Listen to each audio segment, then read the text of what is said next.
Dragons, eh? Oh, he's copped a head right to the nuts. Tedesco's butt crack. Ahoy! He's nearly taken security's head off. I have no idea what the wasted world of sports is.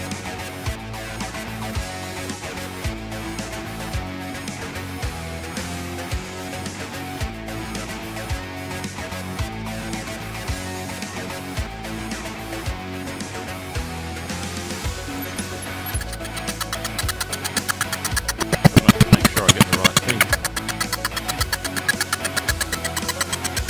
Oh. Okay. Oops.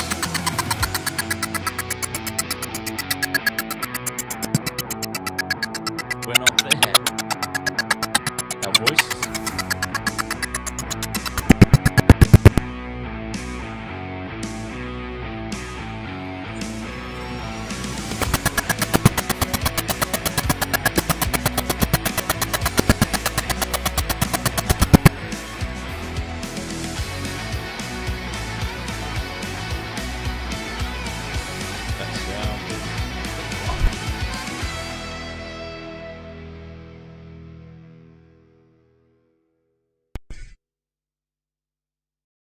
It's copped a little bit of abuse over time, that microphone.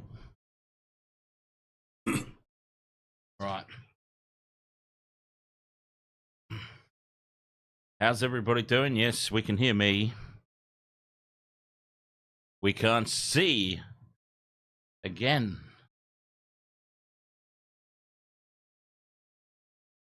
The beauty of live broadcasts. That's what I always say. You never know what you're going to get. All right, so that has clearly frozen. I'll deactivate it and reactivate it, and we should be all good. There we go. Don't know what was up with that. All right, so I'm all good. I'm loud and clear. Old Panther. Afternoon, everyone. Hang on, just a sec. Oh, yep. I think Old Panther's loud and clear as well. Try that again.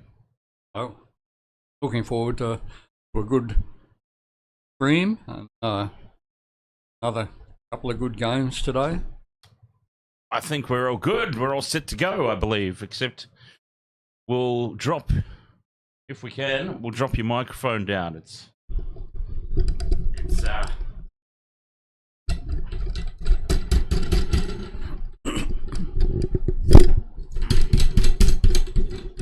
hopefully that's not going to cause any feedback. There you go. But yeah, we had the microphone right up over your face. That's no good. We don't want that. Oh, well, there may be some benefit in that. Can the Old Panther twerk for the camera? Now, here's a question. Do you even know what twerking is? Yeah, but okay. Like you do. You have to understand, Dan. It's one of the reasons that I have a beard. Don't say it. Is because I'm so ugly underneath that the animal magnetism. You just got to fight the women off, and the same would happen if I twerked. The women and the UFCs. Presumably. Speaking of UFC, there's a UFC fight night on today. I'm a couple of legs up, so I'll be keeping a cheeky eye on my same game. Well, you wouldn't call it a same game multi, would you? You'd call it a same match card multi. I think they do still call it a same game multi. But yes, I'll be keeping an eye on that. Oh, I'm 4 legs up. I'm 4 legs up. What do I need next? I need Vita Petrino by KO or TKO coming up in 10 minutes. So we'll keep an eye on that. Yeah, my multi's looking good for the UFC. So how's everybody doing out there today? Welcome along to the pre-show, Generations, where we talk about just a whole bunch of random stuff, really, today. That's what it's going to be about, but we'll talk a little bit about coaching. The full-time siren just went 6 seconds early in the New South Wales Cup. That's incredible. I also, since it just happened, we just witnessed it happen live before our very eyes, I do want to discuss the what I was just talking about with the charge downs as well. And we'll see what else the chat room throws at us during this little pre-game stream of Generations with myself and the old Panther. And without further ado, I shall play the intro. And I was just making sure of the audio there so that I don't burst everybody's eardrums.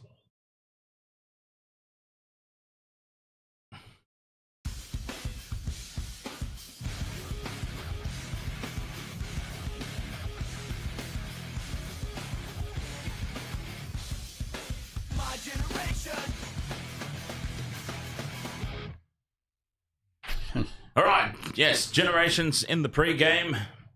Sky Finks, ahoy there. Let's go Knights. Well, the Knights have gone down to the Warriors in the New South Wales Cup, and something very interesting happened. It's a topic of conversation that I've brought up quite a few times during streams. The charge down. The charge down is obviously seen as a positive play.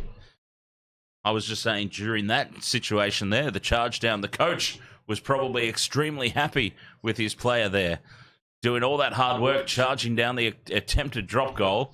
But all that it did, aside from the fact that well, obviously best case scenario is you stop the drop goal, you get the ball back. But how often does the team doing the charge down actually get the ball back? Usually it's just 6 more tackles, or as we saw on this occasion, actually scoring a try, and the Warriors got the win, 12 points to 7, which is an unusual rugby league scoreline. So where does everybody fall on that? I've actually long thought the charge down is a little bit of a waste of time. Personally. Oh, you're asking me. Yeah. I thought you were asking the chat room. Everyone, Okay. but you're Yeah. the only one that can talk, so...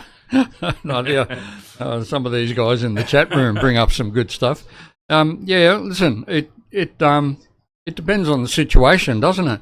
Obviously, in this New South Wales Cup game, Newcastle were determined to hang on to that 1-point lead they had, and thought that was a good option. We've all got 100% vision in hindsight, haven't we? And but you're probably right. The charge downs don't really come off that often, and admittedly, after that charge down, the defence was fairly ordinary to allow that bloke in for the try. Yeah. It certainly wasn't the fault of the player who did the charge down, but it's just there was still 5 minutes left on the clock. I would have thought that the better option, and this might seem negative, I suppose. There's no negative from attempting a charge that you should have just watched this game we've got on UFC. He successfully charged the ball down. It bounced straight back into the hands of the Warriors with a stagnated defensive line. Instead of the 1 point to tie the game up, they scored the try to win. That was a pretty big negative from attempting a charge down for the Knights. So I suppose it's different in general play. Like we've seen Viliami Kikau has sort of become the god of charge downs on the rugby league field. In general play, a lot of the time the ball just seems to sit up for him, doesn't it? After I've described him as Stephen Crichton's the intercept king, Kikau's the charge down king.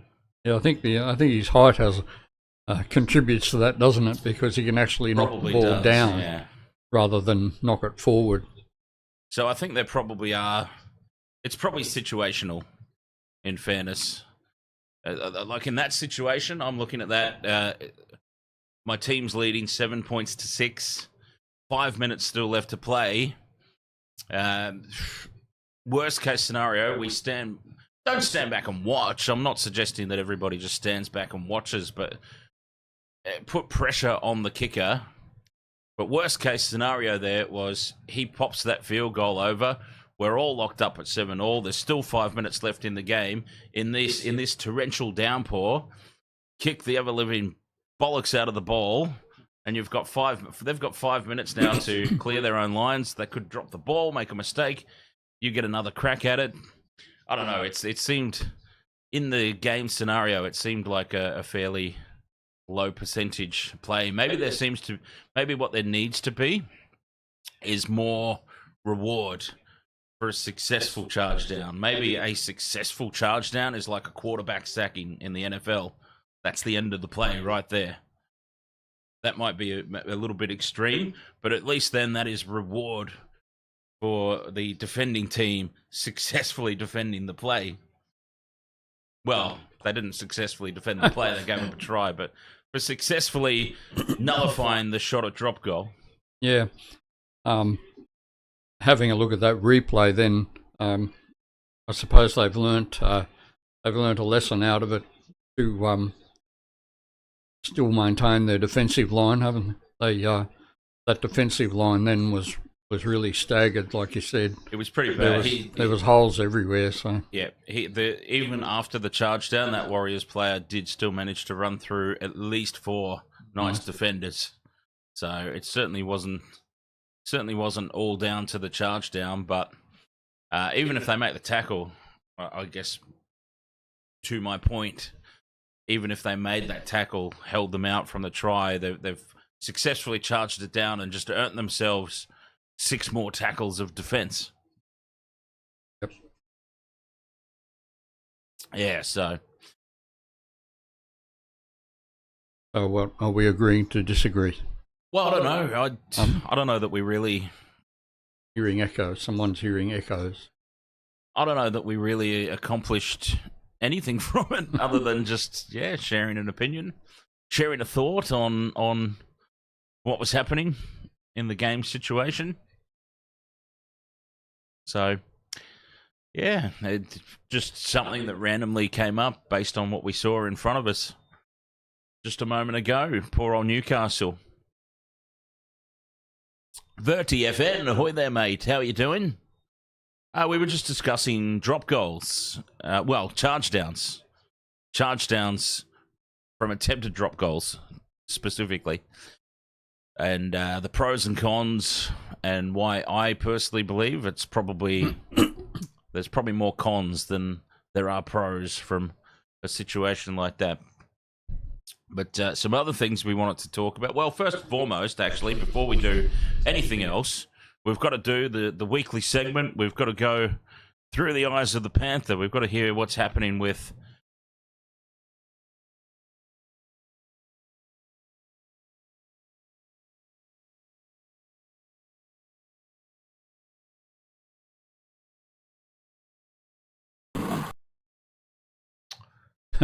And what is happening with the Penrith Panthers this week? They were quite impressive against the Rabbitohs, but then most teams do look impressive against the Rabbitohs this year, don't they? Well, yeah, at the moment. I get they'll turn around and put together some wins, I'd imagine. But I think most teams lift themselves when they play the reigning premiers, don't they? That seems to be the standard. And also with the change in coach, players suddenly lift and find something that they didn't have. And your grandfather, he used to always reckon they were bludgers as soon as they came good when the coach was changed. And, yep. And they were all right for 12 points anyway, weren't they, South? So. Yeah, it was looking like the bounce back was... The fabled bounce back was going to carry on, but you shared something interesting with me during the week or over the weekend that's been doing the rounds on social media as well about the standing coach. Ben Hornby, yes. I'm not sure what year it was, but when he made his NRL debut for St George, it was against Penrith, and Penrith won that match 42-12, and then his NRL debut as a coach with Souths against Penrith, and Penrith won 42-12. And they say history doesn't repeat, but it did in that case. Yeah. It certainly does for Ben Hornby. Mel, ahoy there. How are you doing today? All ready for a Warriors victory? The Warriors got the victory in the New South Wales Cup. If anyone follows along with the New South Wales Cup, that's actually probably the first New South Wales Cup game that I've sat down and watched, to be perfectly honest. Hard to believe Jack Cogger playing in basically reserve grade, eh? Yeah, you pay all that money for a premiership winner. No offence to Jack Hastings, but geez, the Newcastle pay all that money for a premiership winning halfback, and here he is wasting away down in New South Wales Cup. But then apparently, as well, I don't have the wherewithal to remember specifically, but apparently, much like a lot of players who have left the Penrith system, like it used to be for the Melbourne Storm, you leave the Melbourne Storm system, you're suddenly not as good a player. Apparently, that has happened for Jack Cogger as well. Whether or not that justifies it, justifies him being in New South Wales Cup, who knows? But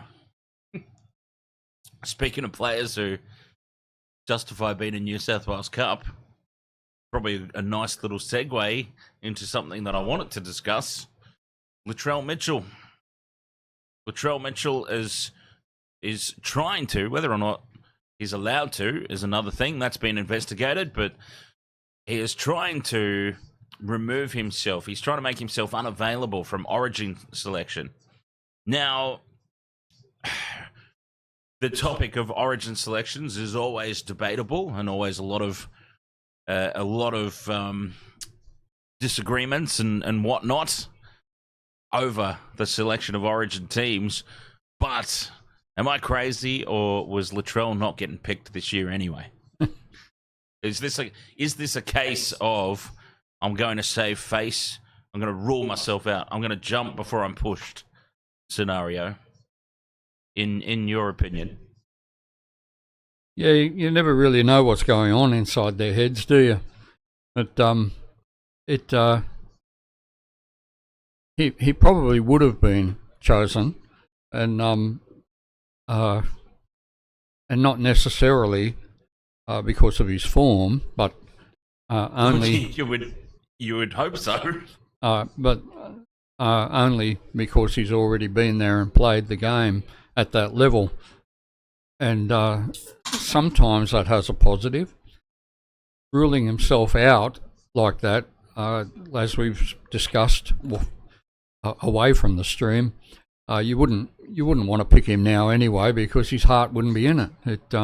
You need blokes in those games that are going to bleed for the other players. So, and that's why Cameron McInnes was in my squad. Even though my only concern is that Cameron McInnes in the squad, we're starting to. You think about Cameron McInnes, Liam Martin would be there.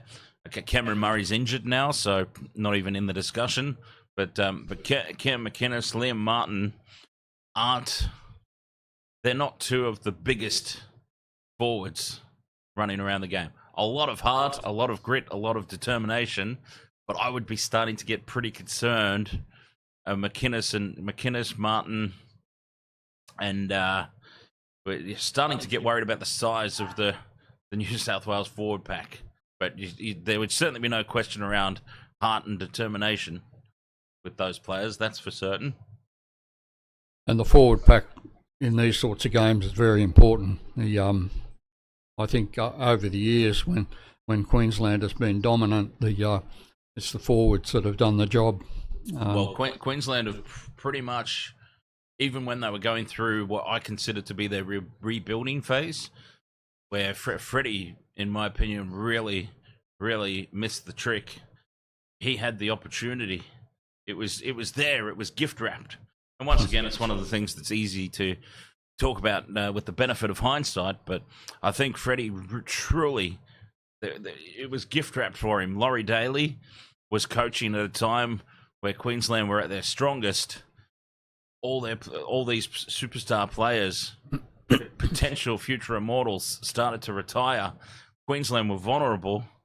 Freddie came in, had a fantastic sort of start to his Origin coaching career, but I don't know if he slipped in the shower and whacked his head or something, but some of his selection decisions really, started to get a little bit out there. And he missed a trick. I think he had a golden opportunity. Queensland have now well and truly rebuilt. I would be very surprised if Queensland don't win quite comfortably. Maybe not 3-0. It depends if Reece Walsh gets picked ahead of AJ Brimson or not. If that happens, then New South Wales have a chance. But yeah, if Billy Slater is smart enough to pick Brimson ahead of Walsh, then I'm picking clean sweep. Yeah, poor old Reece Walsh. He's good. He's a good player, and but he just lacks a bit of discipline, doesn't he, to become a great player just yet. Yes, and that's my problem, because they talk about him like he's already there. Yeah. And this has happened before, hasn't it? Quite a few players. Yeah. Not just a Queensland thing. This has happened in general. I mean, I remember a time when Matt Moylan was supposedly the greatest thing since sliced bread, as they say. And, well, look at the career Matt Moylan went on to end up having. Couldn't wait to get rid of him when he came to the Sharks. I was calling for that for years. Yeah, something happened there, didn't it? I remember when he was something happened. All right, he's terrible. When he was dropped from Penrith's first grade, and Jamie Soward had come on board, and there was an article in one of the reports, a picture of Moylan standing at the tunnel and watching the team win without him, and who's that, Moylan? How dejected he must have felt. And he wasn't happy at Penrith, and then it just didn't work out either at the Sharks, did it? There's a big difference, isn't there, between say New South Wales Cup step up to NRL, step up to State of Origin. They're completely different games, aren't they? Yeah, big time. Yep, and some players, of course, just aren't cut out for Origin. But anyway, we are starting to get to that time where we need to think about Origin squad. At least it's been made a little bit easier. I can stop having arguments in the chat room, at least, about all the reasons why I wouldn't have Ryan Pappenhausen in my Origin squad, because he's out injured. So it made that one nice and simple. Yeah. And James has put up a good point there too, that the club combinations don't necessarily work at state level. So maybe that's something they've got to look at. Earlier on, somebody asked what I would do in State of Origin. I think I'd stay in the comfort of the lounge room and watch the game. Yeah, fair enough. Not getting involved. Taking the Gus Gould method. They've asked Gus quite a few times whether he'd get back involved, and he just went, no, thank you. No, thanks. No, I think New South Wales' biggest problem over the years has just been the wealth of talent that they've had to choose from. Superstar players everywhere, and the coaches have seemed to see my mentality as a coach, and honestly, my experience in coaching is limited to video games. Let's be honest. So take this for whatever you think it's worth. But my coaching philosophy would be, you pick. Is that Mitchell Pearce? Yes. Wow. Mitchell Pearce is back in the country. And he hasn't got a dog with him. I was going to try and not go there. Oh, sorry.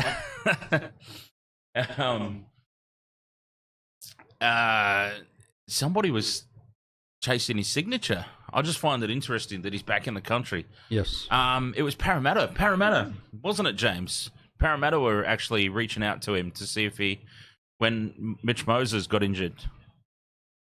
I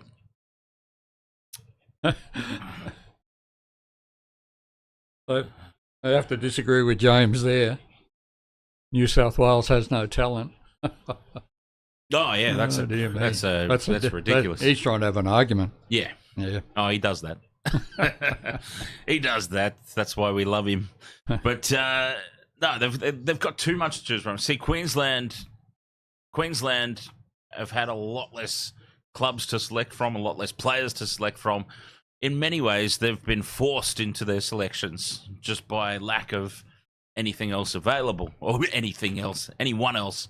We'll be getting to the point one day where we're talking about anything else. But I digress. That's one of those woke arguments that I've had enough of so far this season. Oh God, don't get me started on those female referees. But yeah, they've had no choice really but to pick the players that they've picked, and it's worked it to their advantage in many respects because these players keep getting picked, gain experience and whatnot. Whereas for New South Wales, they've had too large a talent pool to select from. So the coaches have fallen into the trap of chopping and changing constantly. Or what Freddie would do, Freddie would look at, okay, who are the superstar players? Great, here's the list of superstar players. Let's find a spot for them, even if that's a spot that they don't naturally play. And that was Freddie's big problem. Picking players just based on their name value, completely out of position. I mean, we used to joke about how do you get selected for Brad Fittler's State of Origin squad? Be a fullback. Because he had a team full of fullbacks. The entire back line at one point was fullbacks playing in the centres, fullbacks on the wing, fullbacks on the bench. No, you pick the best centre in the competition, which were at the time that I'm referring to was Campbell Graham. Campbell Graham couldn't get a run because it was those spots were given to. And look, Tommy Trbojevic has had one really fantastic standout series playing in the centres. One. But also, in fairness, every single other New South Wales player had a standout series that year when they won quite comfortably. So maybe Tommy wasn't quite as good at centre as we look back and think. Pick centres. Pick Stephen Crichton. Pick Campbell Graham. I mean, Campbell Graham's out injured at the moment, but just an example. And that's the problem that the New South Wales coaches, from as far back as I can remember, have made. He's a good player. We've got to find a spot for him in the team, even though he's never played that position before. Freddie had Nico Hines come off the bench and slot into the centres. He's never played centre before. Why he was even picked on the bench in number 14 in the first place, I'll never know. That was an argument I had all last year, and I got proven to be correct. But I digress. Enough bragging. Well, it's interesting. One of the words you used there, that you should choose the best player for that position. I can remember as far back as when I was a teenager, when they were picking the Australian sides or the New South Wales sides, their policy was they would pick the best player. Like you said, not necessarily in their position. Andrew Eddinghausen played centre for the Sharks, but they would pick him on the wing. On the wing, yep. Yeah. So what incentive is there for the good wingers then in that case? But that's it. That was their policy. Look, we're going to pick the best player, not necessarily the best player in that position. Yep. And I think that's to their detriment. That is definitely a negative. And James is still after an argument. Yeah. Oh, he does that. Mm. Yeah. You get used to it. Yeah. Is that why the others are ignoring him? Oh, the others ignoring him too, are they? Huh? Queensland players leave the ego at the doors. I don't know if that's a solid argument when you've with some of the players you've had running around for Queensland over the years.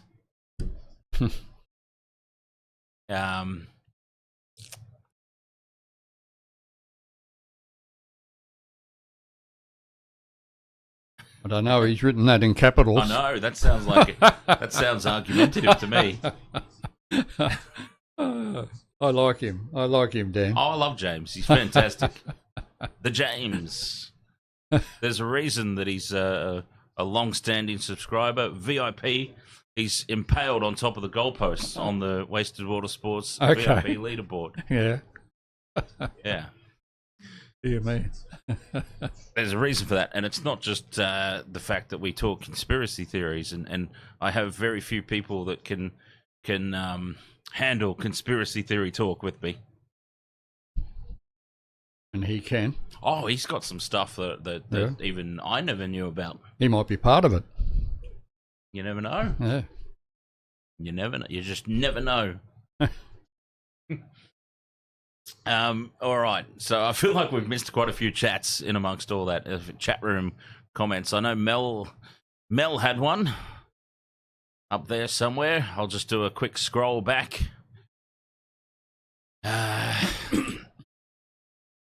Mel says, all right, it might be even before this. Okay, yeah, Mel's gone. Capewell is back today. Curtis Capewell. I'm not sure what all the hype is around him. Personally, I don't think he's done a lot for the Warriors at this point, in my opinion. Yeah.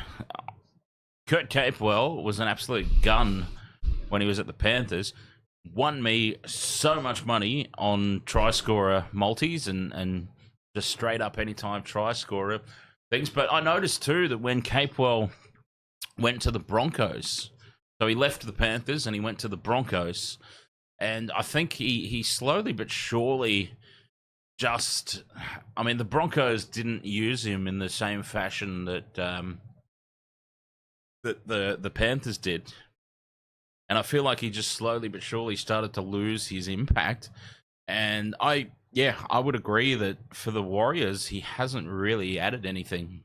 It certainly hasn't detracted from their lineup whenever he's there, but he's not the standout gun player that I considered him to be when he was at the Panthers. I remember when he was at the Panthers and during the first couple of, I think he had a couple of premiership wins with the Panthers, did he not?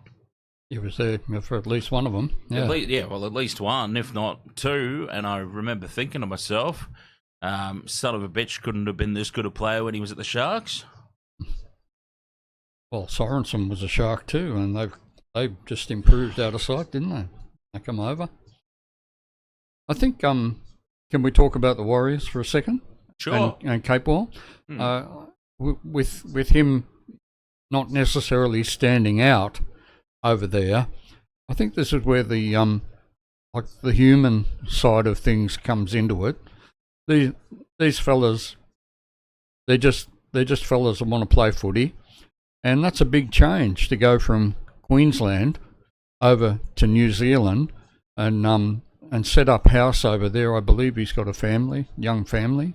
I might be wrong about that, but maybe he's got one in both countries. Who knows? Threw me right off then. Sorry, go on. And it's a big change, and to move over to the Warriors, a whole new system. He'd be used to some of it, I guess, with Andrew Webster, but he's a senior player that the other players look up to. And I heard an interview with the Warriors CEO, and he's had a tremendous impact off the field with the community and the players, and so maybe it just takes a little while for that to translate onto the field. Yeah. Rod, ahoy there, mate. How are you doing today? He's still writing in capitals, James. Yeah, I think his keyboard, the caps lock is stuck. I think is what happens. Hungover. Rod was in an extremely generous mood for the. I was talking to you before we went live today about how I almost didn't do the games yesterday. I was in a very questionable. State yesterday about doing the games. I thought everyone will forgive me if I have the night off, and I ended up dragging myself up for it, and there we were. And Rod was in an extremely generous mood. I mean, you can see down that side, of the screen over there. The Wasted Water Sports, that's all the latest activity on the channel. And look, there's rod everywhere. It's almost a team full of rods. I got to. James even sounds sarcastic when he hasn't got caps lock on. Yeah. Yeah, it's funny. You get used to James. It's just funny that you said that, because I've often thought with James, like, usually, like, one thing that I get criticised for a lot in interactions through text message or whatnot is people get offended with what I type, and I go, "What? You couldn't detect that was sarcasm?" Oh no, well, people who are being sarcastic usually put a smiley face or some sort of emoji at the end. I'm like, oh, do they? Oh, okay, sorry, I wasn't aware of that. James is just, I don't know, and maybe it helps that I've heard him spit. Like, we've had voice chats before as well. Yep. And so maybe that helps to understand a bit more about. But yes, I almost every message I read, I feel like I'm reading it laced with sarcasm. So it's just, yeah, when you said that. Anyways, what is this, the goddamn James show? Or I feel like apparently, yeah, this is welcome to the James Psych Evaluation live with Dan Intox and the Old Panther. No, it's good. Rod's, oh god, don't let's get started about cloning, Rod. That's, yeah, not one for the Generations podcast. I'm pretty well convinced that, let's not get into it, immediately starts talking about it. I mean, clones exist. Do clones exist? Yeah, they do. Yeah. No, I'm not asking you, I'm telling you. Okay. Yeah. But anyway, that's as far as we'll take it. Yeah, so that would be my opinion, Mel, on the Kurt Capewell thing. Jumping back to that, he's a quality player. He certainly hasn't had the impact that you would probably want as a Warriors supporter, having gone over there. But we'll see. He still has time. Wow, we've racing through the time today. 1:38. We've got the Knights and Warriors coming up at 2:00, and then the Sharks, Dragons after that. Jason Hamilton, ahoy there, mate. He's obviously a capital keyboard warrior, I'm guessing. No, James is no keyboard warrior. Just, it's all a bit of fun.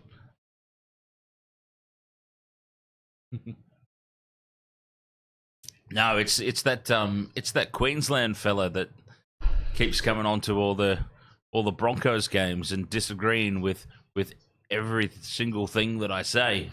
That's the keyboard warrior on this channel. So the subject of today's Generations podcast has been a little bit all over the place. We've talked briefly about coaches. We've talked about the pros and cons of attempting a charge down in certain game situations. We've talked about Latrell Mitchell ruling himself out of Origin. We've now talked about Kurt Capewell. I've got to check. Oh, it's been 10 minutes, hasn't it? Let's see how my UFC multi's going. Am I still on? Ooh, I might have lost that one. It hasn't updated yet. Usually when the UFC... yeah, that's done. Bugger. Got the first 4 legs. See, look, I'm not far off on everything. There's a lot of ticks there. Damn it. I had 3 legs to go only.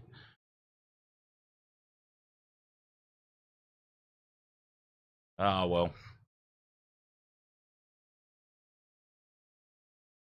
Jason Hamilton says, did anyone jump ship and watch the Highlanders versus Moana Pacifica game in Tonga. Bloody wet, but still entertaining game. No, I didn't. DJ Shack says, Dan, I have a topic of conversation that I'd like your dad's input and wisdom on. The NRL has recently cracked down on late contact on kickers, specifically below the legs, to the point where marginal. And that's the trouble when they change a rule, isn't it? People used to get their legs broken back in the day. Yeah. Well, they get it broken now too, apparently. Yeah. Lockie Elias. Some Did of you them see are- that? Did you see that No, one? I didn't see that one. I haven't actually seen it either, but yeah, Lockie Elias had his leg broken. Some of the penalties for the late contact on the legs is I think they've been a bit sus actually. There was one given the other night against Souths. I thought was rather innocuous. Didn't really have any impact on the play or the game. And Well, what about a couple of weeks ago? I think it was, at least 2 weeks ago, in the Manly Warriors game, where Aioli Sauce went for the charge down on Sean Johnson. that's right. Clipped his leg, and Sean Johnson went down like he was hit from behind the grassy knoll in the JFK assassination. Went down like a stack of bricks. And then as soon as he received the penalty, he was up and ready to take the shot at goal from the leg that was hit, supposedly so badly. And that's the problem. I saw that again in that Titans Storm game when Titans had a try disallowed when Munster apparently got knocked over and out of the play. They're obviously learning how to take advantage of those rules, aren't they? What was that, like yesterday? Yeah. Yeah, that was fair though. You reckon? Yeah. Okay, we disagree about that too. The Well, that was fair. they're taking advantage of the rule, and yeah, I thought we were agreeing just a minute ago, and Yeah, but then you brought up the Titans. yeah. Yeah. Well, I just don't like to see blokes milking the No, penalties, and no, it's terrible. regardless. Who else did it just the other day? It was in the Canberra game. It was Papali'i, I think. Papali'i pulled out the Canberra milk, got a penalty, and yeah, he was all right as soon as the whistle blew. Yeah. Mel says, I wish Ivan Cleary stayed with the Warriors. I've been a supporter since 95 and will continue to support them. But, well, you've got a Cleary on his way, He has. eh? Jet Cleary. Well, one of the conspiracy theories is that Ivan and Nathan will finish up over there. Yeah, I can't see that happening somehow. There you go, Rod's on it as well. Oh, God, he's yelling at me again. What have I missed? What message have I missed? Oh, the NRL are involved in too many agendas these days. Yes, well, we were talking about that the other night too. Well, agendas. Geez, do we have time for... speaking of agendas, do we have time for the women referees? Is that something that you even want to get into? That's a touchy subject, isn't it? Yes, it is. Yeah. Although, make sure that touch is consensual. Yeah, that's, metaphorically speaking. Yeah, it was. I think the most important thing, though, to clarify it and make sure that we're all aware of is that yeah, look, we complain about the male referees as well. It just so happened that this particular point in time, there were back-to-back games officiated by the women, and they were terrible. Mel says, should I ignore this segment about women's ref? No, not at all, I don't think, because it's important for people to realise just how bad they were. I'd also, Dan, the thing that we discussed was physically, apparently they weren't able to keep up with the run of the play. And maybe that's something that has to be kept in mind. that no matter how fit the women are, they're not going to be able to match the fellas, and maybe just got to stick to the women's game, perhaps, you know. And that's not necessarily a criticism of their reffing ability, but as you said, they weren't able to keep up with the game. I'm criticising their reffing ability. They were atrocious. Yeah, absolutely, Mel. That's an important thing to note as well, is that not just some of the men, but a lot of the men are just as bad, to be fair, but it just so happens that not what we're talking about. Really, it's deeper than just they made terrible calls.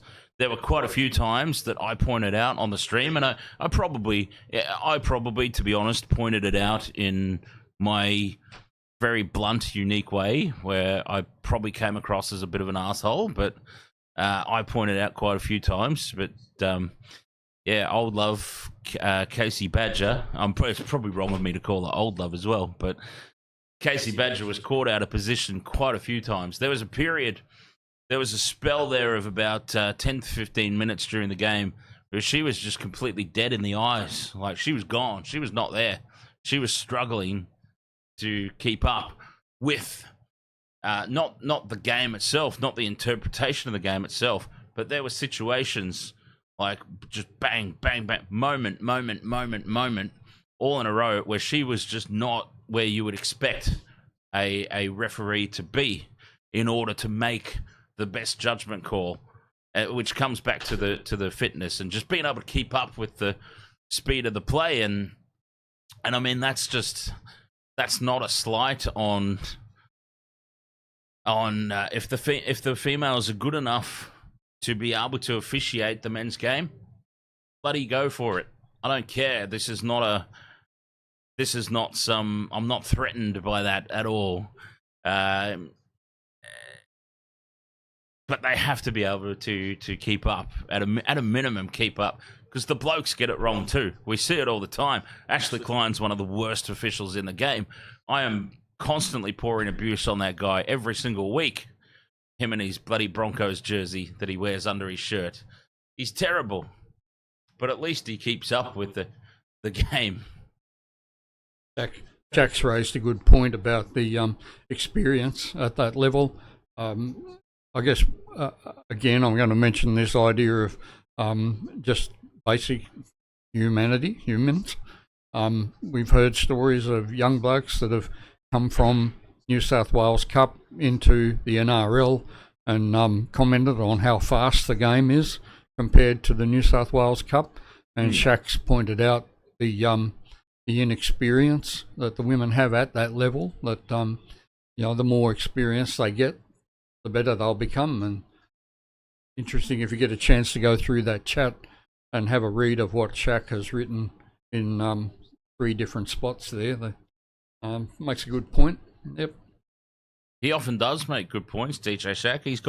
DJ Shaq's got he was part of our voice chat on Discord the other night. We had a post-stream Discord chat, and DJ Shaq's got a budding career in politics ahead of him if he wants it.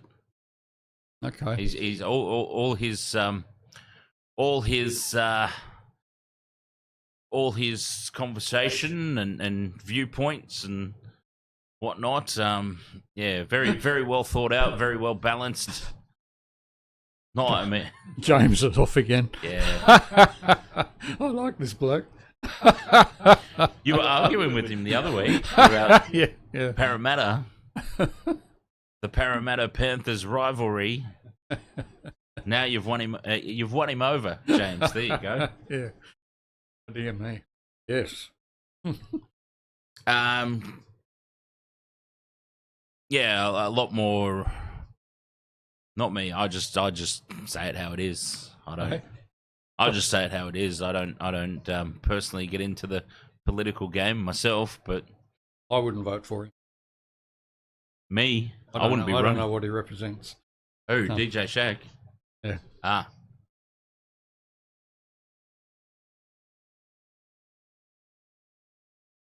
You'll be right, James. Ashley Klein's awful. Yeah, Ashley Klein is one of the worst officials ever, really. And Sutton's not too far behind. Who's the other one? The guy that there's one. I always forget his name. Gerard Butler. No, it's not Gerard Butler. That's that's somebody else, isn't it? Completely. Yeah. There's a referee who's like you would probably see if you saw a photo of him, you'd probably maybe make the connection. I guess it depends how much you remember of Red Dwarf. Probably not as much as me, but because he looks like the actor that plays Crichton. Because there was specifically an episode. I think I know the one you mean. Yeah. There was specifically an episode of Red Dwarf where Crichton becomes human. They find that transmogrifying DNA machine, and Crichton wishes to become human, and so he's got all the robot gear off, and he's just the actor. The James, the Dad's Army guy. Oh, well, you're winning me over even more now. I quite often put on the clip with the German army. Yep. The whistle while you work. Whistle while you work. What was the rest of it? Hitler was a twerp. He's half balmy, so's his army. Whistle while you work. You will also go on the list. What is your name? Don't tell him, Pike. Pike. Classic. Don't panic, Jonesy. Jonesy was my favourite character, or the buddies, the sleazy underground guy who always had all the hookups. So jewelry, I can sort that out. Fish and chips, I can sort that out. What was his name? Can't remember. Think about it. Yeah. Yeah, quality show. I used to have a sound effect on the Intoxigamer board of Jonesy when I'd be playing my horror games for Intoxigamer, and there'd be a little bit of a build up in the atmosphere, and you felt like something creepy was around the corner, and you just hit the button, and, don't panic, don't panic. Walker, that was him. Yeah. Yep. Mel says my folks loved Dad's Army. Oh, it was such a great show. Dad's Army, Faulty Towers, Red Dwarf, some classic BBC shows. All right, well, 7 minutes till kickoff. So we probably should think about wrapping up, I suppose, in the next couple of minutes, so that I've got time to get everything all set up and ready on the screen. Yep. Well, enjoy the game, everyone, and or both games. Yeah, a couple of games coming up, starting with the Knights and the Warriors, and then we've got the Sharks and Dragons after that. Rod was on a rampage yesterday, so I think I owe you still a few more of these.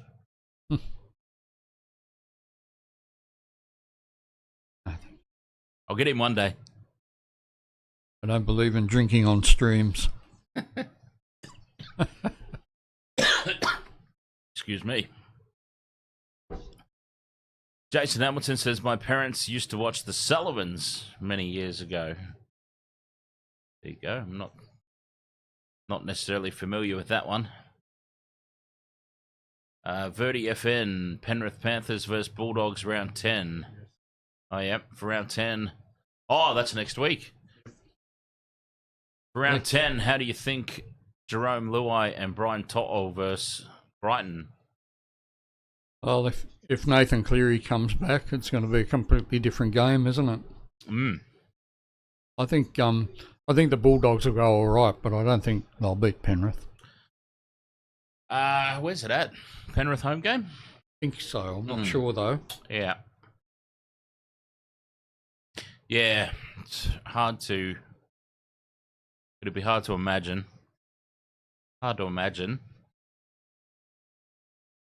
Mel says, nice chatting to you both. Enjoy the rest of your day. Old Panther, I remember the sub. Vobsy, ahoy there, mate.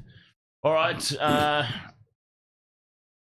Yes, well, thank you very much. Waste of Water Sports. It was a very sort of random. We jumped all over. Oh, Rod. Cheers, mate. 499 Filipino pesos. Oh, yeah, Rod's from the Philippines. Stay safe over there, Rod.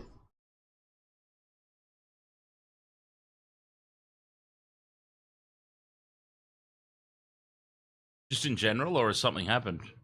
Has there been another... I think you've got to be careful, haven't you? Has there been another earthquake or tsunami or something? I think just had a couple of issues recently, haven't they? Yeah. Things. All right. No, it's Sunday night. It's cheesy toast night, isn't it? Toasties tonight. Yeah, toasties tonight. You're on the grill. So there you go. And plus Mum's a vegetarian, so there certainly wouldn't be lamb chops. Yeah. Yeah. Vopsy says what I was thinking and what I said on the stream the other day, actually. The Dogs-Panthers game is basically Panthers versus ex-Panthers. On the Penrith Facebook, one of the Penrith Facebook groups, it's Penrith versus Canterbury Panthers. Yeah. Yeah. Yep, the Canterbury Panthers. All right, Waste of Water Sports, thank you so much. Excuse me. We've got the Knights Warriors coming up in just a few minutes' time. Generations, once again, yeah, very random topics of conversation this week, but it was fun. I prefer the random rather than... I'm not really a script sort of person, which I always feel bad for people that co-host with me, because I feel like people prefer to be a little bit more organized, and whereas I'm just completely off the cuff. I'm not sure how you... I remember when I was best man at Doug's wedding, and Nicole was starting to freak out a little bit of like, oh, has Dan run his speech by you? You know what he's going to say? And Doug, knowing me as well as he does, is just, no, but it's Dan. He does live streams. He'll be right. He's good at making stuff up. So. They're ready. Yep, team's getting ready to come out onto the field for this one, so I'll be right back. We've got the doubleheader coming up. Warriors versus the Knights. Sharks versus the Dragons. Coming up on the Waste of Water Sports. I will show the old Panther out, and then I'll be right back to cover both games. So I'll catch you shortly. Any closing words, old Panther? Just good afternoon.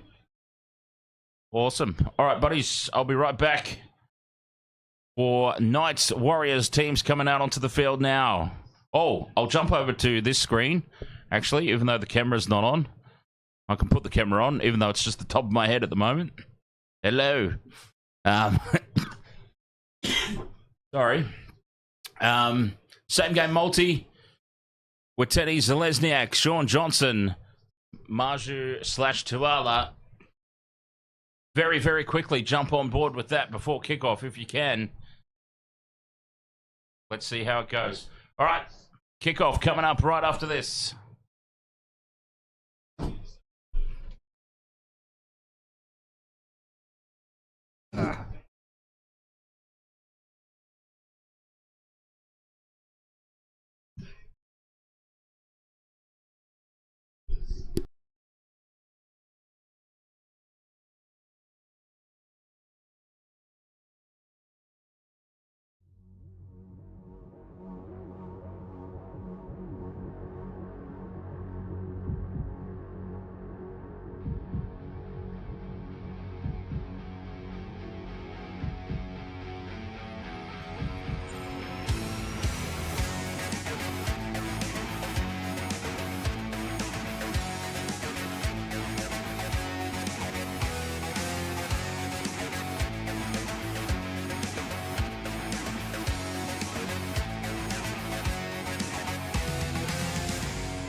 All right, there we go.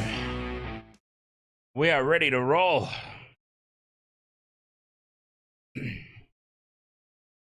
Newcastle Knights, the New Zealand Warriors.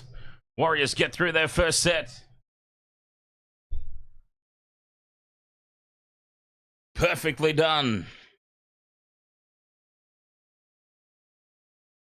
Wateni Zalesniak, Sean Johnson, Maju / Tuala.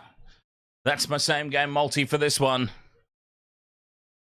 Let's bring it on. Styler, ahoy there, mate. How are you doing? Zach's TV, ahoy there.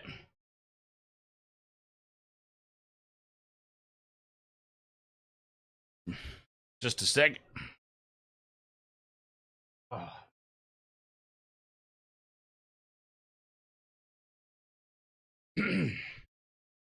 Yeah, doing very well, thanks, Styler. Yeah, just oh boy, something that last drink that I had while the old Panther was here, it just went down wrong. Here go the Warriors making a break from the kick return. Montoya, Marcelo Montoya up over halfway. Oh, that's a great kick return. Today I've got the Mercury hard ciders. And maybe that's why it's not going down too well. I'm not usually a cider drinker. But yeah, right when we ended that Generations vodcast just before, went down the wrong pipe, I think. Having the coughing fit of all coughing fits. Dan Gagai takes the high ball extremely well. I got it on special UFC, so yeah. In my app, they're like, hey, for today only, you can enjoy this for like it was $15 off the carton. So I said, all right, thank you very much. Why not? I think I'm starting to learn why not. Excuse me. All right. I think I'm all good now. Penalty here to the Knights. Bertie FN says, is Nathan Cleary's little brother really coming to the Wars in 2025? Yes, indeed. Well, I don't know that it's 2025. I'm gathering it's in 2025. But yes, Jet Cleary, the younger brother of Nathan, is indeed headed off to the Warriors. Get ready for that. He wants to play halfback. He's got an opportunity to play halfback.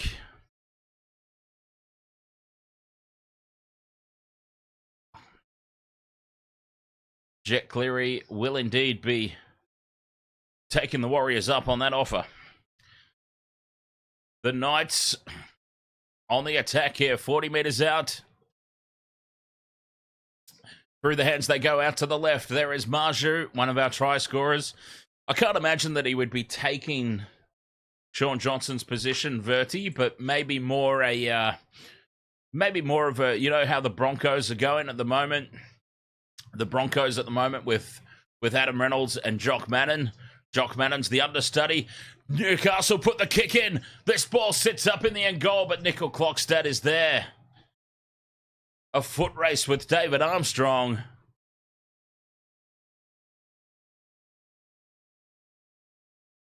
And that ball popped up nicely in the end goal. Newcastle starting this game well. Maybe a little bit of a Reynolds and Jock Madden scenario where Sean Johnson will take Jet under his wing and show him the ropes. He will clearly be the understudy. Sean Johnson, I'm assuming, is going around at least another season, and he will be there in that leadership capacity for the young halfback, showing him the ropes for Jet to eventually step into that full-time role, would be my guess. DJ Schmoovy, ahoy there. How you doing, mate? Quick play of the ball here. The Knights are on the attack. For the Warriors, this could be a big moment in the game. Wade Egan has reeled away from contact there. He got himself in a horrible position. It seems like he's all right. Oh, the Warriors can't afford to lose Wade Egan. Tackle 4 here for the Knights. And now Hastings in a little bit of trouble. Clutching his ankle.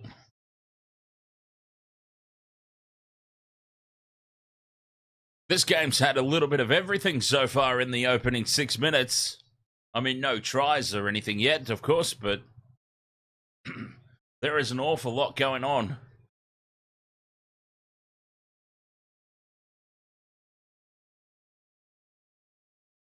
Everybody likes you, James.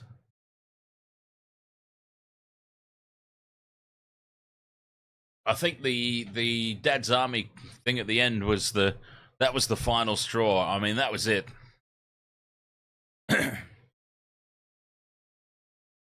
That was it then. That was the moment where it became, I think I like this guy, to, yes, I bloody love him.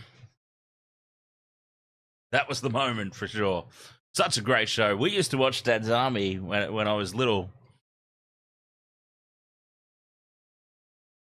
There wasn't a whole lot of stuff that the old Panther and I enjoyed, TV, music, or whatever. There wasn't a whole lot of stuff that we shared in common in terms of our likes and dislikes, but that was definitely one of them. Oh, and a loose pass here, and a simple error. David Armstrong, Kalen Ponga's replacement. And down it goes. The Knights, a golden opportunity goes begging.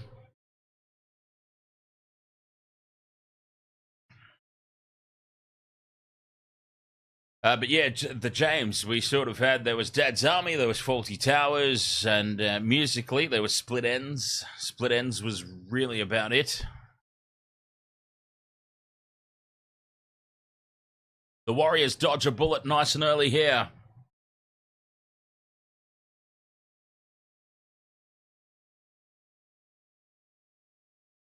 Wade Egan's back up. That's crucial for the Warriors.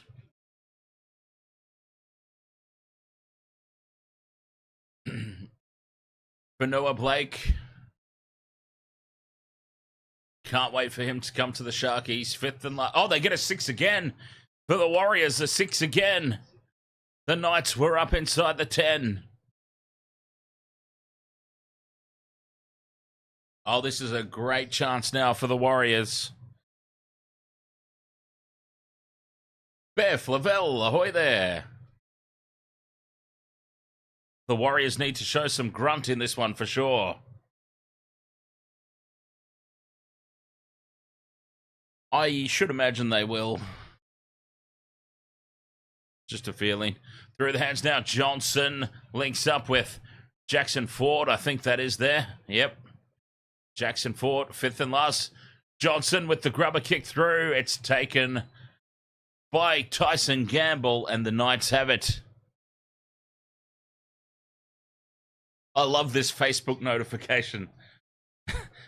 You can now post and comment in the Facebook group, I really hate the Broncos. Yeah, yes, I have joined a Facebook group called I really hate the Broncos. And I couldn't be happier.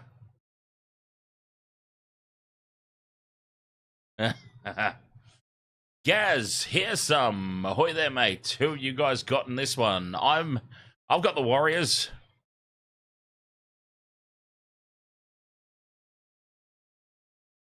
I've gone Warrior in this one.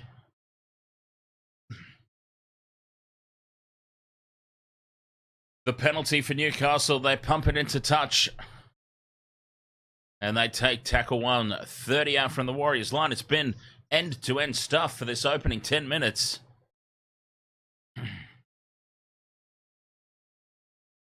And now a set restart. Newcastle. From one end to the other, this game goes.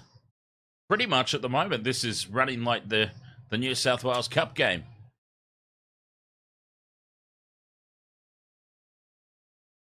The James has gone Warriors into Dragons 1-12. Short side. Go the Knights. Hastings to Pierce Paul. Tackle for 5 metres out. They're lined up to the right, but they stay down the short side. Marju cuts back in field. Fifth and last. Hastings puts the grubber kick in. Nickel Clockstadt loses it, and Tyson Gamble dives on the loose ball. This has gone up as a try. It probably is a try. Nickel Clockstadt, usually so reliable at the back. He's made a complete mess out of this one, though.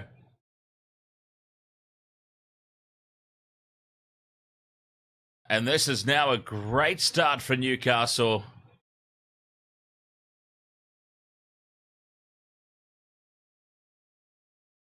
Oh, poor Nickel Clockstadt.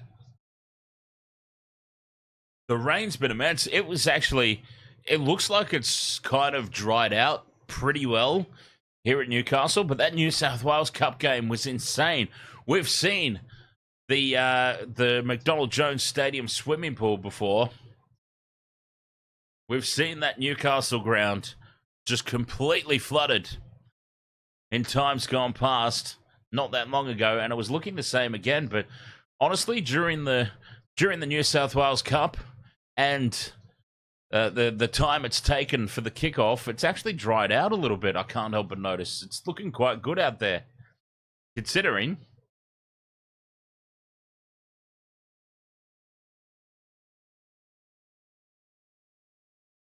Yeah, I have not seen Wynn Stadium.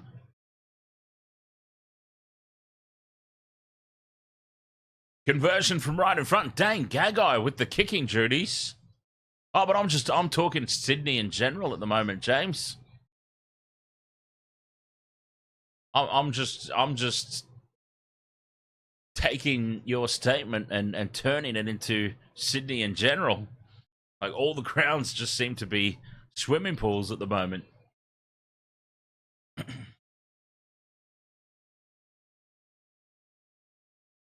6 points to 0. Newcastle with the early lead. Warriors. Oh, boy. The Warriors. What can you say? Verti FN says, I'm going to the Dragons game. I'm going to run onto the field if I can. Yeah, I mean, I wouldn't advise it, Verti, to be honest. If you run on the field these days, you cop a fine and you get banned from the ground.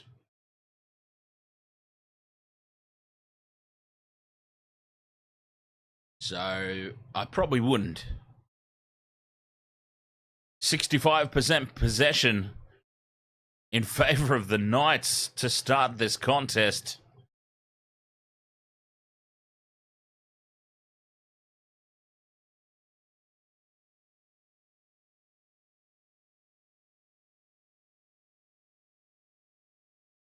The James, you've jumped from 31 to 25 in the Tippy Comp. Nice. I've gone from first place to remaining in first place as Montoya spills it forward, and the Knights are going to score another try here. Newcastle are in again. Dylan Lucas, the beneficiary of that Montoya mistake.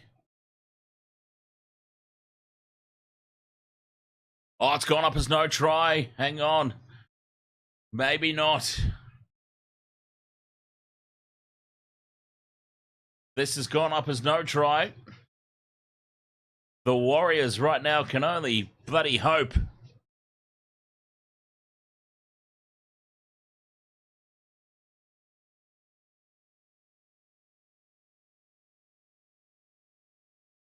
They can only hope right now that this is not awarded.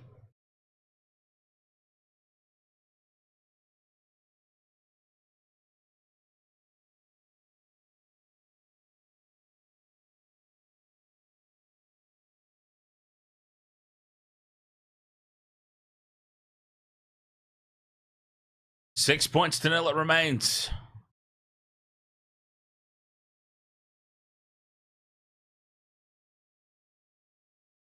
A pushing penalty, a shove in the back. Dang Gagai. A little over-enthusiastic there, it would seem.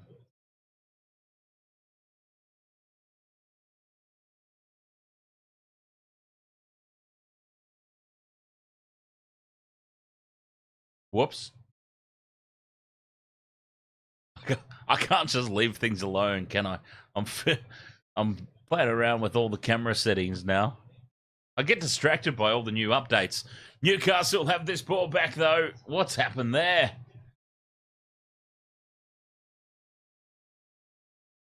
Now a kick on zero. Tackle of all things. It's loose, and the Knights dive on it. This has been a disastrous start for the Warriors, and that's a horrible option there. The kick from dummy half. I mean, they may get the ball back from the goal line dropout, but, well, they get a penalty. The Warriors are just self-destructing here. What is going on? Nickel Clockstad, what a goof. He's having a nightmare to start this game. And the Knights are taking the 2.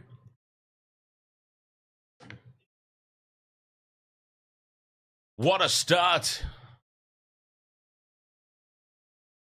An absolute...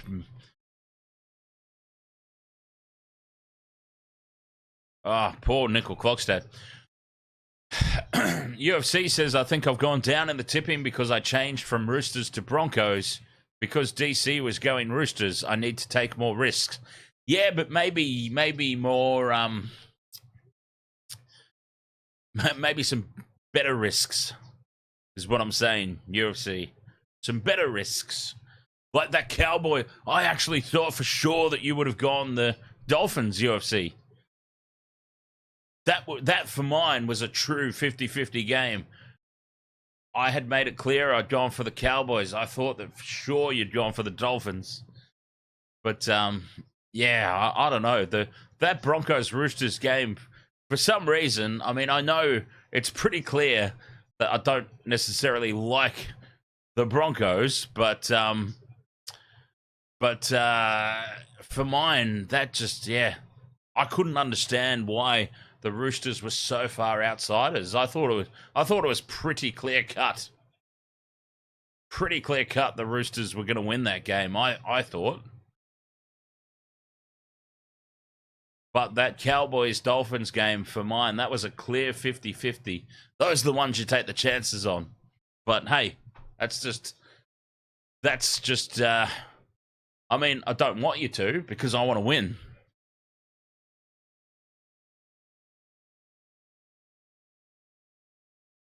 So, yeah, I mean, take that for what it's worth. Shoulder charge penalty here to the Knights, and it's just all falling to pieces early here for the Warriors. Yeah, there was no intent to wrap the arms there from Tohu Harris. What a great big goof. My hair twin letting us down.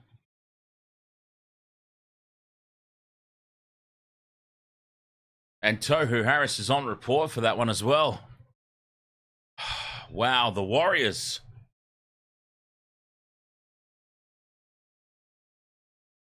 They have not started well in this game. Newcastle, 5 penalties to 1. Dominant so far. Gaz Hearsome asks if have I ever done the giant drop at Dreamworld Gold Coast? No, I have not. Mega Gene 22, Warriors a shocking hype job. Warriors need to pick up their act is what they need to do. 5th and last here for the Knights. Hastings puts it high. Clockstad can't get to it. It's still 5th and last for the Knights. Where was the urgency in defense? Numbers to the right. Gagai gets tackled. 20 out from the Warriors line. That will be a handover. But where was the urgency in defense?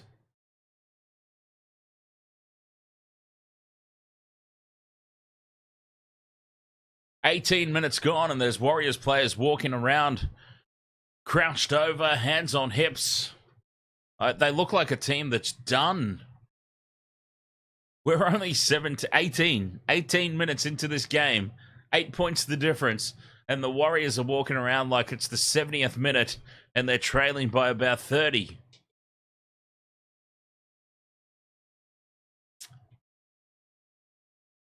Nickel Clockstat seems like he's hurt in that tackle. And honestly, if Nickel Clockstat goes off injured, it might be the best thing to happen to the Warriors. In all honesty, he's had a shocking start to the game. Poor Nickel Clockstat. Really hasn't gone well. Oh, Mega Gene, thank you very much for the sub there, mate. Very much appreciated. Welcome to the Wasted World of Sports.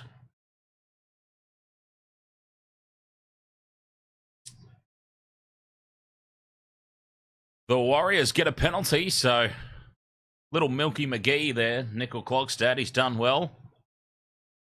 Well, that's James. That's what I was thinking too. I thought about changing my tip to the Knights because we've seen how well the Knights go in the torrential downpour, even though there's not torrential downpour at the moment, but the aftermath of it at their home ground. We've seen it firsthand on these streams before.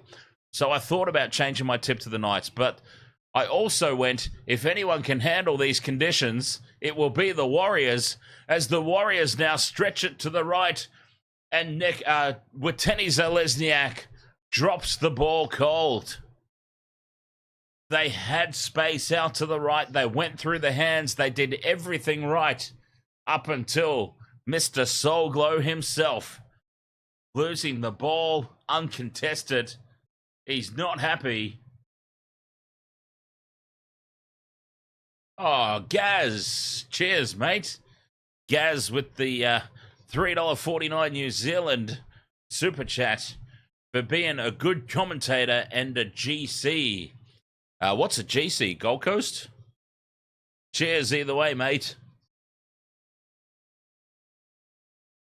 I'm not quite from the Gold Coast. I'm on the way there, though. Fairly close. Close enough.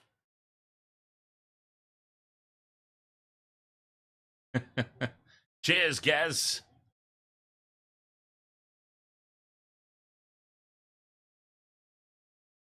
It doesn't matter what it is, James. It's the thought that counts.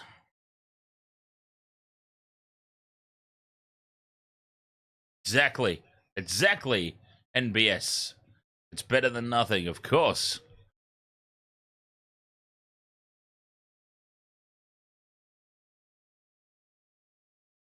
Fifth and last to the Knights. Put the kick down to Nickel Clockstat. He takes it.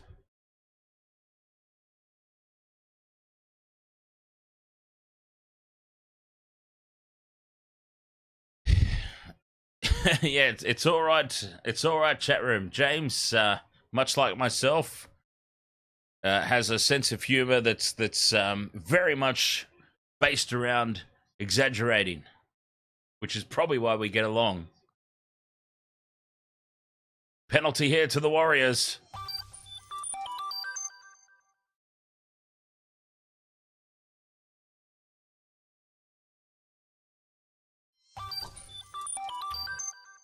I mean, sometimes in the commentary, I talk about 72-on-1 overlaps.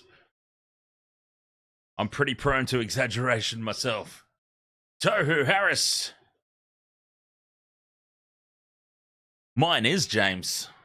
Funnily enough, the one thing that I'm always serious about is the smallness of mine. But anyway,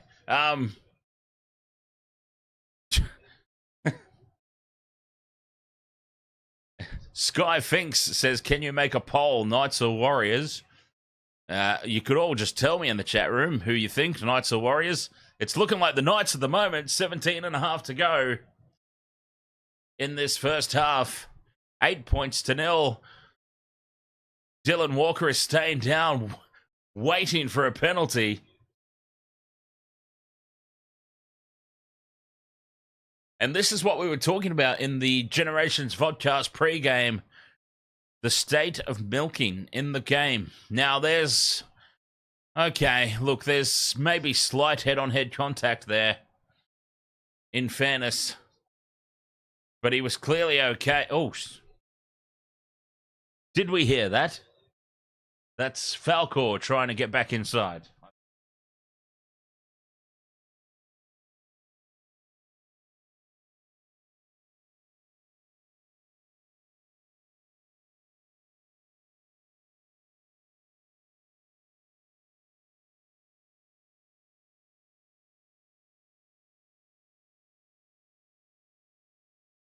Hey, it was you. See, I thought I heard you. I'm not sure if everyone else did on the... I don't know if everyone else heard you on the stream. I heard you. You did want back in.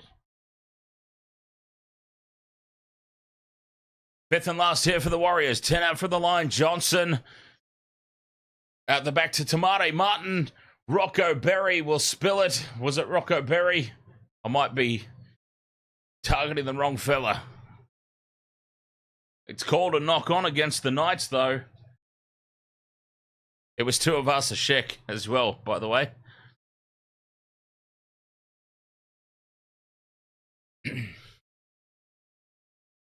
Gaz Hearsom going for the Knights. Gaz, here's a little bit of streamer trivia. I was born in Newcastle. I now live in Queensland, very close to the Gold Coast, but I was born in Newcastle. So there you go, a little known streamer factoid.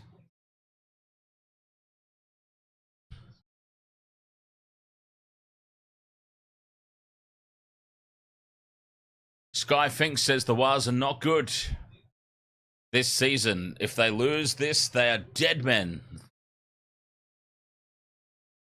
This is honestly a pretty crucial game for the Warriors. Tohu Harris bursts through, loses the ball in the contact of the tackle. Harris just needed to get the arm free and reach out and plant it down. Zero tackle Knights, they hold on. The James, I made a comment about this last season, about the sheer number of Sunday afternoon home games that Newcastle get rivals that of the Broncos home games at Suncorp. It really does. It feels like every goddamn Sunday afternoon is a Knights game at home, as a big tackle here from Wade Egan on halfway, and the ball spills free. The Knights have come up with an error here. I mean, I realised, James, you're talking probably about the conditions and the error rate and all of that stuff, but it just made me think of, yeah, all the amount of Sunday afternoon games that the Knights get in Newcastle is bizarre. The weather's probably played its part today, but the crowd usually comes out for it, though, in fairness. I mean, we can say what we will, but they know what they're doing, the NRL, don't they? For the most part. I mean, Accor Stadium is kind of, yeah, there's something fishy about that arrangement. 6 again here for the Warriors as Barnett takes it into contact. I would hate to think what the completion rate is for both teams at the moment, Rod, to be perfectly honest. It might be a little bit alarming for both sides. Let's have a look. I can find out for you. Walker takes tackle 3. The Warriors are 5 out from the line, right in front of the post here. Egan sends it to the right. Johnson, inside ball to Ford. A couple of tackles up the sleeve. Harris, the crash ball for Dylan Walker, and Dylan Walker slides towards the line, reaches out, plants it over, and Dylan Walker has scored for the Warriors. They've hit back. Boy, was that crucial.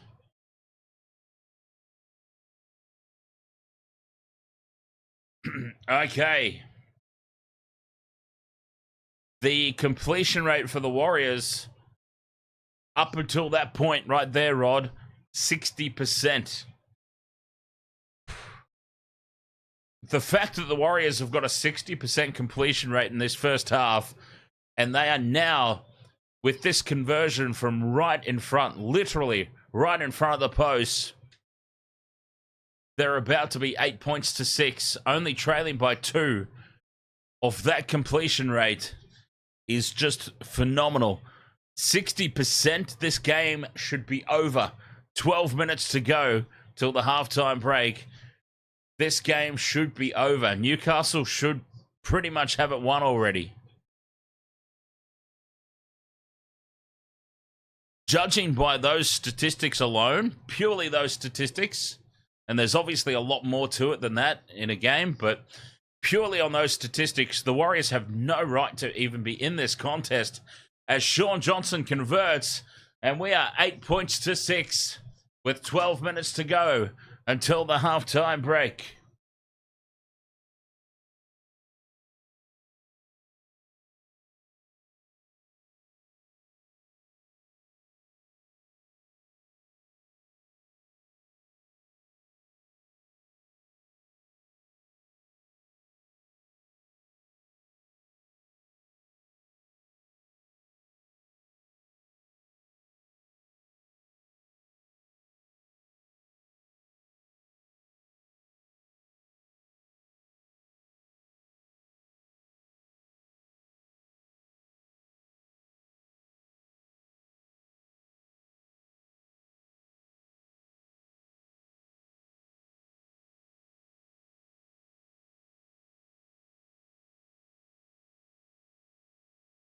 Mel says, Capewell gone again. Is he really? Oh, did I miss that? And the James is saying to keep an eye on Hastings. All the while, the Knights have got Jack Cogger on the payroll to play New South Wales Cup at the moment. Are you seriously telling me Hastings is a better player than Jack Cogger? A premiership winner? 5th and last here, the Warriors have gone up over halfway to 40 out. The ball is high, contestable. Marshu does extremely well to take it. But the Knights will start this set of 6. About 8 out from their own try line. Damien McWilliams, ahoy there, mate. You're in Wellington, New Zealand. You better go for the Wars. Lots of big Maori boys around. Of which I'm a half caste, so I'm like, I guess I'm like half big. But I'm also not from Wellington, so you're safe anyway. Not that I would ever do anything apart from maybe offer you a drink. You want to crack one open? Hastings from inside the 40. Straight down the throat of Nickel Clockstadt. Oh, the knee crumbler is back, gifting memberships. Honestly, the generosity. Half a canoe. The Fijian canoes. The Fijian canoes with sails. Oh yeah, look at that. Kurt Capewell has got his. He's got his calf tied up there. Tied up. Wrapped up.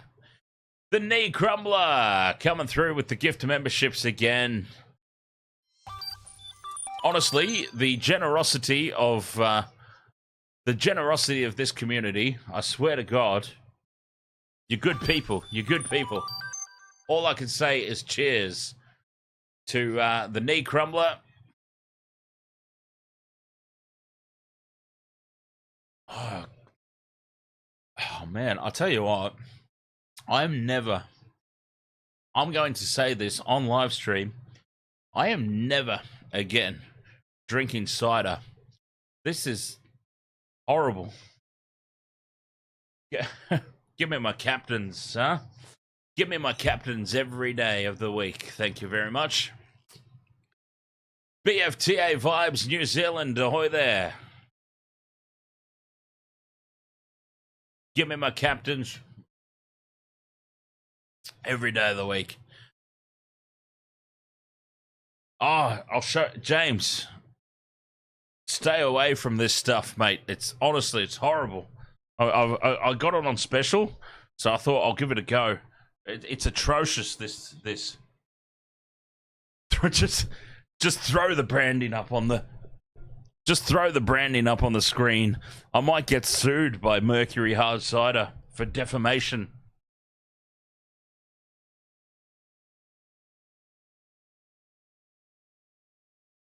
Yeah, never again. It was on special. I jumped on the app this morning and they're like, here, $15 off the carton. You know, like I got the box. I feel like sending it back. It's really not going down too well at all. As Newcastle now have the ball, leading 8 points to 6. We could be in for a blockbuster of a second half here. The Warriors really have done quite well to keep this game close. I mean, I'm going to drink them because I've got them now, but I'm not going to enjoy it. Kicking over the top, and Nickel Clockstadt sliding across the wet turf, takes the ball. That is absolutely amazing, really. Nickel Clockstadt, standing upright, has made complete mincemeat out of a couple of high balls tonight. Oh, yeah, Rod. I'll tell you what, though, Rod. I love my Chardonnay. When I'm having a drop of wine or two, Chardonnay is my go-to. But I tell you what, if you have too much of it, the next day you feel it. Captain Morgan's, you never ever feel this the next day. Chardonnays, cider, yeah, you feel it the next day as Bradman Best now breaks away down the left-hand edge. Newcastle up towards halfway. That's a great kick return. Marju's in trouble in back play. Oh, Shiraz is good too. Yep, I like I love my wines. I'm a big wino, as you could probably gather. It's probably not too unbelievable.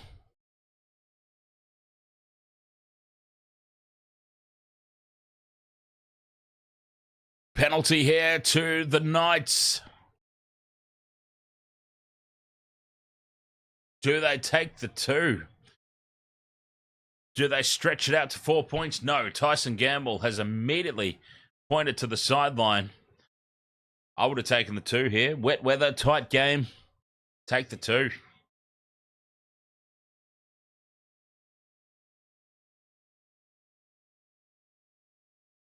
Five minutes left in this first half. The Knights back on the attack. 10 meters out. They keep the ball alive. They get a 6 again. Crossland fires the pass across the face of posts. Newcastle looking bloody good here today, I've got to say. Crossland did a dummy half again. Here they go. Left to Hastings. Out the back to Dane Gagai. Dane Gagai loses the ball on the try line. The defense of the Warriors there stands up. That's an important piece of play there. Nickel Clockstadt, he's had a shocker to start. He's made up for a lot there with that play. And Dane Gagai smashes the ground. He's not happy at all. He can't believe that he's cocked that one up. Great work from Nickel Clockstadt. The James reckons Jack Hastings the biggest wank in the NRL in a highly competitive field, to be fair. I certainly don't have... He's on the list, don't get me wrong. He's definitely on the list, but I certainly don't have him as high up as some of those Broncos players. I'll be honest about that one. 3.5 minutes to go to the halftime break.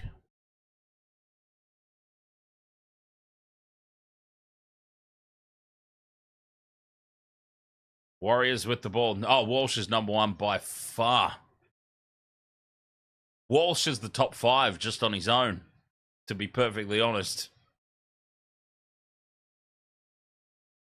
5th and last for the Warriors on halfway. Johnson puts it high. It's a high looping ball. The Knights let it bounce. This could go anywhere. It falls on the Warriors side, but Gagai is there in between a couple of Warriors players. He ends up being perfectly positioned, Dan Gagai. But by God, that could have gone absolutely anywhere. The danger of letting the ball bounce. And now the Knights lose it on tackle 1. Warriors push the pass. Watene Zelezniak goes back to collect the loose ball. It's scrappy out there, but in fairness, the weather.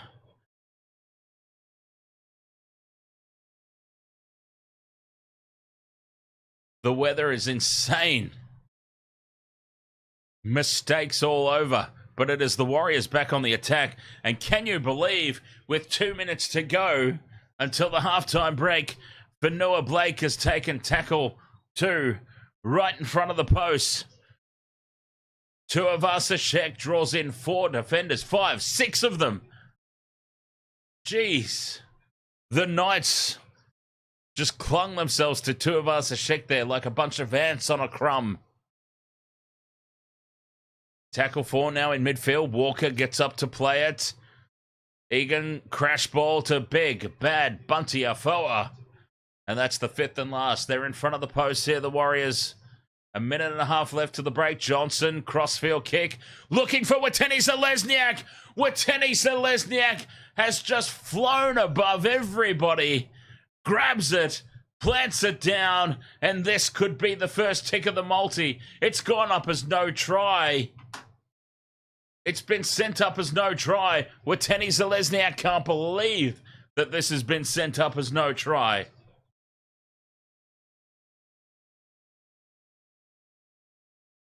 He's onside. He's gone up. He's taken the ball cleanly. Does he get it down?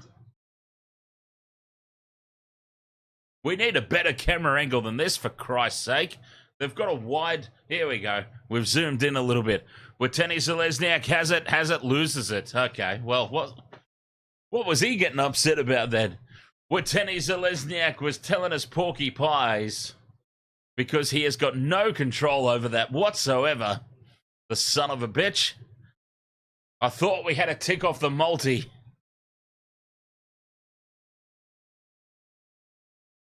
Hey, well, hang on. We're coming back for a penalty. How is that not a penalty try? Tackling the player in midair in the in goal. How is that not a penalty try? It was in the in goal area. If it's an illegal play on Watene Zelezniak in the act of scoring a try, how in Christ's name is that not a penalty try?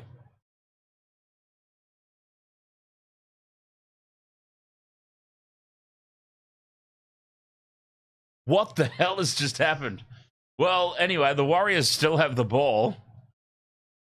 If that is deemed a tackle in midair, when the dude is literally soaring over the try line, he's in the end goal, and he's deemed to have been tackled in midair illegally, then how is that not a penalty try? I can't fathom. I'm struggling right now. Warriors still have it though. Here's another chance. Watene Zelezniak this time for the corner. He runs out of space, fires it back in field. And the Knights dive on the loose ball. And that would be half-time. They've held on here, Newcastle.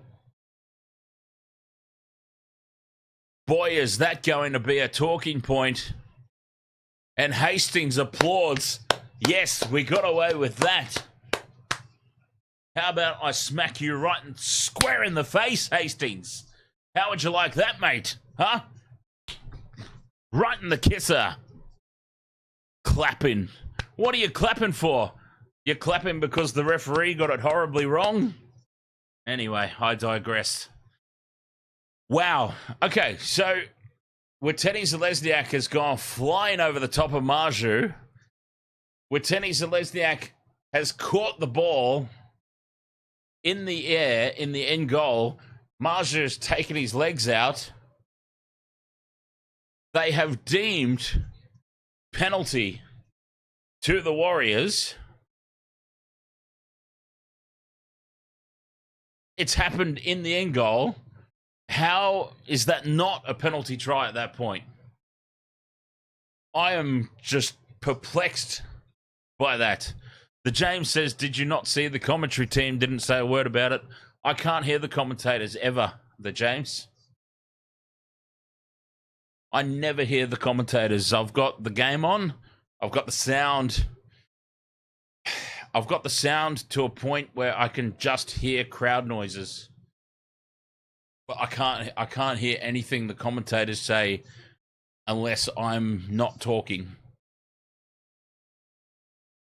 So I honestly have no idea what the TV commentators said. I rely on you guys to tell me that stuff. I don't understand though. If it's a penalty, I realise that rugby league's a little bit different to rugby union. In rugby union, when they're determining the factors of a penalty try, the obstructing player or the offending player is removed from the equation completely. You view the sequence of play as if that guy's not even there. I'll be honest, I should know. I don't know if it's the same in rugby league. I don't know that if they look at it the same way. In rugby union, Marju's eliminated. You look at the play without Marju there. And so you say, with Marju gone, that's pretty much as close to a guaranteed try as you can get for Witeni Zalesniak. Penalty try every day of the week. In rugby league, though, I must admit, I'm not certain that that's the way they look at it. Clearly not the way they looked at it on field today.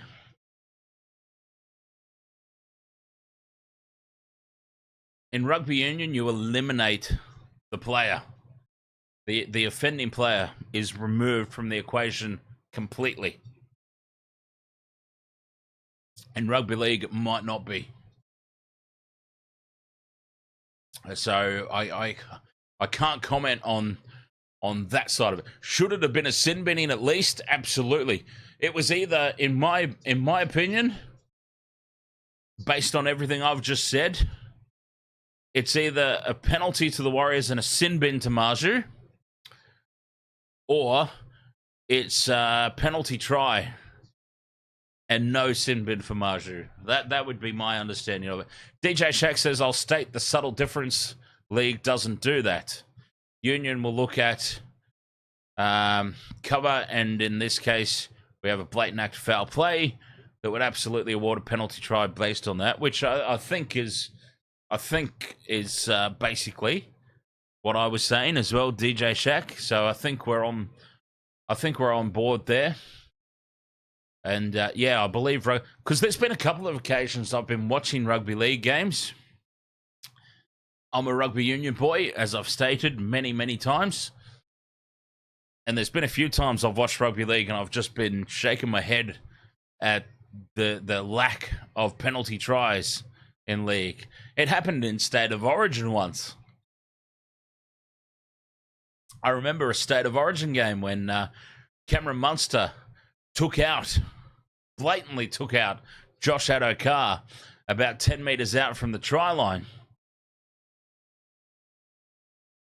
And they gave the penalty, but they wouldn't award the penalty try based on how far away from the try line it happened. 10 metres. And I just remember thinking, if this was rugby union, they would look at that and go, all right, Cameron Munster offended. So essentially, looking at the play, he's not there. Josh Adokar is clearly scoring this try.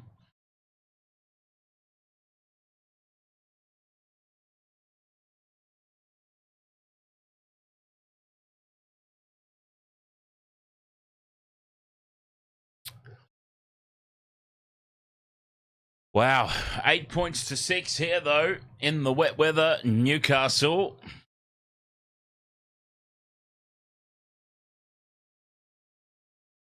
They certainly haven't. They certainly haven't gone on and dominated the scoreboard as much as the territory and possession suggests. Malcolm says it's tough for New Zealand to win in Australian competition with Aussie refs. You have no idea.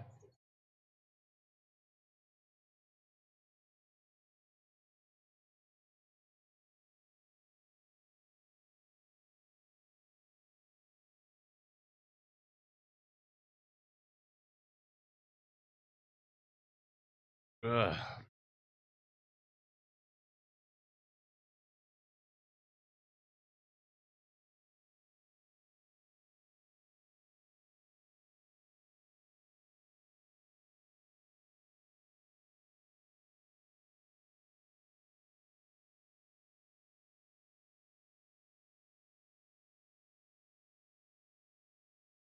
Joking. I wouldn't be, Malcolm. I wouldn't be. Viking Axe, ahoy there, mate. Knights and Dragons for the win.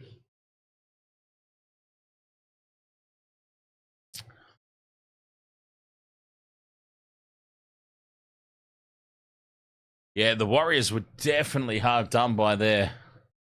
100%.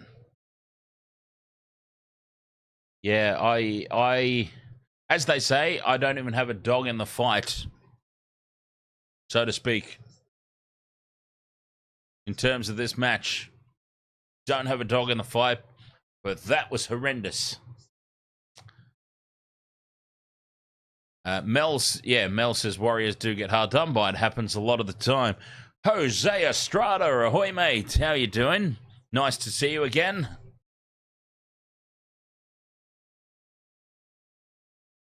Malcolm backtracking.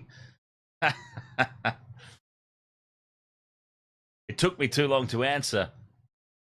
What happened? The Warriors do get dudded a lot. Look at the goddamn finals last year. That forward pass that Reece Walsh threw in the finals that completely killed off any chance of a Warriors comeback against the Broncos in the finals last year. They do get some horrendous calls. We've got to be honest about that.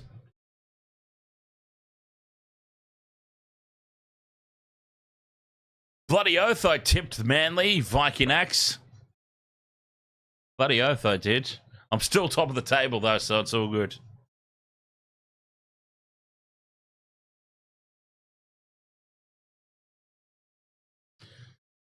Dan Intox is still 4 or 5 points clear at the top of the Wasted World of Sports tipping contest. Regardless of Manly Amber herding the bed against the Raiders.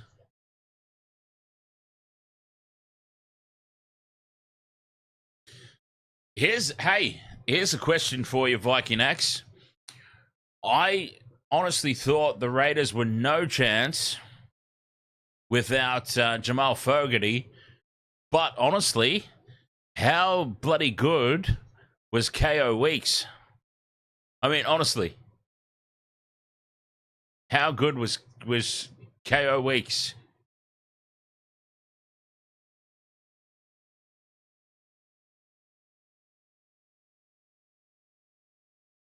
I feel like he had a really, really solid game. Rod says they should have given the Wash 1 year of...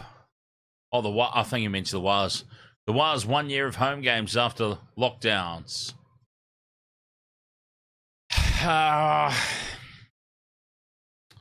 Yeah, sensitive topic, that one, Rod. I'll have a quick break and we'll discuss that. I think that seems like a good topic of conversation for when I come back.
All right, Wastewater Sports halftime here.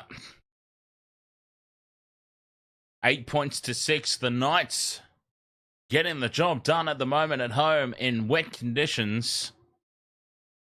Viking Axe says, I didn't think Raiders had a chance, so I turned off after Manly went 20-0 up, only to find out that the Raiders won after watching highlights on YouTube. Oh, there's a lesson in that. There is a lesson in that, Viking Axe.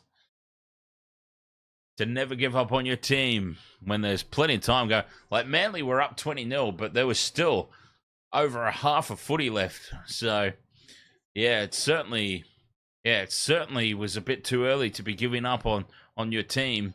I mean, I completely understand why you did at the time in the circumstances.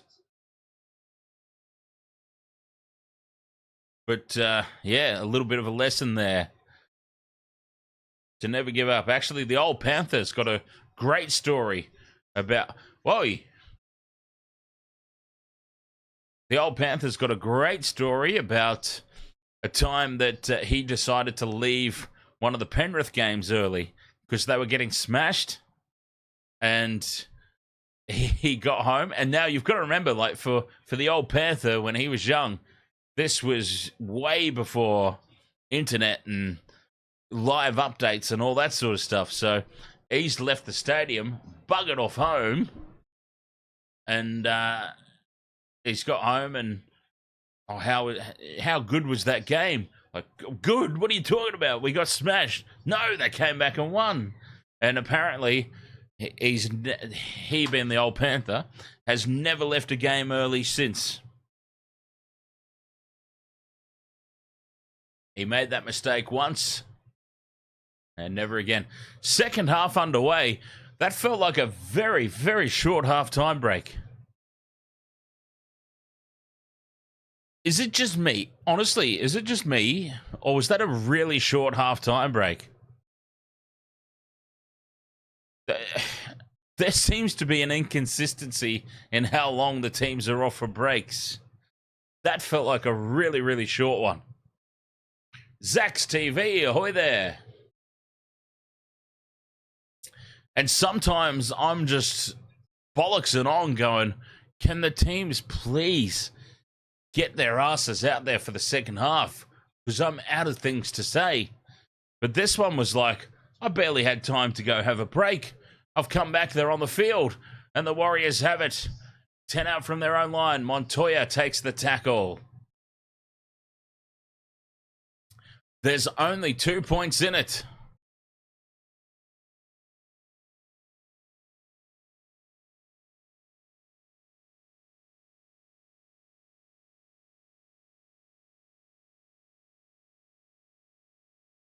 The Warriors certainly not out of this, but you get the feeling their tries are going to have to be pretty conclusive. Verti FN says, right now, I'm getting my girlfriend doing a horsey tail on my mullet.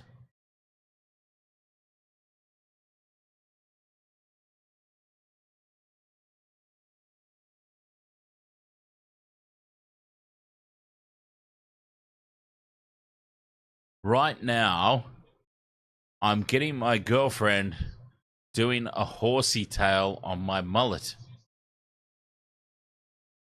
Oh, it's like a rat tail. Okay, sorry. My mind was completely elsewhere. My bad. A penalty here to Newcastle. Well, why not? Why not? Why not? Yeah, I know, James.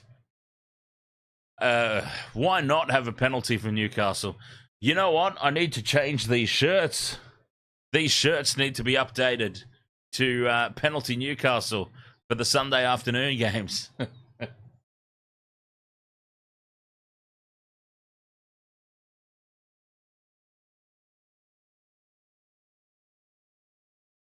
Dr. Pooh says, my girlfriend and I are big fans of Doggy Style. Well, that's just fabulous.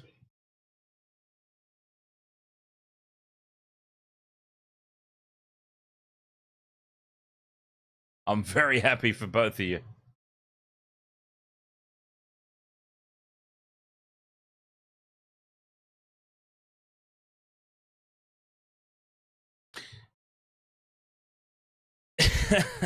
Language? Who used bad language?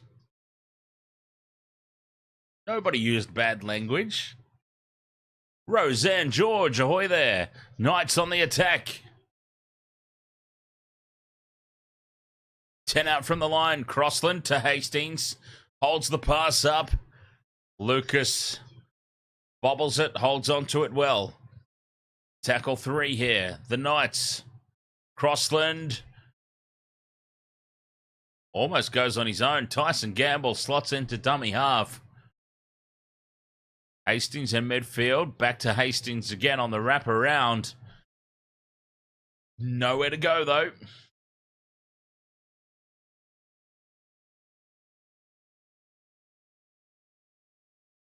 Fifth and last. Oh, Tyson Gamble loses a great defense from the Warriors. A chance to counterattack. And now with Tenny Zalesniak slips in the wet conditions. They can't open up and let loose down the sideline. The Knee Crumbler says, should do a special Wasted World of Sports for the Kiwi fans. I do. It is called the Rugby Championship. Mind you, not every Kiwi fan is into rugby union, though, I suppose, in fairness, and the All Blacks. The Kiwi half of me is a very big fan of the All Blacks. And as I've said multiple times today even, I'm a big fan of the rugby union. So, yeah, Rugby Championship time, I'll be all about All Blacks versus Springboks, All Blacks Wallabies. Johnson puts the kick in. Over the top, looking for it to sit up for Watene Zalesniak. But the Knights come down with it. Armstrong, well positioned. I would venture to say they're not really missing Caleb Ponga at all at the moment, the Knights.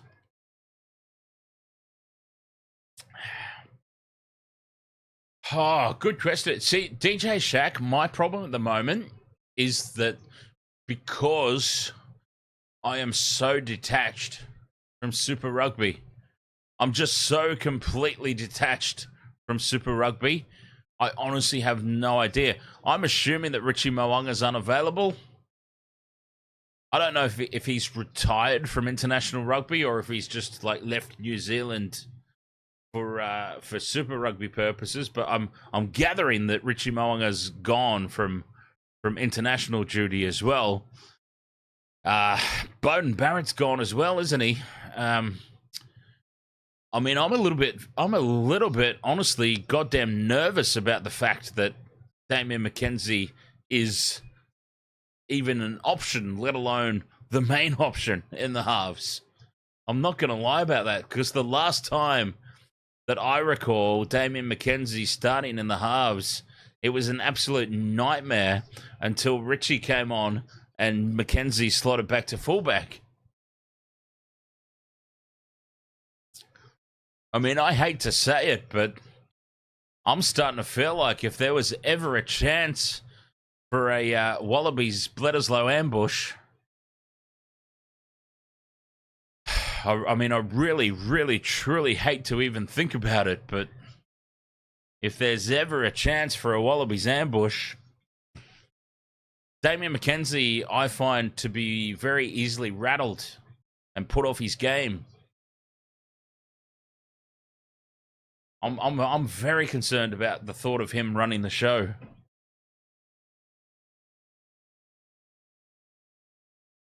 Anyway, we'll see. We'll see.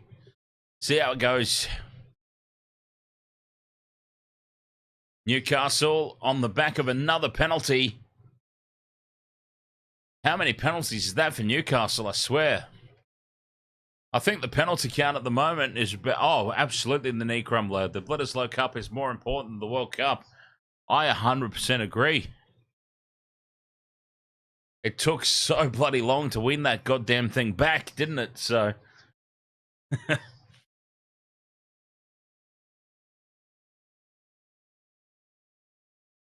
Forward pass from dummy half. Called on Crossland. You don't see those get called very often. But referee Chris Butler, not Gerard Butler, like I said earlier. Chris Butler was on to that one. Crossland pinged for the forward pass. Speaking of Kiwis, Phoenix Crossland.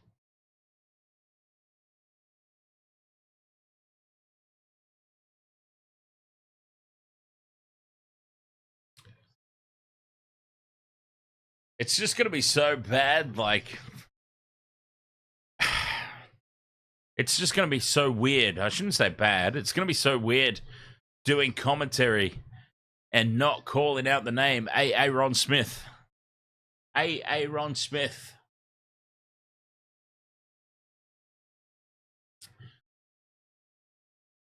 Only 2 points the difference. Newcastle leading 8 points to 6. 8.5 minutes gone in the second half. Bunty Afoa takes tackle 4, just shy of the halfway line here for the Warriors. God damn, he's got impressive hair. Through the hands they go now. Rocco Berry. It definitely is Rocco Berry this time. Steps back in field. He's caught. Taken just over halfway. Johnson, under pressure, does get the kick in. The Knights let it bounce again, and this falls nicely for Tuala. Oh, they're determined. They're determined, the Newcastle Knights, to make a mess out of those high balls. That's quite a few of them now they've let bounce.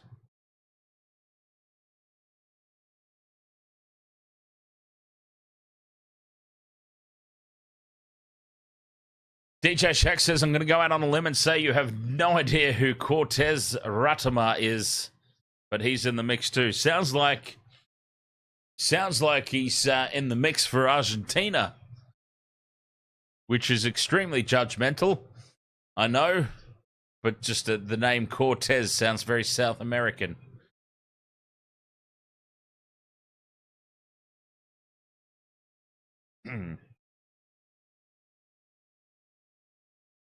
Warriors have the ball 10 meters out from their own line. I'm really looking forward to it. Hey, I'm so excited for the Rugby Championship. I can't wait to get back into some rugby. I'm even excited for the Super Rugby finals. And when I say finals, I'm talking like I will do the Super Rugby semi-finals and grand final.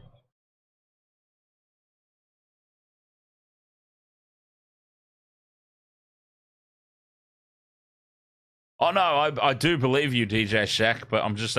as the Knights let the ball bounce again, the Warriors get toe to it. Barnett gets another kick on it. He can't quite dive on the loose ball, and this one goes dead.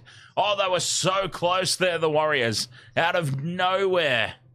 And again, this has been sent up as no try. We're talking about the Rugby Championship and Super Rugby in the chat. And out of absolutely nowhere, the Warriors have nearly pilfered it. Again, Newcastle letting the kick bounce.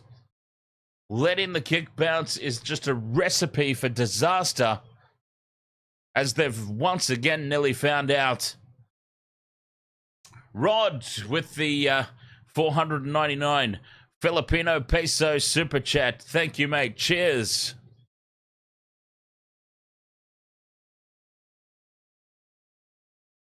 Cheers, Rod. I believe the Warriors to be onside here. It's play on at this point. Barnett gets boot to it. It's a very heavy kick. It's going close to the dead ball line. Barnett's leading the chase at the moment, but Knights, Bradman Best is there. Taps the ball dead. But this will be Newcastle goal line dropout, Warriors ball.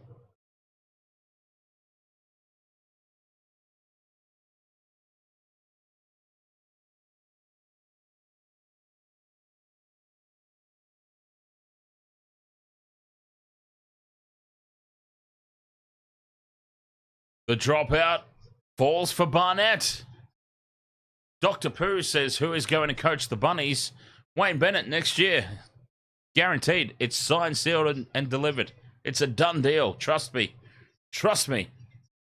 Mr. Ed's Dead says, beautiful memories I have of London and my New Zealand songbird I dated. Beautiful voice and big hips. There you go. Oh, Mr. Ed's Dead. Coming in with, I feel like we're about to break out into song. Johnson to Nickel Clockstad to Berry, and Wateni Zalesniak dives for the corner, and this time, surely, Wateni Zalesniak has scored. Oh, he sends it up as no try. It's been sent up as no try again. Surely he's got there this time, though, Wateni Zalesniak. They're looking at obstruction. Oh, no. Obstruction there on Hastings. No. Piss off.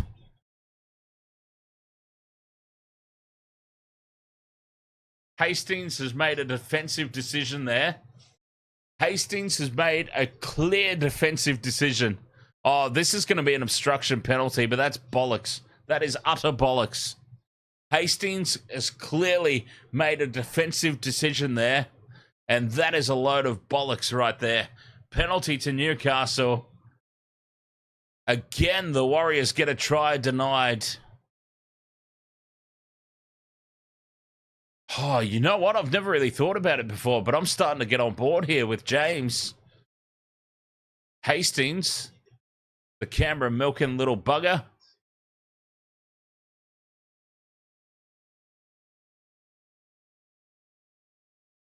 I'm starting to get the urge to punch him in the nuts.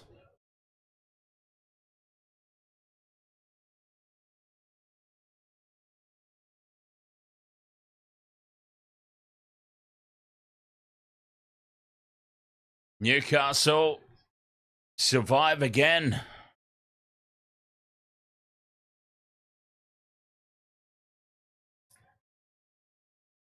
Oh, spilt ball here for Newcastle. Warriors come down with it.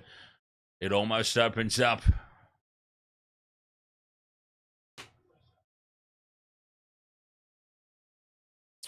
No, well, that's probably completely fair, DJ Shaq. He wasn't even milking. He just genuinely made a defensive decision. The wrong one. You're probably right there, DJ Shaq.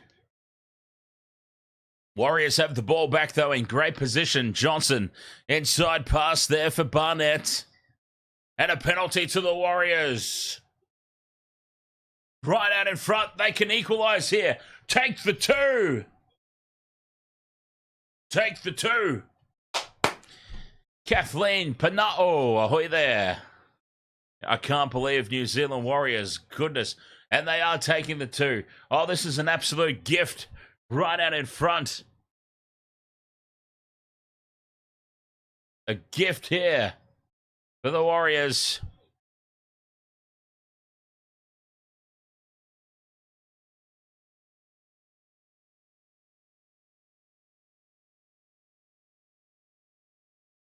Verti FN says RTS for Dally M winner.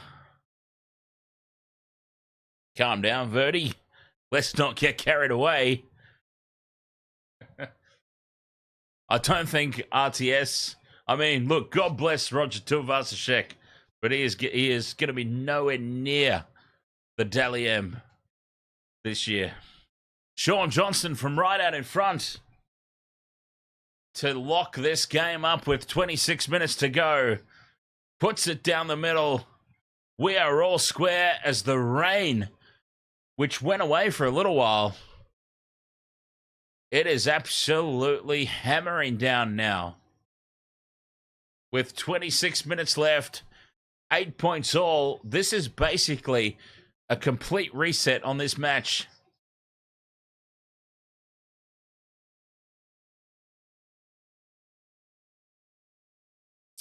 Raining so heavily, umbrellas are being passed around everywhere.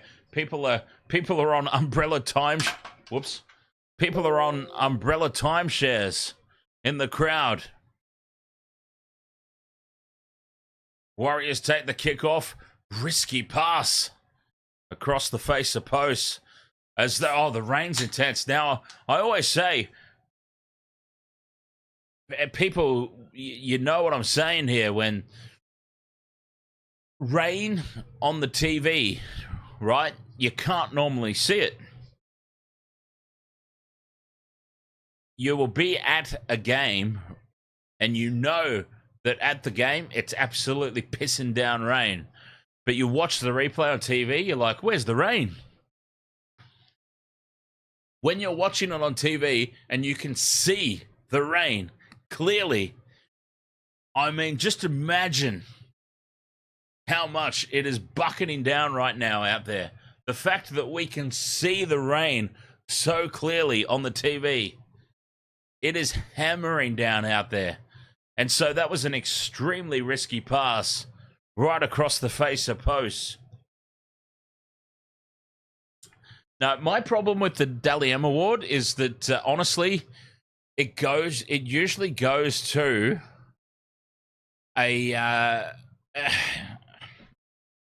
I mean, I don't know if it's fair to say more often than not, but I mean, it quite often goes to a really undeserving player. Like, honestly, Kalen Ponga last year, come the frick on. Kalen Ponga last season? No, but Kalen Ponga was the standout player for his club. Therefore, pretty much every week was going to get maximum points for Newcastle. So, contrast that with, okay, like Panthers, for example. Let's use the Panthers, for example. The Panthers will have a good game, and you go, okay, well, who is the Panthers' best player? Nathan Cleary, Brian To'o, Dylan Edwards, Liam Martin, Isaiah Yeo. The points get split. So you have a weekend of games. Kalen Ponga gets all 6 points. Nathan Cleary gets 2. Dylan Edwards gets 1. Isaiah Yeo gets 1. You understand? I think it's an absolute joke of an award. 8 points all here is what we've got. Mega Gene, 22.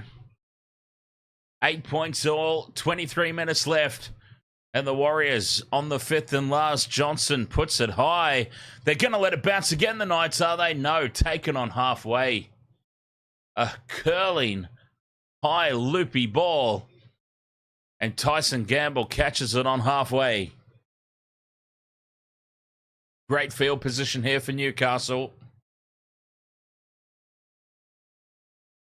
As the rain just continues to thump down.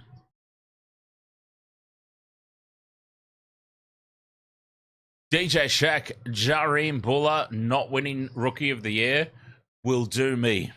That'll do me right there and then. How that didn't happen, I don't know. Hastings kicks in over the top. Nickel Klogstad lets it bounce, collects it, and he's taken over the dead ball line. Whoops. Did you all hear that?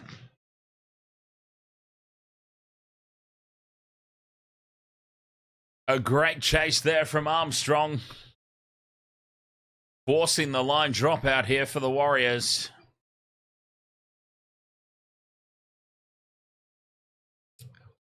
Stephanie, stay funny, Steph. Ahoy. Oh, the dropout's close to the sideline. As a matter of fact, it's over. It is out on the fall from the goal line dropout.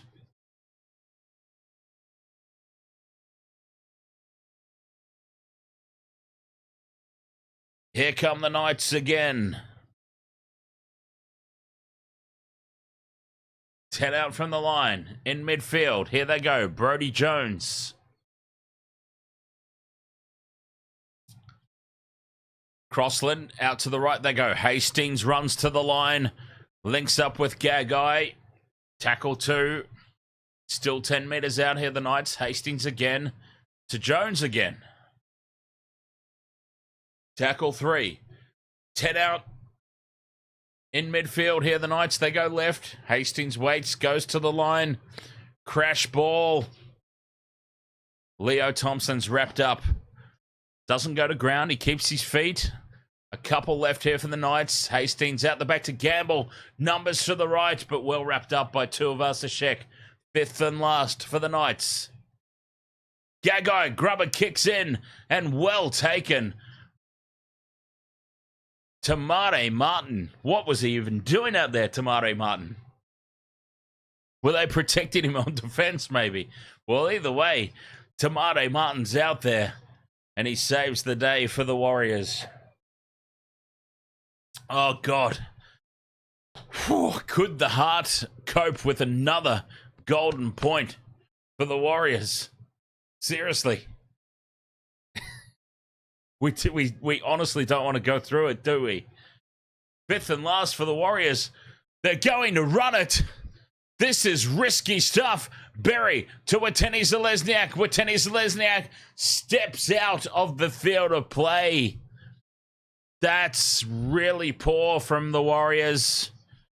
Terrible 5th tackle option. Watene Zelezniak was about 50 metres outside the field of play when he kicks this.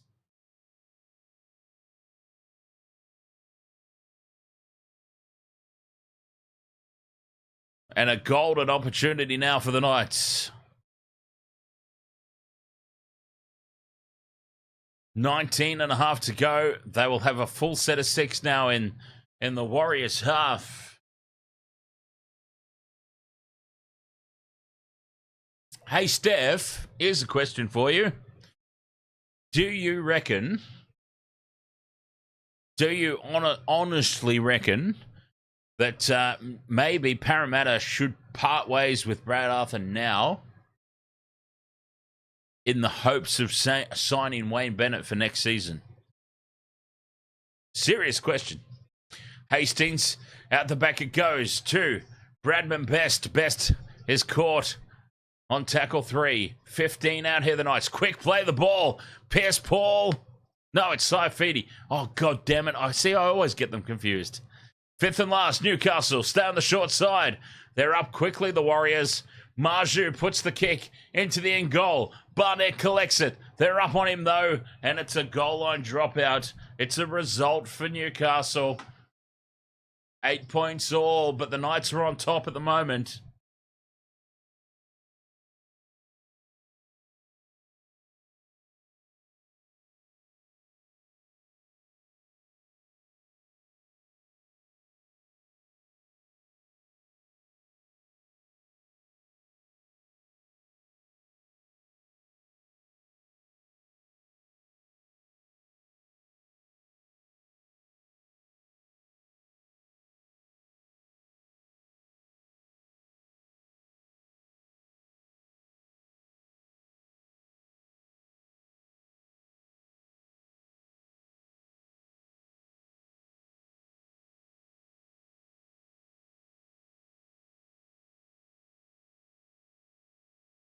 Goal line dropout, and Newcastle have it.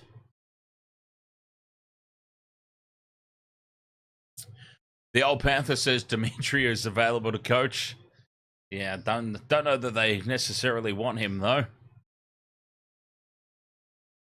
Never mind the polo season, Dr. Pooh.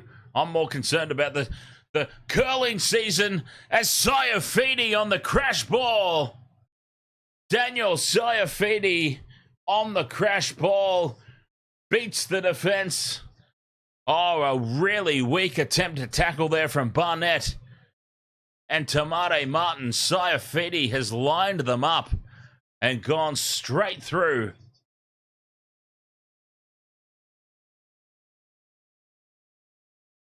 Some weak defense, and the Knights take the lead.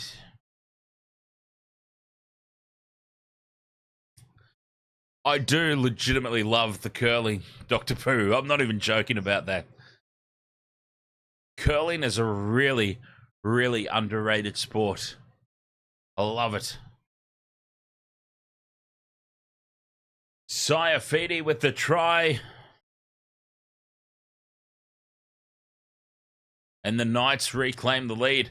Honestly, some dubious decisions have been involved in the lead up to that. But there can be no excuse for that defense.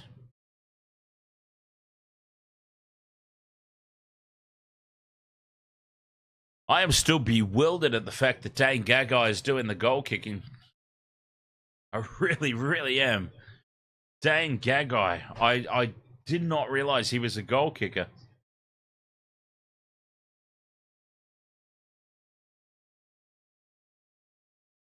Gagai with the conversion, puts it over, and the Knights lead 14 points to 8. 15 and a half minutes to go.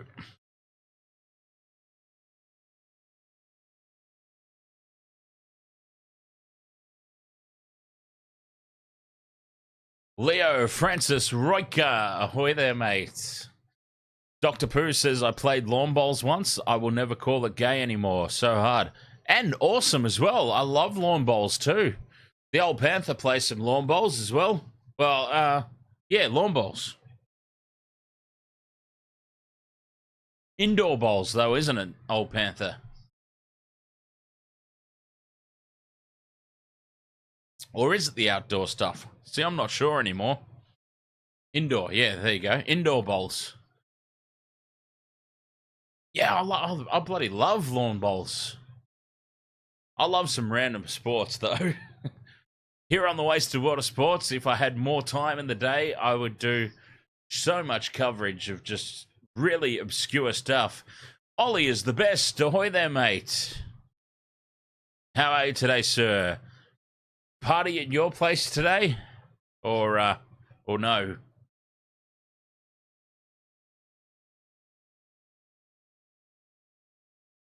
Fifth and last for the Knights.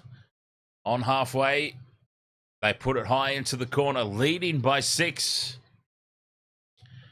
Trapping the Warriors here, just a couple of meters out from their own line. There's still 14 and a half minutes to go. There's plenty of time. But the Warriors, honestly, not really looking likely.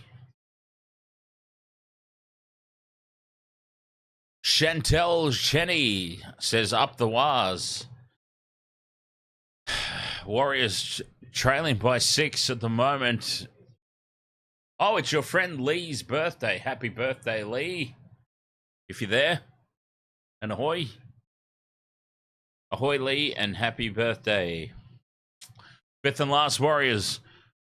From their own side of halfway, the kick is allowed to bounce again from the Knights.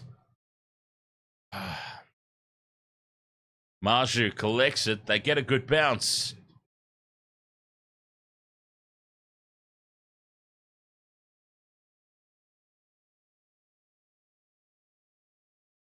Dr. Pooh says, I always wanted to try horseshoe throwing because of the song Tennessee by Arrested Development. Oh, is Arrested Development that band that did the song that I really liked, Mr. Wendell? Mr. Wendell, yeah, yeah.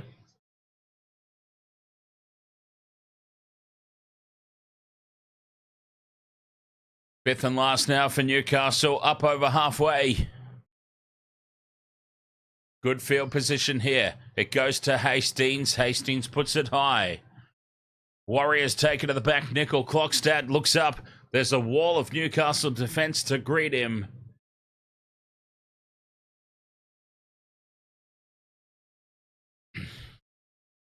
Plenty of time left for the Warriors. They don't need to hit the panic button.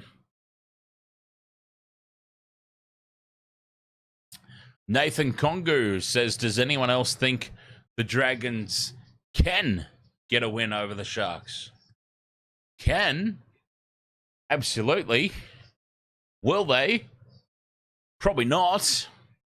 But can they? Yes. Penalty here to the Warriors. Oh, they needed that.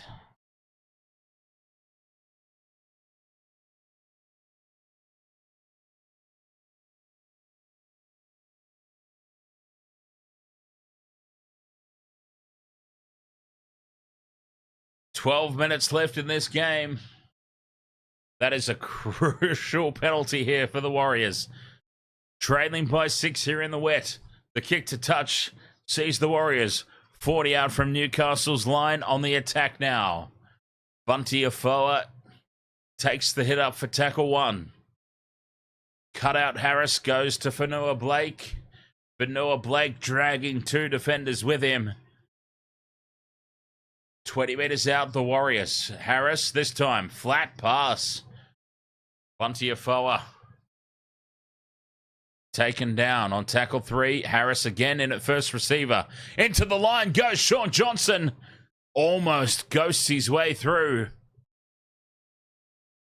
Here's Nickel Clockstad now, looking for some space. Losing a lot of ground. Fifth and last for the Warriors. Johnson, crossfield kick. Who's attacking it? It's Tuivasa-Sheck, but he misses it. And Dean Gagai comes away with it. Gagai loses it. Gagai spills it forward. And the Warriors, oh, here we go. A full set of 6 incoming now, 10 metres out. Warriors ball. This is a chance. Big one. Barnett charging into the defence. He takes tackle 2. Only a couple of metres out. Egan stays on the short side. Tamate Martin pops it up for Montoya. And they take tackle 3. A metre out. They're lined up to the right here, the Warriors. They can't get the ball out there. Fanua Blake takes tackle 4. Still 5 metres out. Warriors ball. Harris out the back to Johnson. Johnson runs it to the line. To Nickel Clockstad. Takes them on himself. Draws in 3 defenders, but he's wrapped up fifth and last. 5 metres out still. The Warriors. Johnson puts the kick in. Taken by Gagai in goal. I would have thought Gagai's been called to have carried it back. And a goal line dropout for the Newcastle Knights.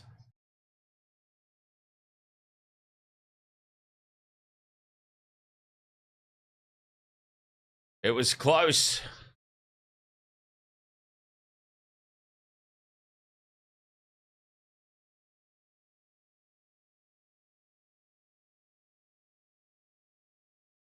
Tyson Gamble goes short. Warriors race back and collect it. Here they go again. Warriors, 9 minutes to go, trailing by 6. Bunty Afoa beats 1, beats 2. He's brought down by Phoenix Crossland, of all people. Kiwi on Kiwi there. Kiwi on Kiwi crime. Rocco Berry. Only a metre short. Couple of tackles left here, the Warriors. Johnson to Harris in midfield. Crash ball to Fanua Blake. 8.5 left. Johnson with pace, inside ball to Jackson Ford. 5th and last. Not really threatening the line here. Johnson to Fanua Blake. All they had was the crash ball. Newcastle, all they had was the crash ball. The Warriors, Newcastle defended easily.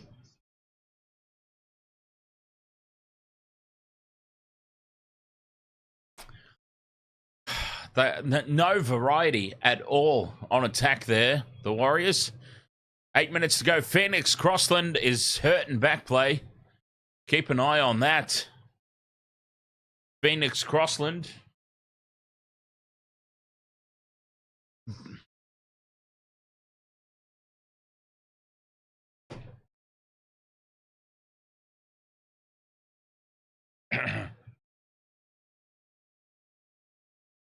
Ollie is the best, says my brothers Callum and Josh. Say ahoy.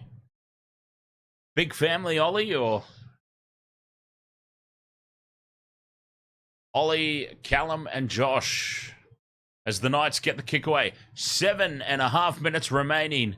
And the Warriors have been turned around here. All the way down their own end of the field. Noylan Wairo says go Knights.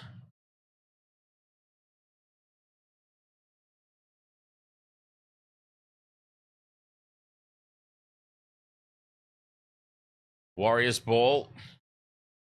Two of us. Who was that? Nickel Clockstead, I think, has just fallen over himself in back play. That's hilarious, the poor bugger. Warriors go up over halfway. Can they get themselves back into position? I feel like they had a golden opportunity before. Wade Egan, dummies. Half a gap opens up. 5th and last. Johnson. 30 out from the line, puts it high, has the kick chase. Needs to be a good one. Marju does well and takes it for Newcastle. Newcastle are looking solid. 14 points to 8. 6.5 minutes to go. The Knights honestly looking good.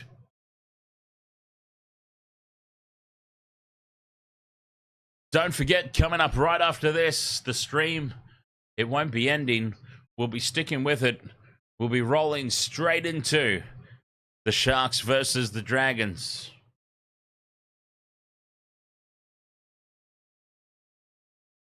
Fifth and last here for Newcastle.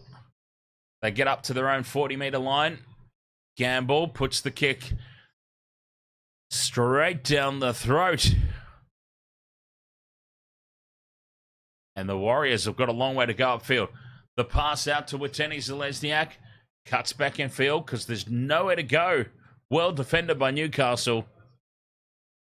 5.5 minutes left. Time running out here for the Warriors.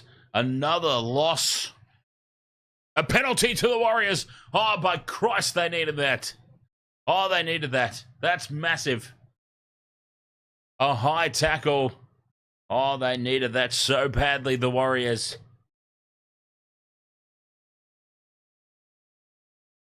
A loss here for the Warriors. Their season would be really, really under the pump. We're only in round 9.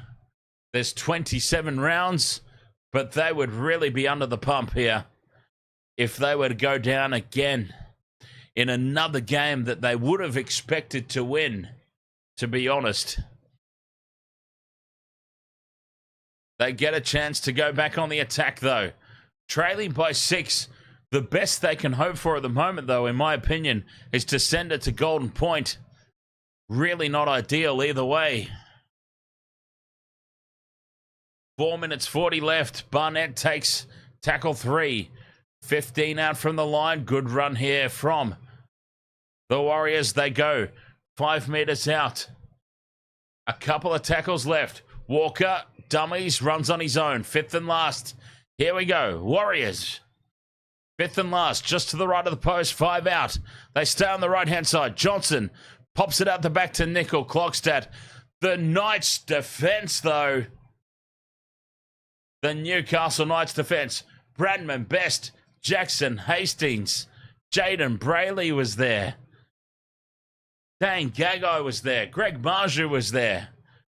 The numbers from the Newcastle defence to just shadow the Warriors over the sideline there.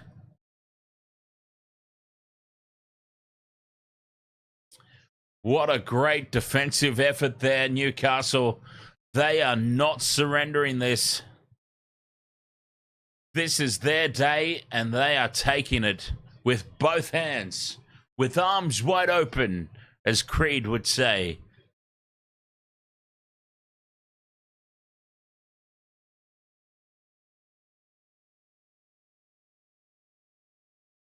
Three minutes left. The Warriors will get at least one last shot at it.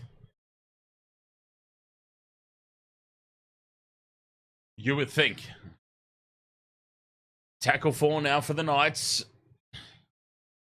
Over halfway they go. 5th and last now. 40 out from the line. Another good set of 6. Hastings puts it high. Warriors have got to go length of the field. 2 minutes 48 to go.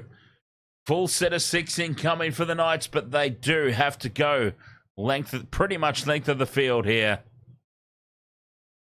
John Yor says, "Go Knight," watching from Papua New Guinea.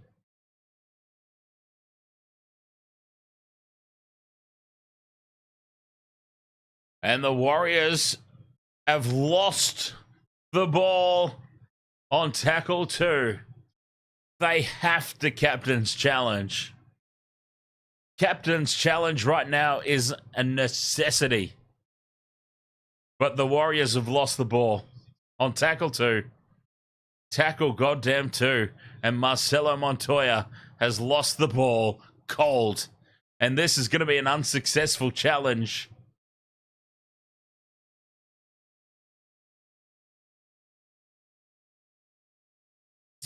Oh, maybe. Is that Hastings on the ground?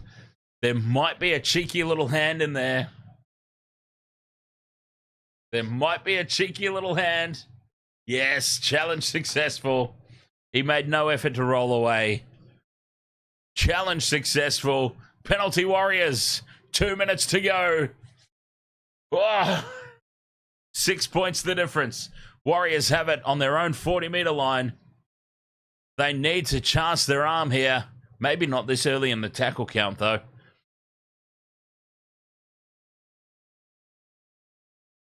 Walker in at first receiver.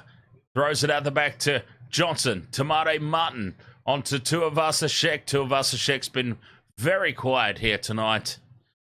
Takes tackle 2. They're over halfway, though. Barnett shrugs off 1. Oh, a big don't argue on Dane Gagai. 30 out from the line and slipping, throwing the offload. Was it touched by the Knights? Yes, it was. 6 more tackles here with Tenny Zalesniak. Down the sideline, 1:15 to go. Penalty to the Warriors. A penalty's not really going to help them, though. They trail by 6.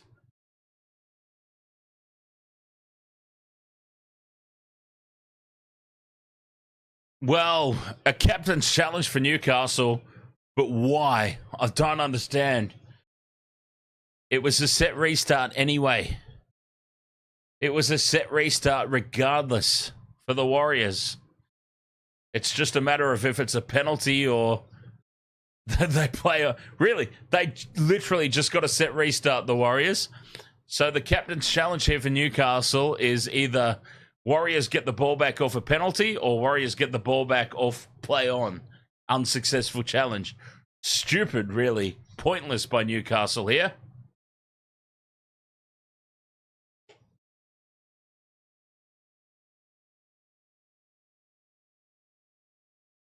Absolute waste of a challenge. Either way, unsuccessful or not. I mean, it is unsuccessful, but either way, it was a complete waste of time. And the Warriors pumped this into touch. 20 out from Newcastle's line. 6 points the difference. Here come the Warriors. Can they send this to golden point? Can the Warriors supporters survive another golden point game? Walker takes it 10 metres out, tackle 2. Wade Egan in a dummy half.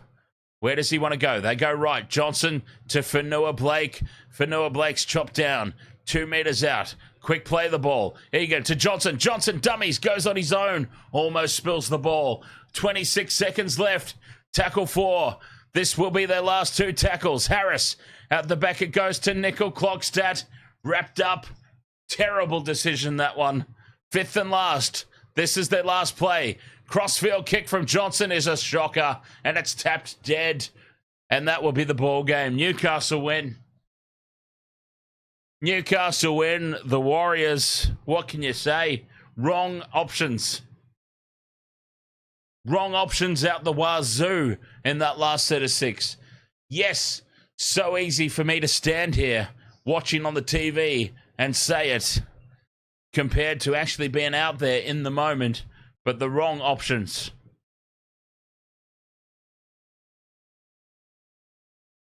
They went the wrong way. Yeah, Drizzy Goat, I went for the Warriors. I had tipped the Warriors tonight, that's for sure. The left side was open. They needed to go there. They went right. I couldn't believe it.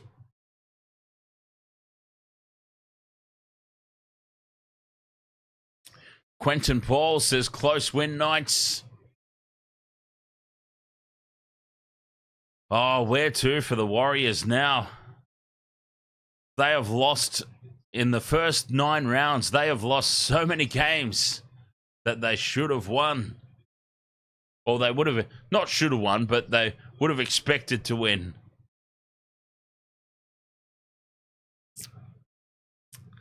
Yes, Lath. Lath tried to warn us all.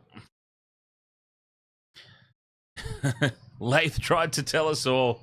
Back the Knights.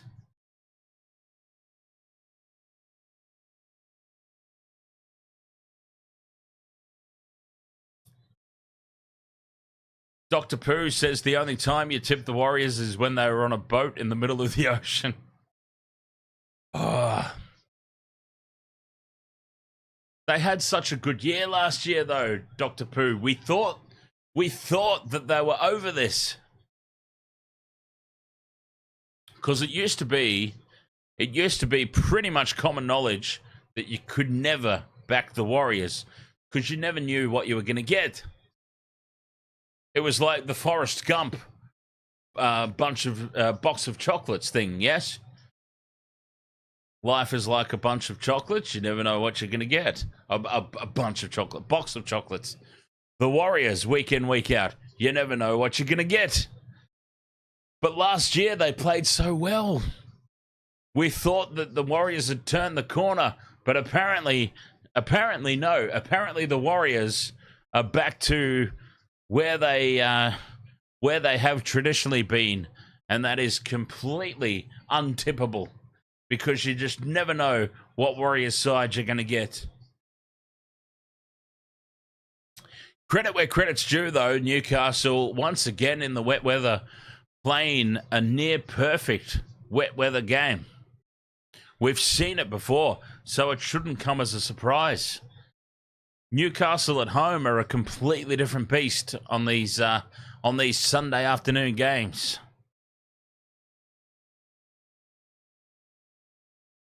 And that's a big win for them. 14 points to 8.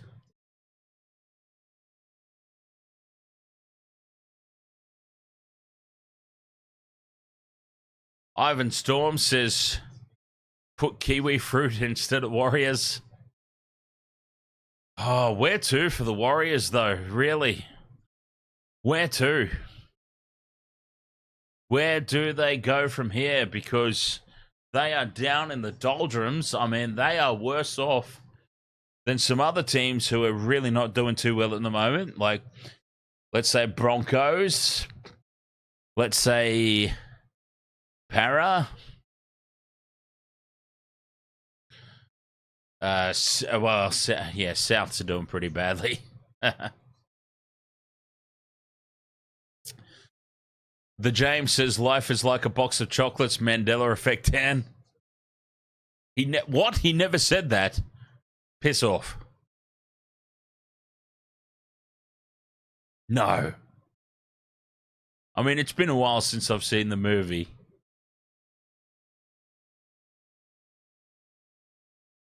What was the actual line then? Oh, hang on. I can't look up. I've actually cheekily attempted to unlock my phone far too often, and now I'm locked out for a minute. What was the line then? You gotta love the Mandela effect, eh? I said bunch of chocolates. I know that wasn't right either. Oh, okay. I'll click on it. I'm not clicking on it. I'll click on it. All right. I'll click on the goddamn thing. I'm going to want to watch the whole movie now is the problem. Hello. My name's Forrest Gump. Hello, Forrest. Do you want a chocolate? I could eat about 1.5 million of these. My mom always said life was like a box of chocolates. You never know what you're going to get. Oh, but it is box of chocolates. Yeah, that's what I said the second time after I corrected myself.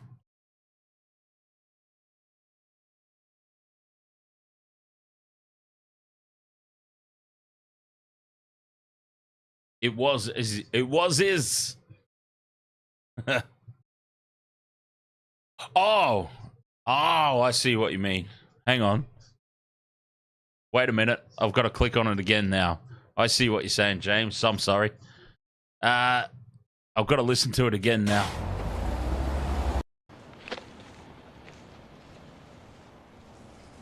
Do you want a chocolate? I could eat about 1.5 million of these. My mom always said life was like a box of chocolates.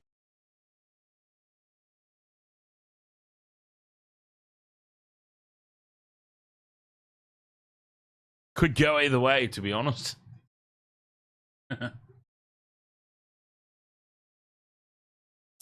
Could go either way. All right, Wastewater Sports, 14 points to 8 here. The Knights have got the win. We have got the Sharks and the Dragons coming up next.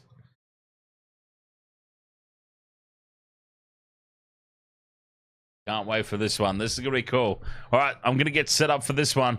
Oh, actually, I'll tell you. I set these multis. Actually, no, I'll have a break. I will be back. I'll set it up. This stream is staying active.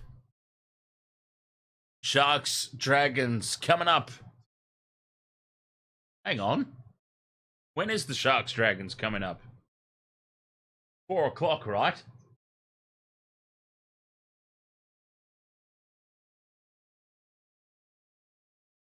Yeah, 4 or 5.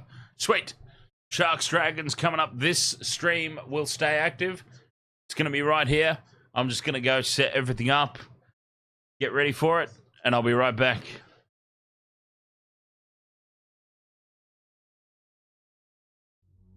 Oh, do tell me the Red Dwarf one. I want the Red Dwarf Mandela effect. I need it.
Mirror, mirror on the wall, who's the fairest one of all? Sharks, Dragons, coming up. Waste of Water Sports continuing here. Game number 2 of this Sunday doubleheader. Oh, 7 Dwarfs, I meant, not Red Dwarf, you son of a bitch. I was going to say, I would have thought that I knew a Red Dwarf Mandela effect. I know pretty much everything else about the show. I pretty much recite Red Dwarf all seasons, word for word, in my sleep.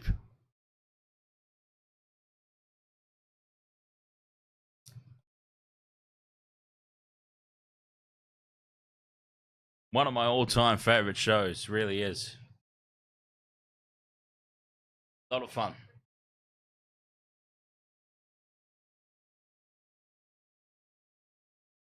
Sharks, Dragons, coming up here. The Cronulla Sharks looking to retain top spot on the ladder.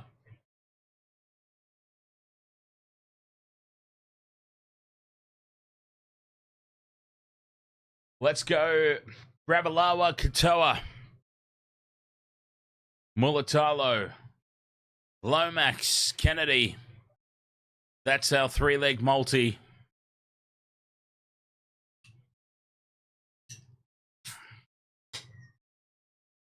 Dragons get us underway. This game has begun. Sharks, Dragons. The Knee Crumbler says Red Dwarf.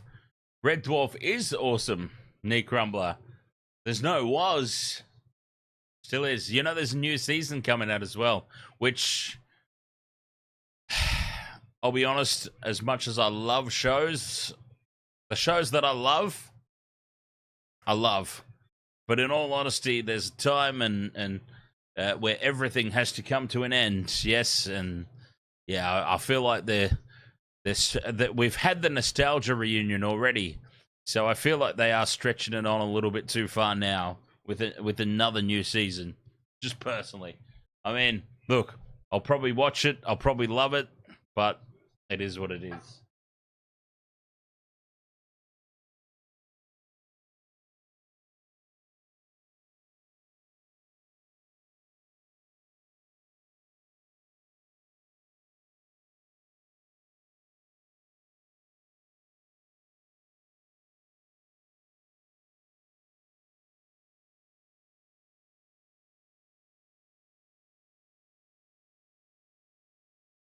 Lomax is in my multi, Ivan Storm.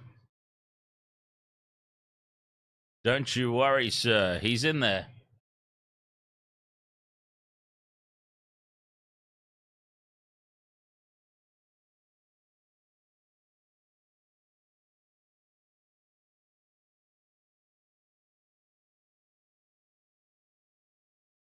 He's there. He's waiting. He's ready to roll. Penalty here for the Sharkies. Just what the doctor ordered. Nice and early.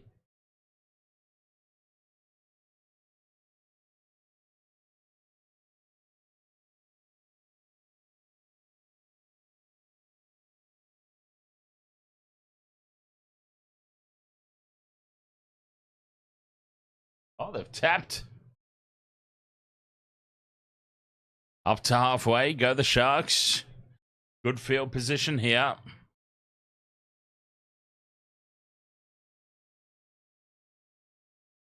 Good start here for the Sharks in this derby.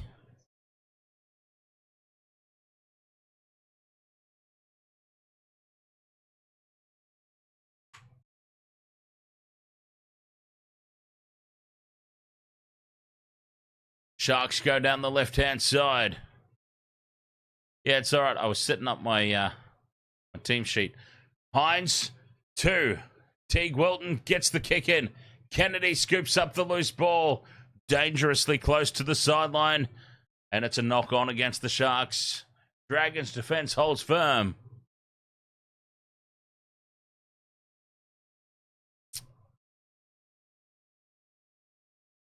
Chris Webb, ahoy there.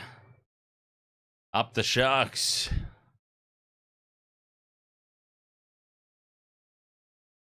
Big game for the Sharks, this one. The Dragons are a little bit of a banana skin game, traditionally. And victory for the Sharks will see them retain top spot on the ladder. It'd be weird. I'm top spot on the Waste of Water Sports tipping contest. And for the Sharks to be top spot on the competition ladder as well, that would be crazy.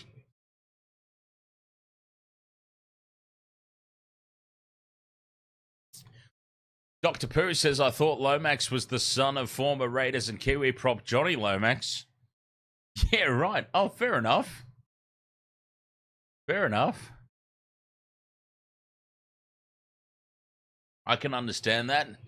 Sharks with the ball here, up over halfway. They go on tackle 4. Big charge forward by Mulatalo. Mulatalo is my only single try scorer in this same game multi.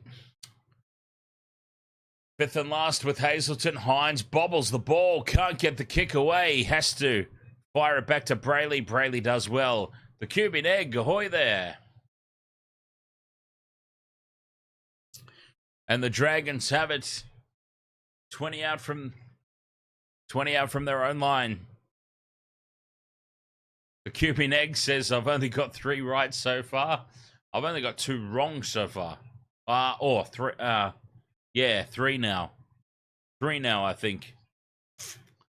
Yeah, 3 now because the Knights defeating the Warriors.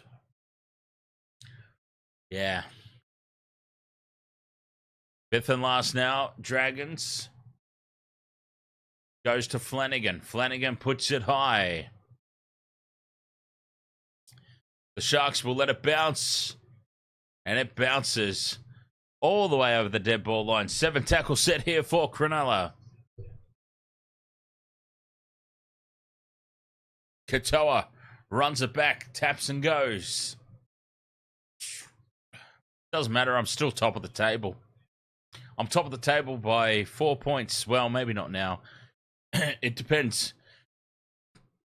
If the person in second place tipped the Knights, they'll have cut me down by 1, and my lead will only be by 3. Let's have a look.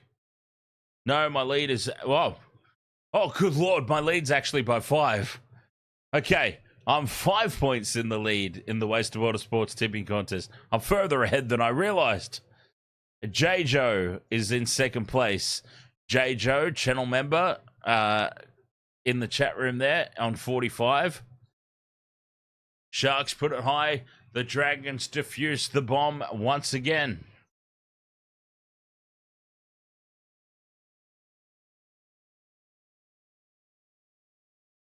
Both teams just going set for set at the moment. Completing well.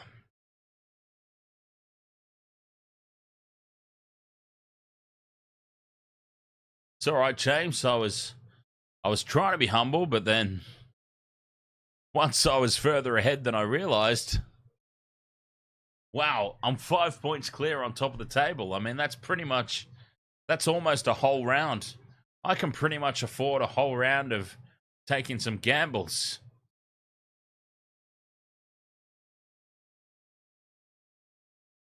Dragons complete. It's a great position to be in. Dragons complete again. Sharks come down with it.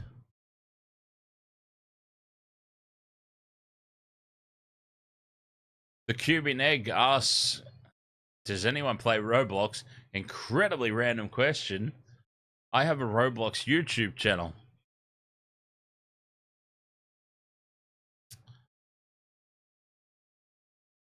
The James says, say it one more time how far ahead you are, Dan.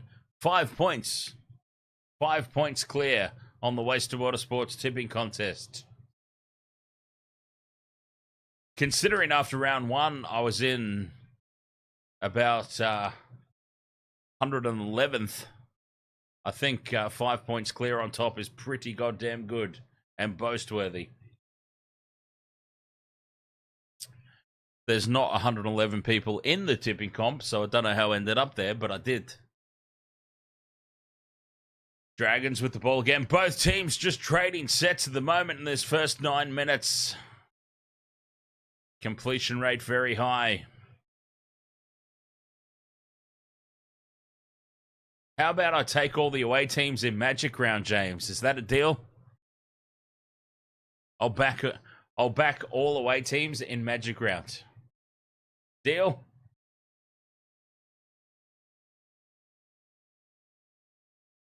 Sharks with the ball again. Penalty to the home side. Ramian try. No deal. No, you can't have the away teams in Magic Round. Everyone's away except for the Broncos.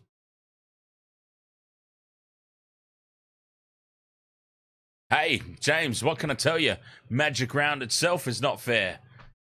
It's very beneficial to the show ponies. 6 again here for the Sharks.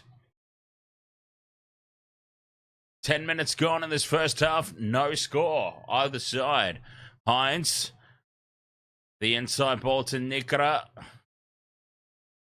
Tackle 2 here for the Sharks. 30 out in midfield.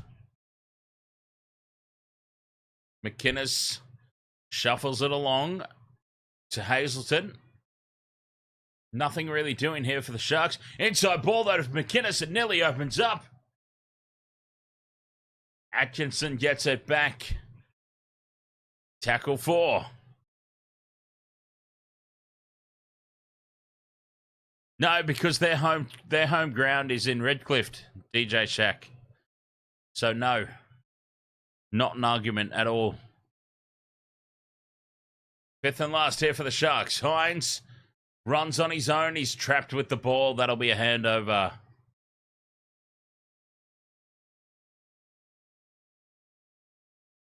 Ivan Storm says, see you guys. I'm on my way to the liquor store right now. My grandma really needs some whiskey. Be right back at halftime. Nice. Well, I mean, you can't argue with that, right? Grandma needs whiskey. Grandma needs whiskey. Grandma gets whiskey. Penalty here to the Dragons.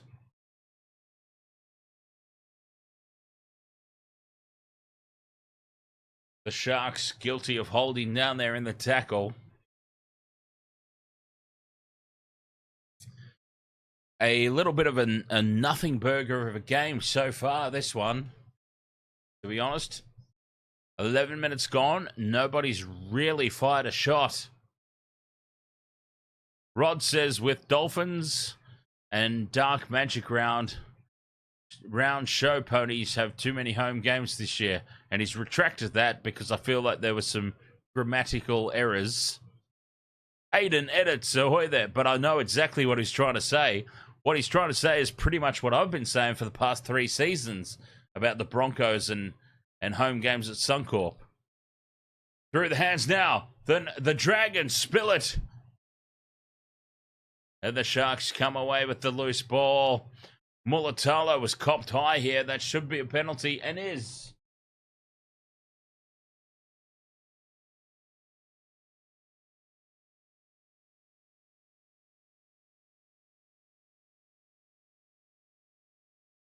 High contact there in that tackle. Ben Hunt.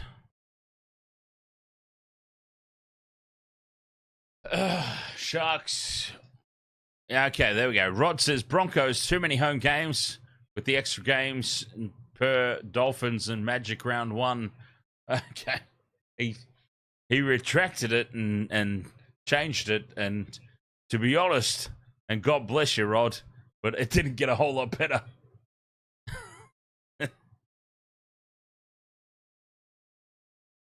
I know exactly what you're trying to say, though. Don't you worry. I've been saying it all the time on streams. I know exactly where you're going with it. I argue with Michelle all the time about how many home games the Broncos get. And she's like, it's the same home games as everyone else. I'm like, no. No, actually look at the draw. Actually look at the draw. It's not the same home games as everybody else. Crash ball here, and the Sharks are over the line. Kafusi just needs to fall, and he does. And Oregon Kafusi plants the ball down, and the Sharks lead 4-0, kick to come.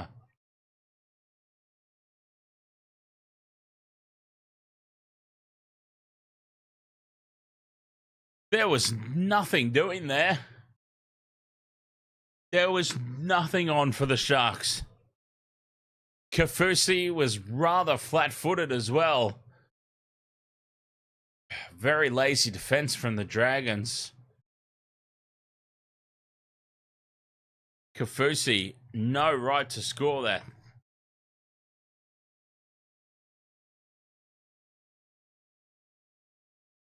Too many shots, you say, Rod?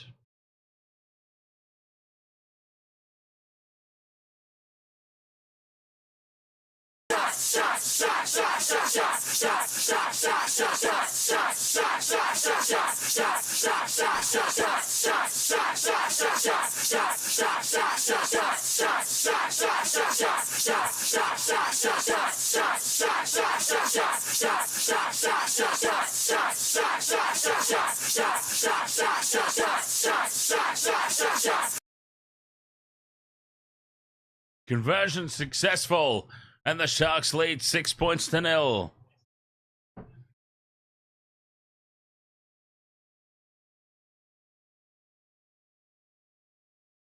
"15 minutes gone, and really it's been a die roll game.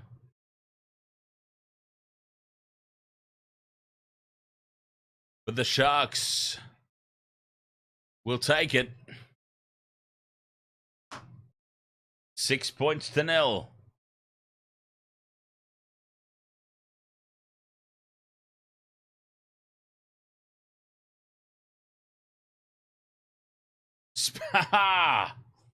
Oh, speaking of shits.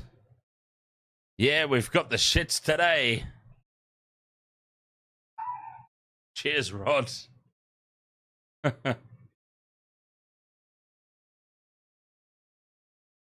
Cheers, mate.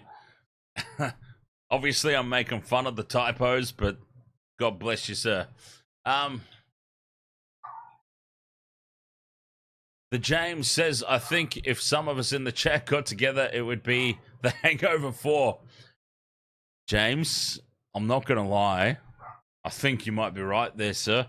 I'm actually, when I say where, I'm saying Michelle and I are going to be discussing Wasted Water Sports live shows around the country. I feel like in some respects it might be a very bad idea. Wasted Water Sports tour of the Philippines be an even worse idea, I think. Well, for me, because... Whoops. Because I'd get caught up with all those bar girls and whatnot. 6 points to 0 here. The Sharks with the lead. 23.5 minutes left in the first half. Dragons have the ball.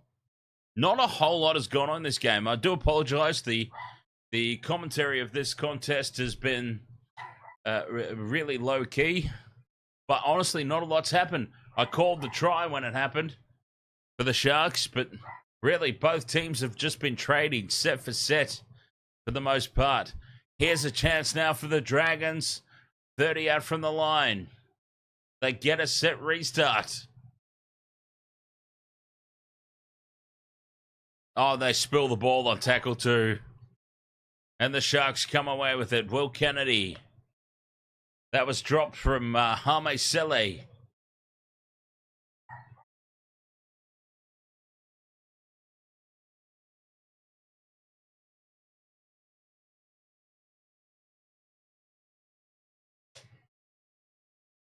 Falcor. Illawarra. Stop that. Oi!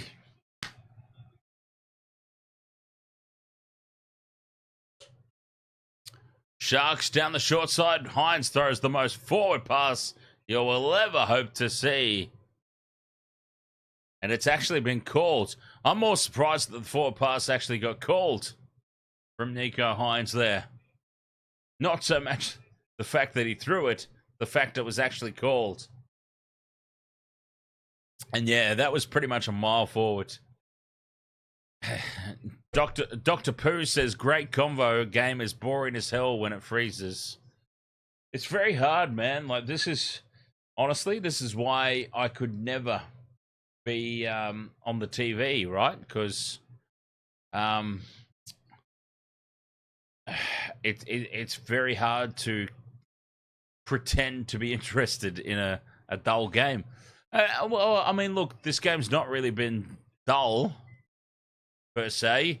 It's just both teams at the moment are trading set for set. And in commentary, there's not really a whole lot of point, though.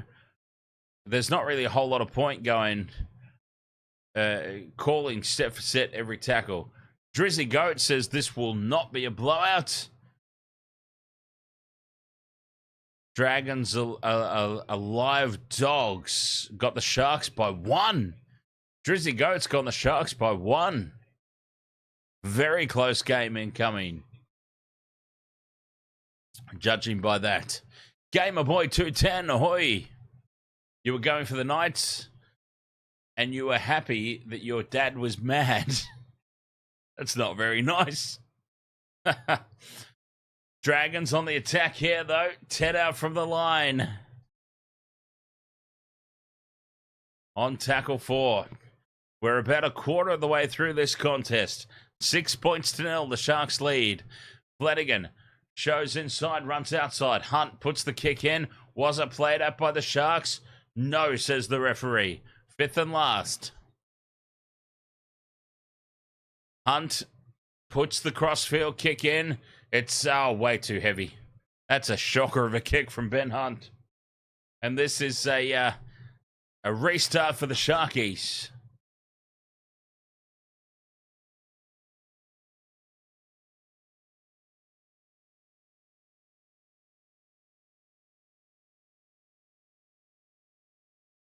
.5 minutes left of this first stanza. Sharks, 6 points to 0.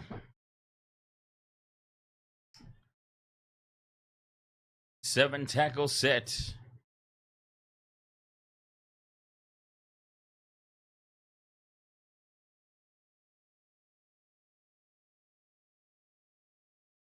Quick play of the ball.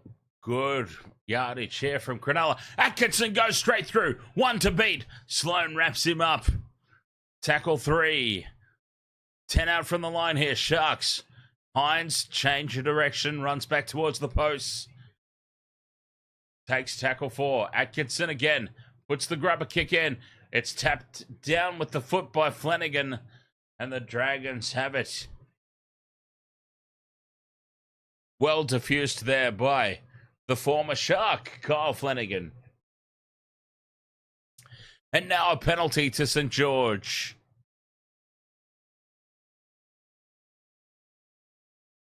The James says, boring game. And, yeah, I've got to agree so far. I really have to agree so far. It's kind of been the drizzling shits at the moment, this game, to be honest. Thankfully, there's plenty of time left. And absolutely anything can happen. Aiden Edits reckons the Dragons are getting all the penalties. In fairness, there's been a lot of penalties. Dragons have got more. And straight through now goes Jacob Little. 1 to beat. Will Kennedy does well. The try-saving ankle tap. But Dragons have front foot ball, though. Looking to equalise. They've got numbers out to the right. Oh, no. Sloan's gone on his own and cut back in field. 5th and last now for the Dragons. 5 out from the Sharks line. Just to the right of the posts. And here they go. Flanagan to Hunt. Hunt holds up the pass. Ben Hunt goes on his own. Ben Hunt, he's over the line. He spills the ball. Ben Hunt knocks it on. White line fever. And Ben Hunt. Oh, and he's even attacking his own nose there after that one. He knows. He knows. He understands. He had the white line fever there. And the Sharks hold on.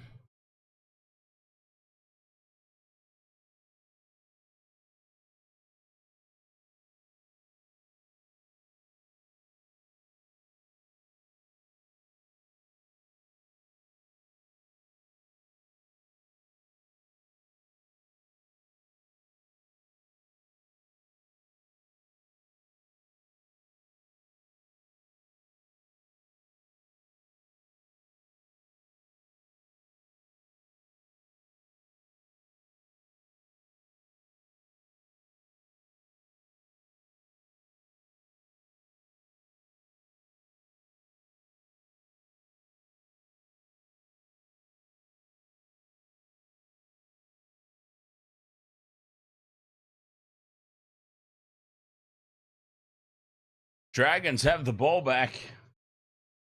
I wasn't here, so I'm not sure what happened. The Dragons on the attack. Sloan cut out pass to Tui Pelotu. And Tui Pelotu's driven backwards on tackle 3. Dragons on the attack still. Oh, wrapped up well in the play of the ball. They're up on Jack Bird.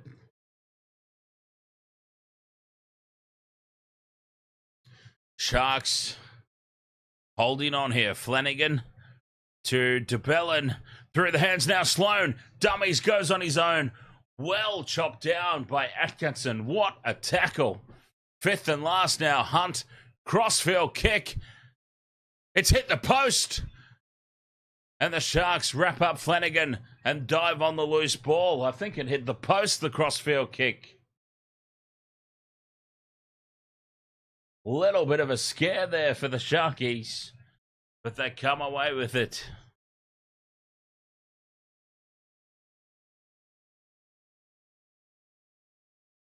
"15.5 minutes to go. In this first half, Sharks lead 6-0. It's scrappy, but they'll take it. I mean, absolutely, we'll take it. Top of the table? Yes, please. 5th and last, Sharks get the kick away. It finds the grass. Pops up nicely, though, for Sloan at the back. Dragons ball. The James says, I can be Allen. Allen! Allen! Allen! Hang on, was it even Allen? That goddamn video? There was a few different names, wasn't there? Steve! Steve!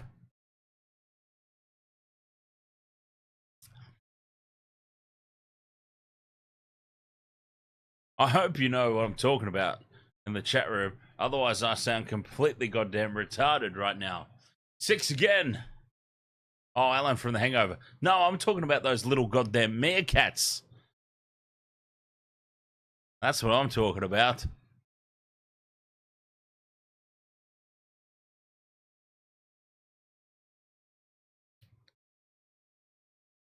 The little meerkats from the Discovery Channel parody. Tackle 3 here for the Dragons. They're on the attack again. Great field position.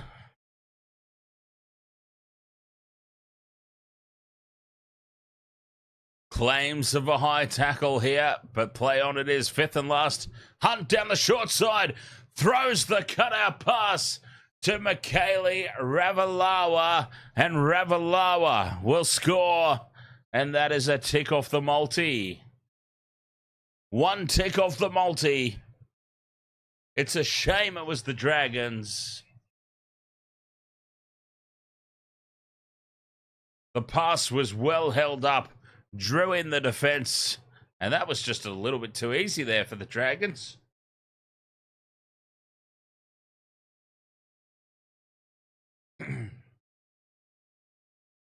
Six points to 4. The conversion attempt to come.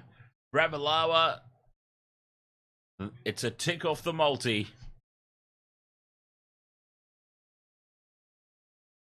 But yeah, when it's when it's against your team, you really hate the ticks off the multi.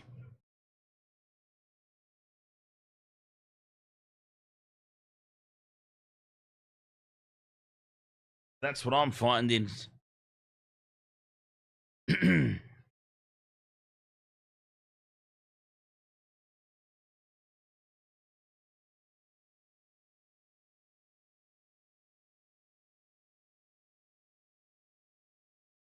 12.5 minutes to go.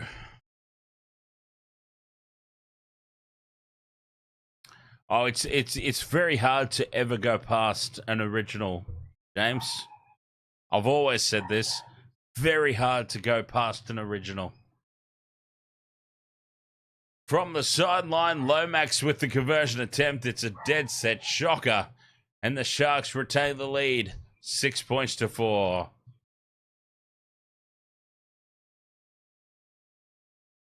We do have a tick off the multi, though. Michaeli Ravalawa. The anytime try scorer.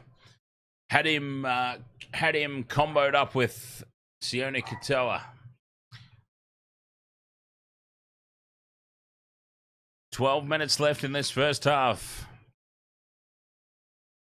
6 points to 4. This game, it's going to be a close one. Hunt takes the kickoff. And Ravalawa, the try scorer, with the hit up.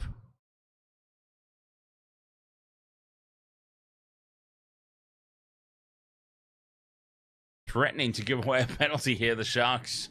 Got to be careful.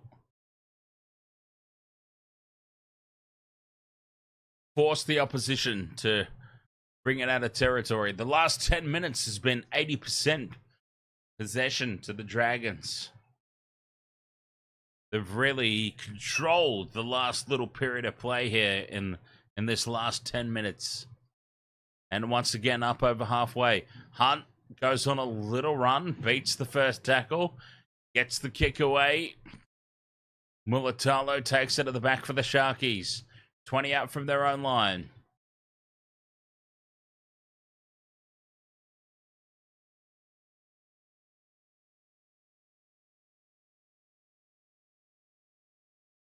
I think they were all good, though, James, in their own way. It's very rare that I find a series of movies is just good. Austin Powers was another one.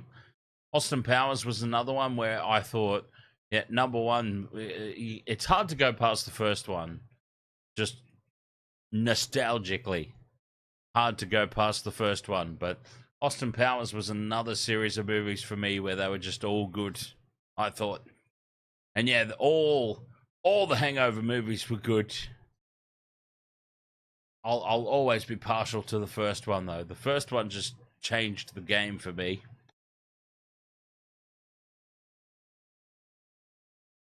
Ten minutes left in this first half, and the Dragons have the ball back, bringing it out of territory. TJ Shack could be Stu. Stu was like the totally like straight edged one, wasn't? Well, not straight edge, but the one that was like on the fence, thinking everything was a bad idea.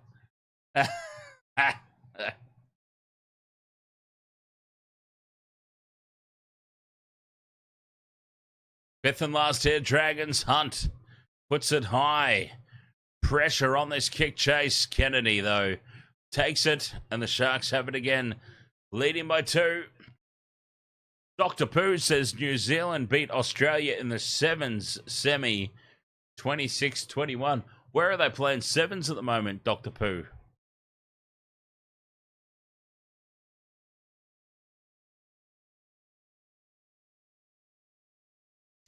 DJ Shack says, yep, that's fair. Loose here for the Sharks. It pops out the back, though. Singapore. Sevens. Nice. Who's winning the rugby sevens at the moment? Fiji? Fiji are pretty goddamn good at sevens, aren't they? It's crazy to think, really. Like, Fiji are so good at sevens rugby, but they often can't translate it to the 15-man code. It's bizarre, eh? Loose here from the Dragons. It goes backwards, though, and they have the ball. Only a couple of meters out from their own line.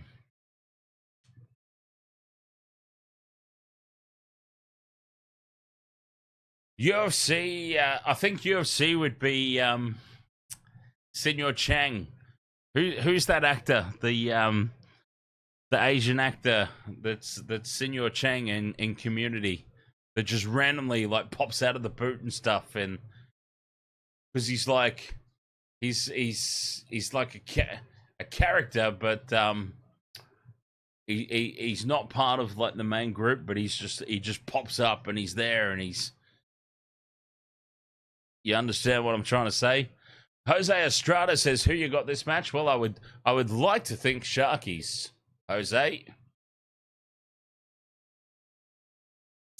I'd really like to think that my Sharkies get the job done here tonight. Up over halfway they go on tackle 3. This is good field position, 40 out from the Dragons line, and they get a 6 again. This is a great position now for the Sharks. Hines, flat pass. Rudolph takes tackle 2, 20 out from the line. Atkinson links up with Wilton. Wilton takes tackle 3. Another set restart here for the Sharks. Oh, they must score, surely. Williams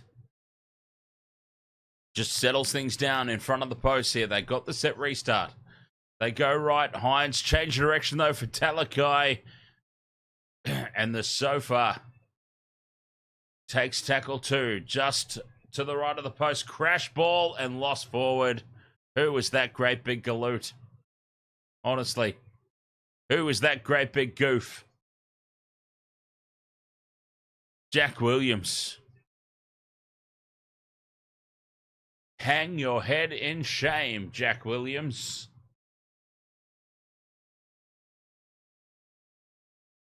What a let-off that is for the Dragons. That is a huge let-off.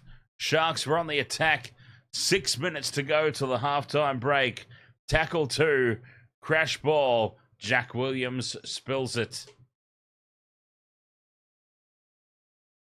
Like the great big goof that he is. And the Dragons now have it.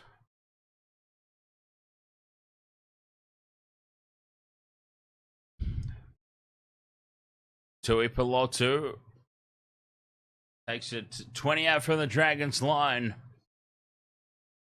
Trailing by 2 points. DeBellin draws in defenders. And the Dragons get their penalty. With 5 minutes 15 to go, the Dragons will get another shot here. Hunt. Oh, it's not the greatest kick into touch you'll ever see, but it's all right. They've got a full set of 6 here, the Dragons. 40 out from the Sharks line. 5 minutes to go till the halftime break.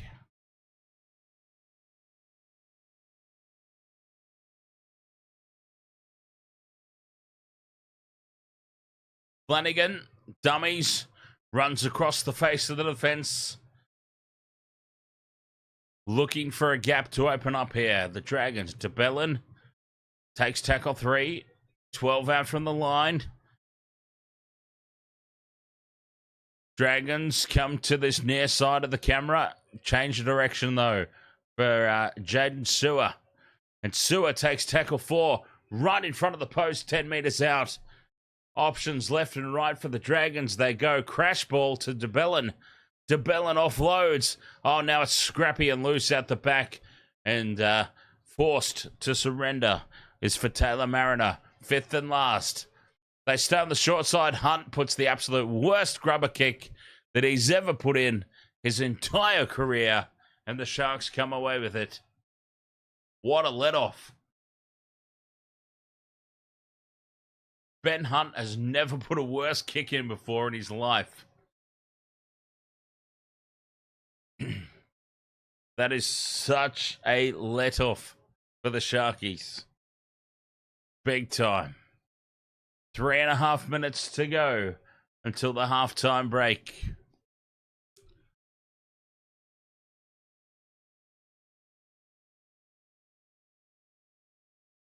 Fifth and last. Sharks have only made 29 metres. Hines will kick from inside the 40. They just can't get themselves out of territory here, the Sharks. James Blackstock, ahoy there. Welcome back from the US. We've got a few from the United States in the chat room tonight, which is always nice. Spreading the wasted world of sports love around the world. 2 minutes 45 to go until the break. It's been a dire old game so far, to be perfectly honest. Neither team gaining any ascendancy. Dragons, though, get a 6 again. The Dragons have a golden chance now. A big opportunity to break this apart. 2 minutes left till the break. Flanagan calls troops on the inside line, and Murdoch-Masila takes it. 10 out from the line. Dragons, they go left. There is for Taylor Mariner. No, that's Sewer. On tackle 3. Flanagan in midfield. Dummies, goes on his own, Flanagan. Oh, he's nearly got through. Well wrapped up by Will Kennedy. A metre short on tackle 4. DeBellin has it at first receiver. Goes to Hunt. Cut out pass to Ravalawa. Flat-footed. Beats 1. Beats 2, Ravalawa. Oh, from a flat-footed start, he does well. 5th and last. Dragons, a metre short. Hunt, crossfield kick. Into the end goal and tapped dead by the Sharks.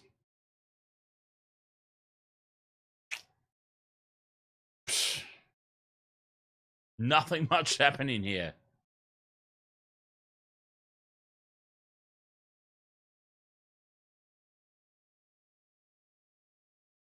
Oh, was that? That could be touched. Tui Pelotu might have got a hand on this. Let's have a look. No, drop out Sharks. Hines. It's not deep. It's not short. Drizzy Goat says Roosters versus Storm final. I think Chooks get the trophy based off what I've seen so far. I'm halfway there, Drizzy. I've got Panthers Roosters grand final. I'm halfway on board.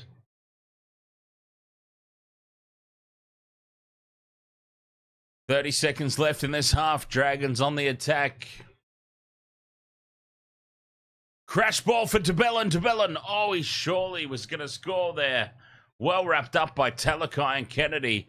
Last play of the half. Hunt at the back to Sloan. Sloan to Ravalawa. Ravalawa cuts back in field and scores. Beats Atkinson in the tackle. And the Dragons will lead at halftime. Ravalawa gets a double in this first half. And the Dragons will lead by at least 2 points at the halftime break.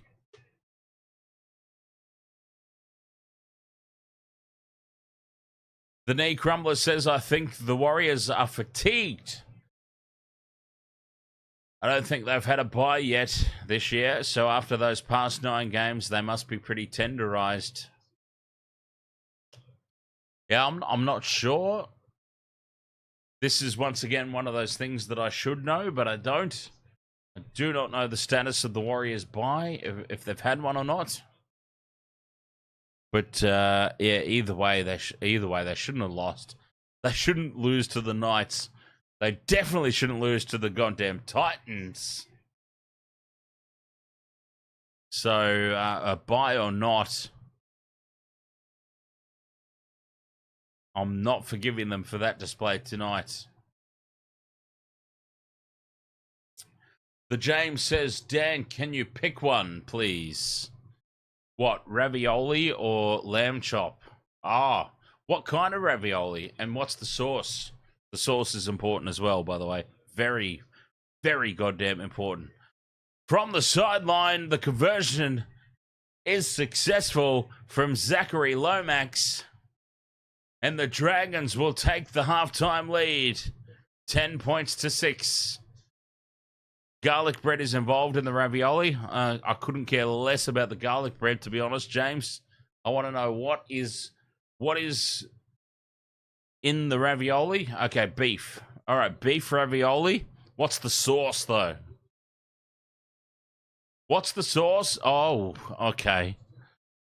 Oh, and what's the other option? Lamb, did you say? Where's the lamb sauce? Sorry. Gordon Ramsay. What sauce for the lamb? Sauce is very important. Honestly, when I'm choosing a dish, do not underestimate the influence the sauce has on the dish.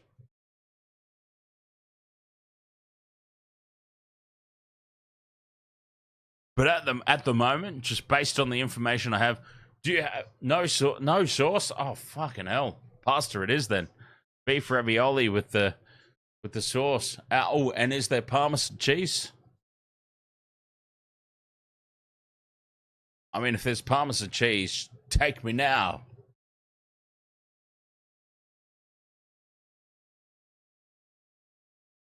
Halftime here. The Dragons have stolen the lead right on the halftime bell.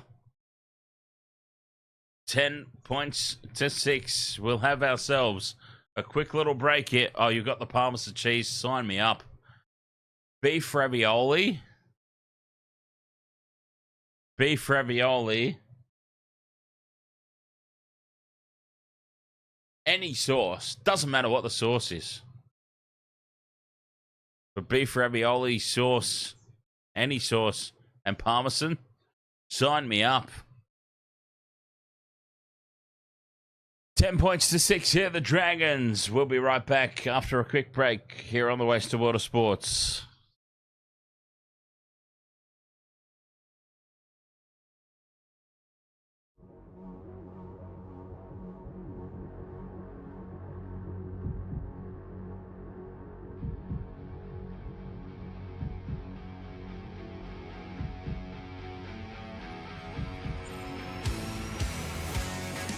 Garlic bread's a bonus, but not a factor in the decision making. Just a bonus.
James Strong, ahoy there.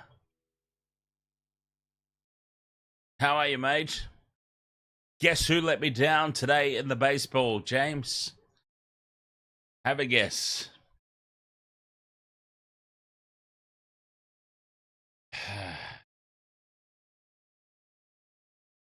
My team, it sucked. It really, really sucked. I needed the Mets to win, and wouldn't you know, I get let down.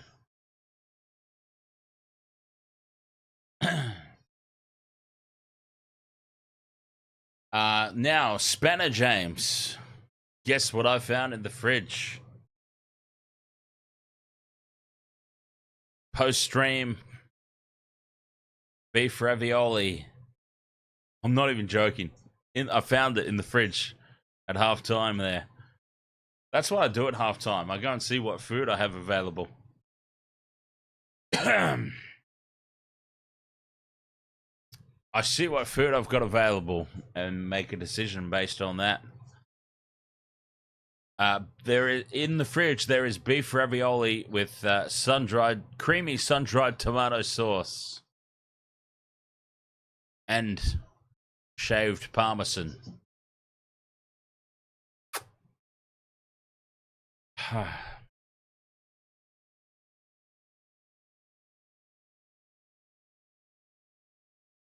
Magnifique.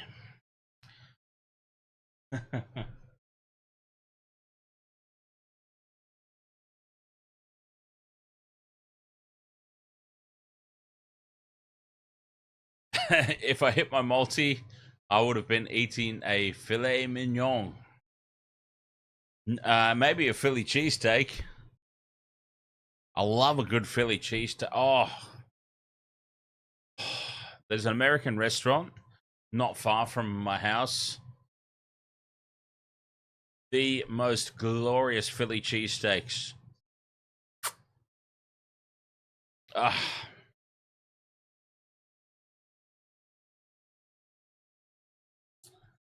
So good. So good. Holy hell.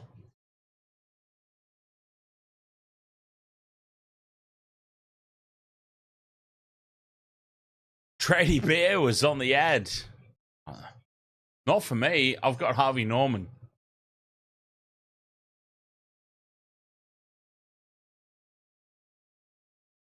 I've got Harvey Norman, and before Harvey Norman was whatever the Tradie Bear. Okay. It didn't look like it. It looked like some old bitch cleaning shelves.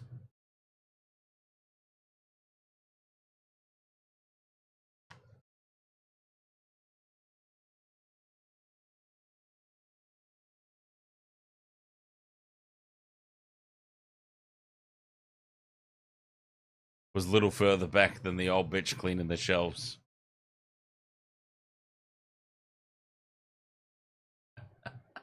Oh God, I'll be very surprised if this channel sees it through 2025. Honestly, some of the stuff that I say, I'm just hoping that people appreciate my forthrightness and lack of giving a shit. That's all I can possibly hope to cling to.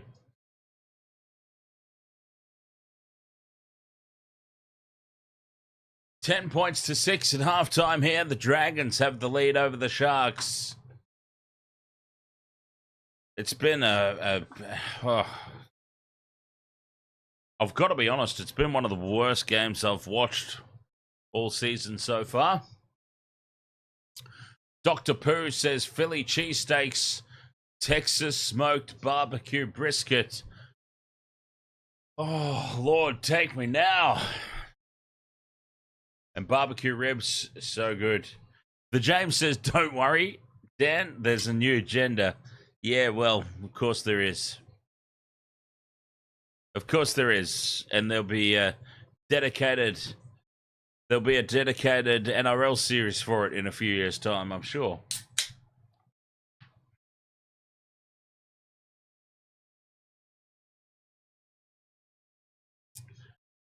The NRL WIQ CP ICP Insane Clown Posse. The NRLW Insane Clown Posse.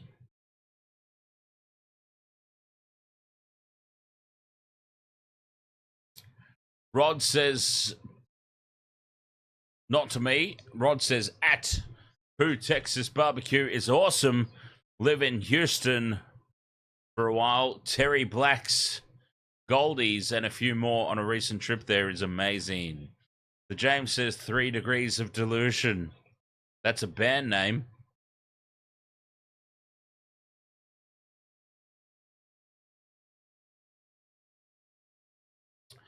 Sounds like sort of shit I'd listen to as well, to be honest.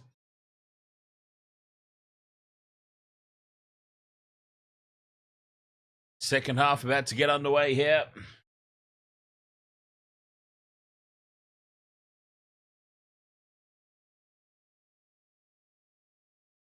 Sharks with the kickoff. Ravalawa takes it. You should sell it to Michelle. Michelle needs to learn the rules first. I mean, that's got nothing to do with anything, but I'm just waiting for the moment for her ears to prick up and be like, "Hey! Hey! I know the rules." Even though she doesn't. Clearly, I mean, we all know that. We've seen evidence of that week after week. Fifth and last here, the Dragons get through their first set. Yeah, poor Michelle. What even happened? Why did we even get onto that? My bad. My bad. No, we love Michelle. We love everyone here. Let's face it. The world of sports is a no-hate zone. We love everyone. Even the people who come to the streams clearly just to try and cause bollocks. Like that Queensland guy. Nate from We Are Family, I believe is his name. We love everyone. Even the ones that try and cause problems. Fifth and last here for the Sharks. They put it high into the corner. Dragons take it well. And this second half has pretty much started the way the first went. Freaking boring. Sargi Constance, ahoy there. Dragons dreaming, says Sargi. Well, they're certainly not dreaming at the moment. Leading by 4 points. Been a disaster of a game, to be perfectly honest. I mean, this is my team playing. I go for the Sharks. And this has been difficult viewing. It's really been a nothing game. No one's really trying it. Somebody at some point has to try something. Fifth and last for the Dragons. Kick from inside their own 30. Pops up for Kennedy. Kennedy offloads to Katoa. Katoa charges from the back fence. And the Sharks start this set 40 out from their own line. But not a lot happening in this game, honestly.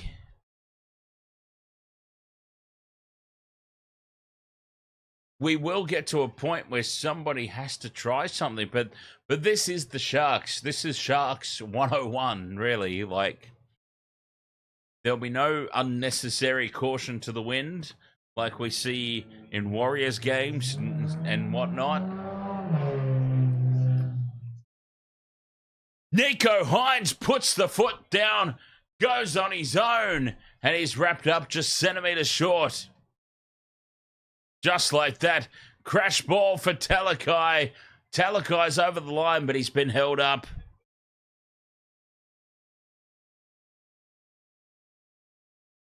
Somebody at some point has to throw caution to the wind, though.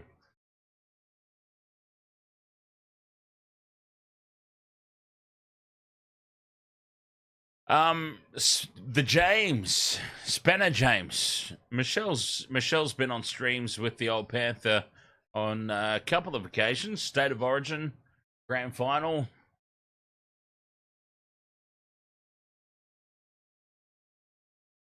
James Strong says, Dan, the Twins streak continues. Don't sleep on the Twins.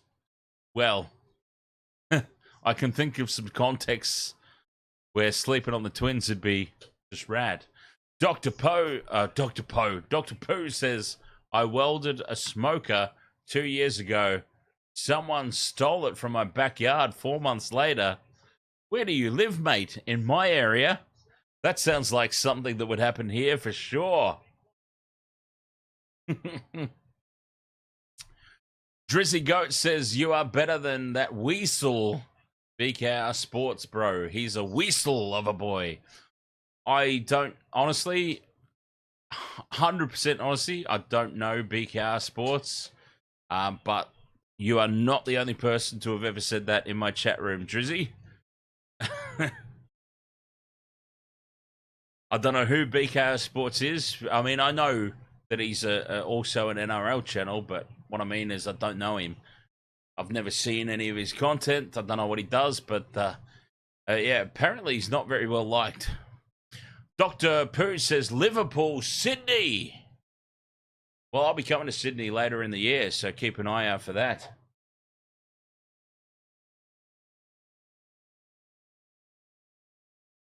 Captain's challenge here for the Dragons. Dr. Pooh says BKR is rude to his people and a know-it-all. Fair enough. Alan Calatoni says, good afternoon, mate. Can I please have the score for the game between the Knights and the Warriors? Oh! Do I have to? Yeah, the Knights won 14 points to 8. Poor old Warriors, man. Poor old Warriors.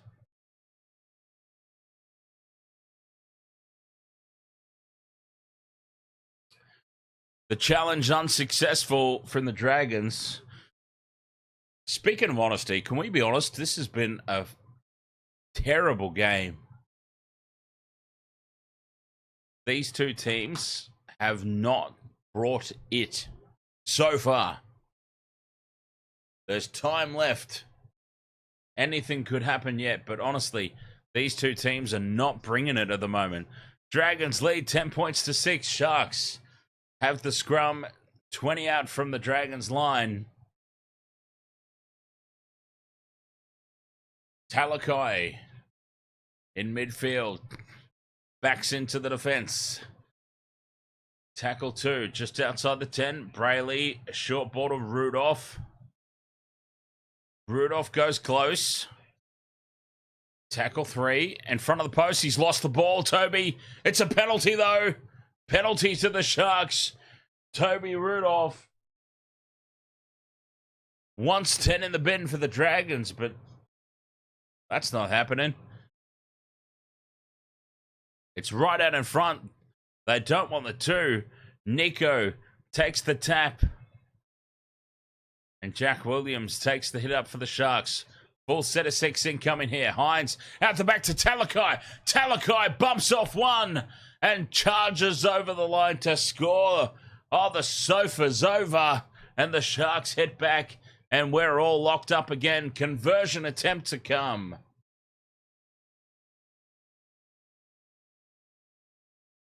Big sofa. Talakai does it on his own. 10 points all.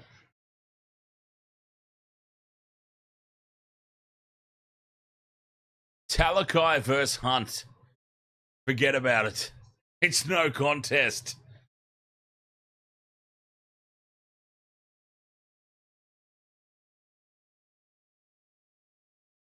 Ben Hunt is not stopping the big sofa that close to the line. Sione for Ave. Ahoy there. Shot time for that try. Why the hell not? Why the hell not? Sione. DJ Shaq says, so for Talakai looks much better as an edge back rower / flanker than outside centre. Well, what did I say, DJ Shaq, last season? What did I say? Send him back where he came from. And I didn't mean Tonga. I meant in the forwards. I got in trouble for that, by the way. Remember when I said that? The Spanner James probably remembers. Yeah, I said that on live stream. Send Sofa back. Sofa Talakai needs to go back where he came from. But I obviously meant to the forwards, where he is clearly a much better player.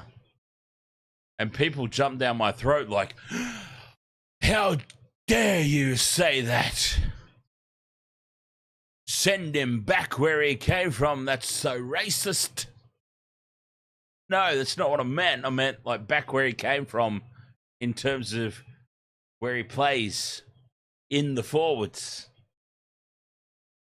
I've had a few little comments like that over the time on the Wasted World of Sports.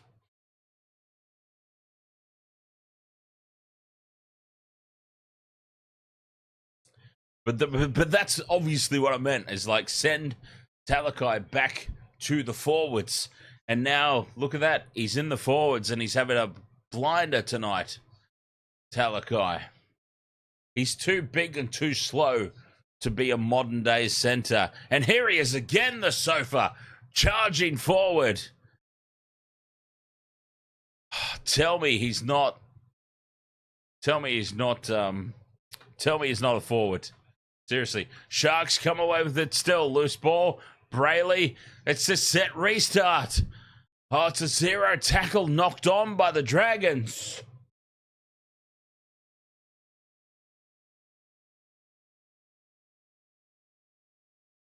Everything's coming up Millhouse now for the Sharkies. Teague Wilton. Flat pass from Hines. They're 10 out from the line. Williams cuts back infield. Tackle 3 here, Sharks. A metre out. Brayley. Oh, excuse me. Brayley to Hines. To Kennedy. Ramian. Taken down by Jack Bird. Great one-on-one tackle. A couple left here for the Sharks. Brayley's out in midfield. Inside ball to Williams. Just settles things down for the 5th and last. Sharks just to the right of the post. 10 out. Hines has it. Runs it to the line. Now the back to Atkinson. Atkinson spills it. And that's a big let off there for the Dragons.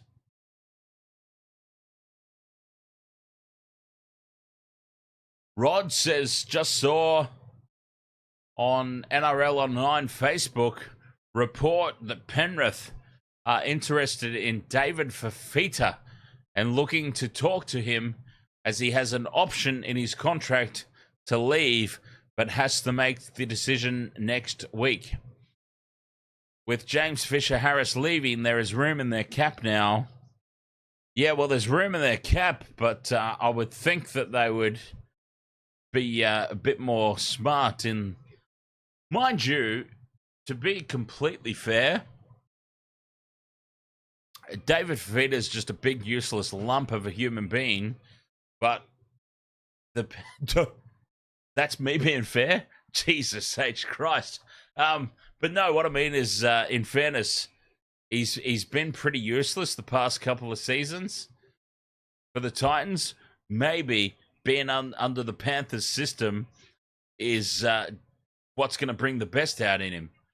I was leading to a compliment in there somewhere, I swear. Sharks get a set restart. Here's Atkinson in midfield.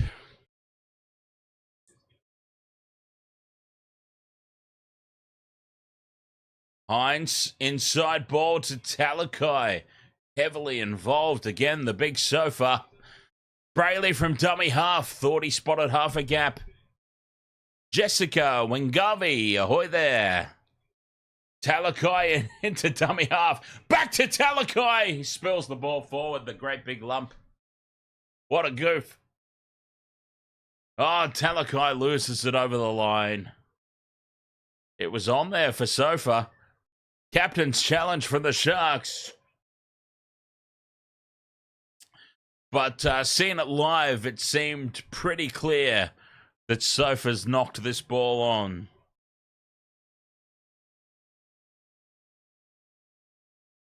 There it is. Knock on, Sofa. Challenge wasted. Oh, wait a minute. What has the bunker said? No, that's off Talakai first. Talakai's lost this forward. Waste of a challenge. Yeah, you throw your hand up and apologise, you great big galoot. Anyway. JYD, ahoy there. How are you doing, mate? DJ Shack says, Dan, I made something called NRL Bingo. I wanted to post it on the Discord server, but I couldn't figure out how. I love it. I mean, I don't even know what it is at this point, but I love it.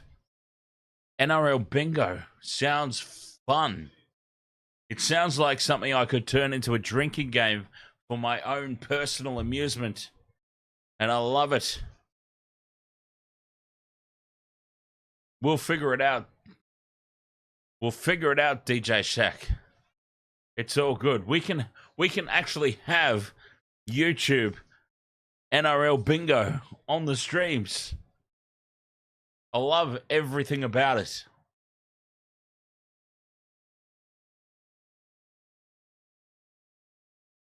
Ten minutes gone in the second. Oh my God, this game's going slow. It really is. This game is just going so disastrously slow.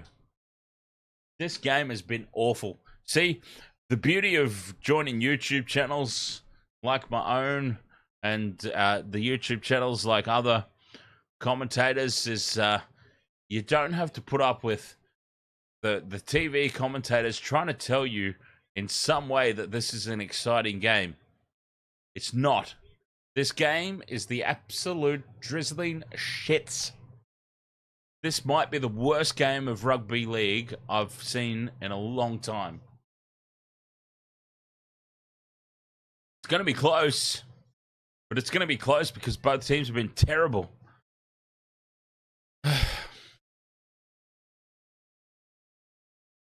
And the beauty of YouTube and my stream is I'm not afraid to tell you that. This game is awful. Awful. Anyway, Sharks have it. 30 out from the line. On tackle 3, Kennedy inside ball to Ramian. Ramian pops it back to Kennedy. Loose pass out the back. Was it touched by the Dragons? No, says the referee. Tackle 4 here for the Sharks. 20 out from the line. Damien McWilliams says, that's where I pick up chicks at bingo. Experienced ladies. Oh, and again, Hines looking for Wilton. Why was he passing that? Messy play. Ellis Williams says, what a stinker from Shans Nickel-Klokstad. To be fair, he got into the game as it went on. He started really poorly, yes. If that's who we're talking about, Ellis. Nickel-Klokstad had a much improved back end of the game, in my opinion. He really did have a stinker to start it, though, in fairness. Dragons now on the attack. Sloan passes it straight down into the ground. He was trying to pass it to Satan there, I'm pretty sure. Don't know why, because Satan's not interested right now. He doesn't want to play.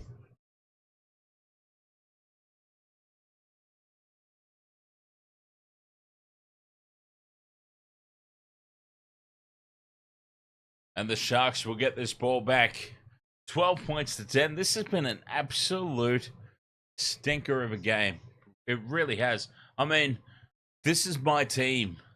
The Sharks are my team, but this game has been disgraceful all around. I don't know who is responsible for it in terms of which team is bringing the other down right now. Sharks are top of the table, right? Or they were.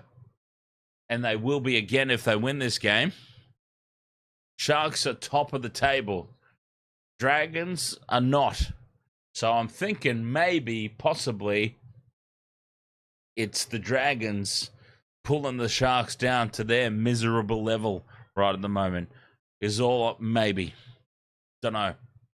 Both teams have been awful, though. Sharks with the ball. 40 out for the Dragons line. Williams takes tackle 4. 30 out. Back to basics. It's what both teams need to do, really. Fifth and last now. Hines runs it to the line. The pass inside. Links up well with Hamlin Uele. They keep it alive now, the Sharks. Rudolph's got it. Looking for the offload. He's wrapped up, though. A swarm of Dragons around him. And that will be a handover a couple of meters out. That's okay, though. That's better. Much better there from the Sharks. JYD says, I've taken the overs. Over what, mate? 40, I'm guessing. 40 is usually the overs. Or thereabouts. 38 to 40 is usually the overs in the betting margins. 42.5. Oh, wow. Wow, 42.5, and we're at 22 at the moment with 24.5 minutes to go. So 20... what's that? 23 more points, 24 more points, 4 tries. It could still happen. That could still happen. Yeah, 24 minutes left in this game. I wouldn't write that off just yet. 21. So either way, I've got to count with my fingers. I love it. 6, 12, 18. Yeah, so either way, 4 tries. Oh, I wouldn't rule it out. Lomax on the crash ball. Fires the Hail Mary pass out to Ravalawa. Ravalawa offloads back inside to Sloan. Sloan offloads to Hunt. Hunt back to Ravalawa. This play won't die. Now it's bobbled by the Dragons, and the Sharks dive on the loose ball. Ben Hunt's blowing up big time. I don't know why, because that play was messed up way before that last pass. So I don't know why Ben Hunt's so angry. And now the Sharks lose it on tackle 1. For God's sake, they've lost it on tackle 1. A mistake from Kyle Ero. Kyle. That's what he gets for being named after a goddamn vegetable. Dropped ball on tackle 1. That's a coach killer. I'm not even the coach. I'm not even the Sharks coach, and I'm dying over that one. Unbelievable. Dragons invited straight back in.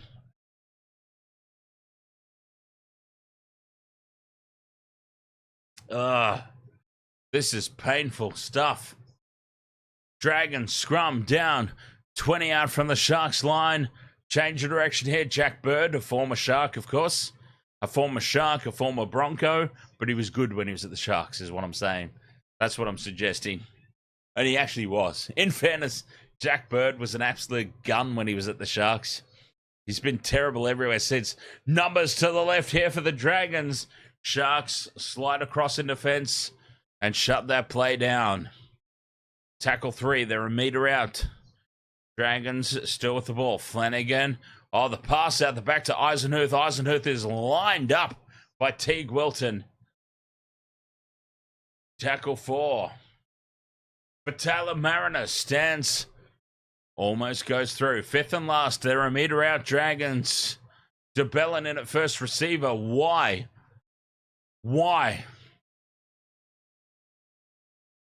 5th and last. 10 meters out from the line. You've got Ben Hunt in your team. A superstar. I mean, let's be honest. Let's be fair here. Ben Hunt, a superstar of the game on his night. And so you put Jack DeBellin in at first receiver, 10 out from the line on 5th and last. And now the Sharks get a penalty on tackle 1. From bad to worse there for the Dragons. Why in God's name, when Ben Hunt is your halfback, would you ever find yourself in a scenario, oh, they've failed to find touch the Sharks. The penalty kick from the Sharks has failed to find touch. Ugh. Hang on. I feel like this is a really bad dream.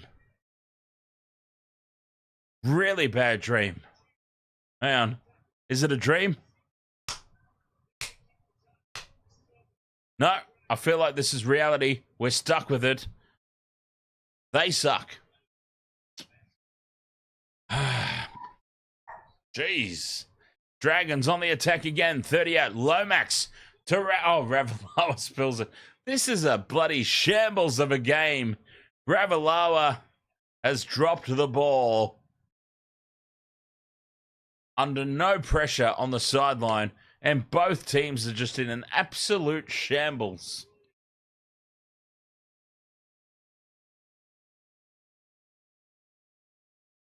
Like I said a little earlier, I don't know who is responsible in this game for bringing the standards down. But all I'm going to say is Sharks, top of the table. Dragons, not. Maybe it's the Dragons pulling the Sharks down to their level at the moment. That's not meant to be offensive at all to the Dragons. I'm sure it probably is. It's not meant to be. But when you look at the two teams, Sharks top of the table, Dragons not so much. Who's bringing who down here? Brayley from dummy half. Fifth and last now for the Sharks. 40 out from the line. Atkinson will put the kick high. Ravalawa takes it. 5 out from their own line here, the Dragons.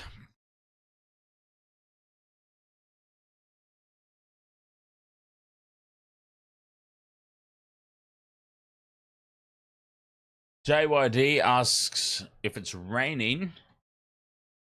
Not at the moment, but there's been a lot of rain around Sydney, New South Wales in general. I think a lot of rain in the lead up. A lot of the grounds have been flooded. I don't use that as an excuse, though. That's inexcusable. Still.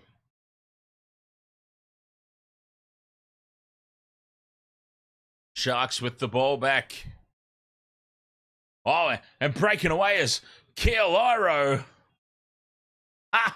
And now they've lost the ball, the Sharkies. They knock it on tackle one. Keolairo does all the hard work. Keolairo looks like a wish Valentine Holmes, to be honest. Is that fair?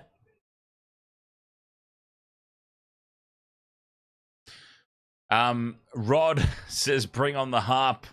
HAARP. If anyone's not familiar with the harp machine, look it up. And look it up and be goddamn afraid. I mean, legitimately be afraid. And then look up Project Bluebeam and be even more afraid. Scrum down here for the Dragons. 30 out from their own line. Quick play the ball. 16 minutes 47 to go in just it's been a shocker of a game, to be honest. In terms of quality, it's really been a dead set shocker of a game. Let's be fair. Let's be fair and balanced about this. It's been a really, really bad game of footy. Ben Hunt on the fifth and last, runs it to the line, tries to get on the outside. He's wrapped up by Atkinson in a great tackle.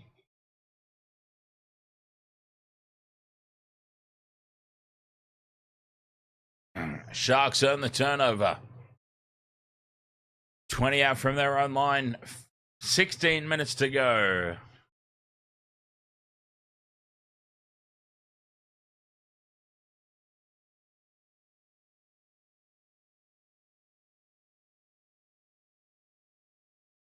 Hines to Katoa.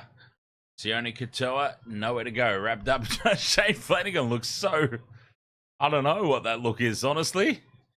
Yeah, JYD, I love me some Kiel Hero. Straight through goes Sione Katoa. One to beat. Puts the step on Sloan. Just does enough to bring him down. 10 metres out from the line. Sharks suddenly on the attack. Hazelton goes straight through. And Hazelton, the gigantic egghead, scores beside the post for the Sharks out of nowhere, to be fair. Hazelton will score. 16 points to 10, kick to come. I was about to say to JYD, Iro, I love him. He's not the finished product yet. Not the finished product by any means. But there's a lot of upside to him. And I'm so glad that he's in the team. I'm so glad that he's playing centre instead of Sofa Talakai. I think Iro's got way more upside than Talakai in the centres. And it's so good to see him there. He will make the odd mistake or two. He will. For the next couple of seasons.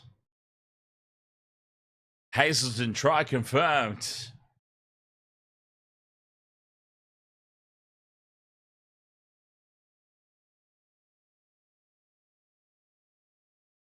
$16-10 kick to come. Why can't you post it, James? Permissions? Do you need permissions? I thought everyone had permissions on that thread.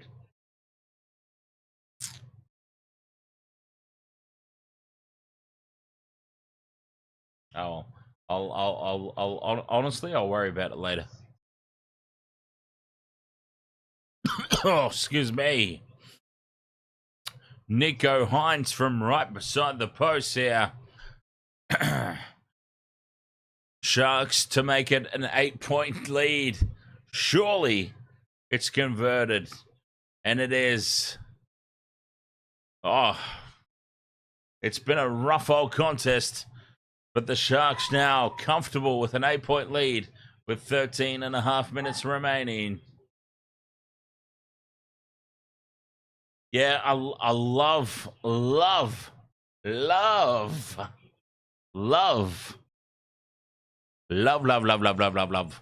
the conspiracy stuff, as we all know. But yes, there is definitely a time and place for it. And the time and place is certainly after the stream. JYD says, do we think the Waz will get the spoon? Absolutely not.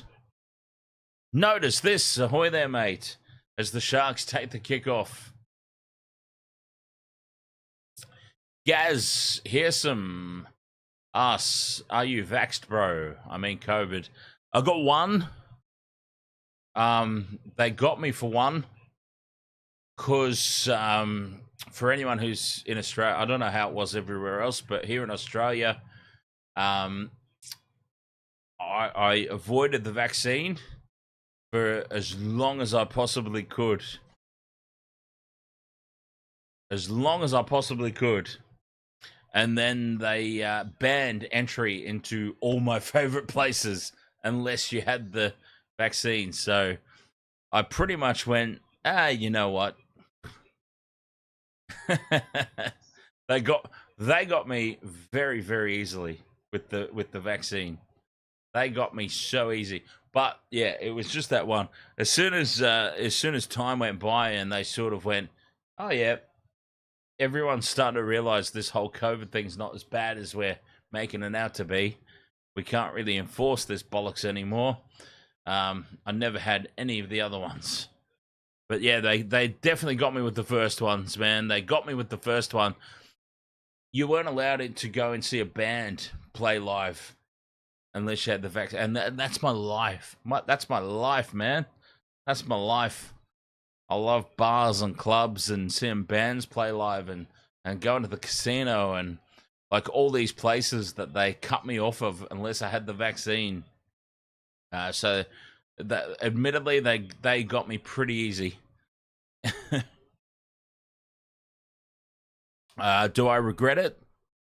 Yeah, yes, I suppose I do. But I mean, I did only have the one, so I think I would regret it worse if I had like a few of the follow-ups. But anyway, again, a conversation probably not for here.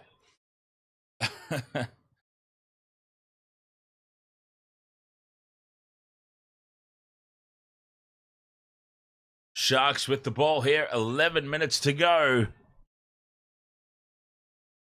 Leading 18 points to 10, and suddenly looking like they're on the front foot here, the Sharkies. Someone's down in back play for the Dragons. Who's that? Hazelton. Oh, it's Lomax. Oh, Zachary Lomax racing back into the line. Jeez, the Dragons need Lomax.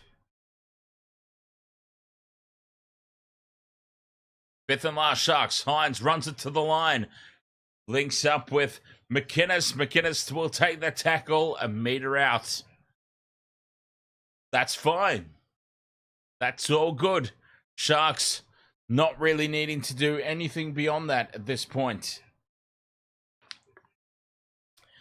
They lead by 8. They're apparently happy to just grind out this victory. 10 minutes to go. The Dragons have it. They've got to go the length of the field.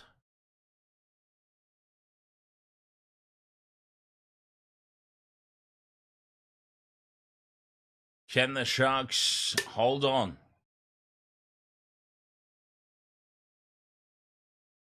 Dragons attack the left edge. Loose out the back. Kicked forward by Katoa. Katoa's been tackled without the ball. And this will surely be a penalty to the Sharks. And it is. Katoa was taken without the ball there for sure. Dead set, straightforward penalty there for the Sharks.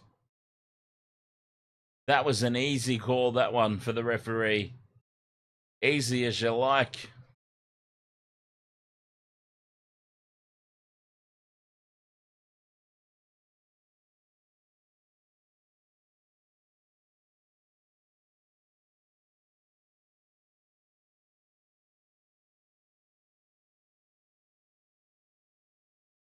The Sharks on the attack now, leading by 8.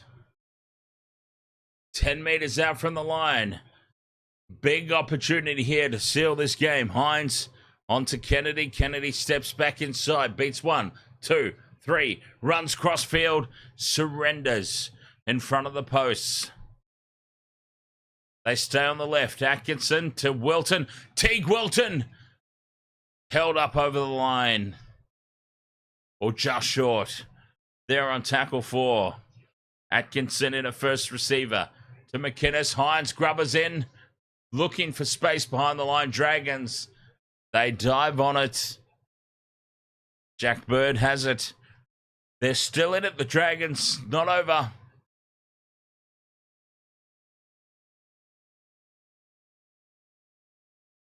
Oh, Gaz Hearsum says right in our faces. I mean, about a particular thing, I think, but just in general. In general, everything is right in front of our face. Which, when you notice it, penalty here to the Dragons. When you notice it, it's just like, wow. you start to realize, like, whatever it is, I mean, anything. I'm speaking very generally here, but whatever it is, they're not even trying to hide it. But once again, I digress. Dragons ball, 40 out from the Sharks line. 7 minutes to go. A try here would make it very interesting for the Dragons.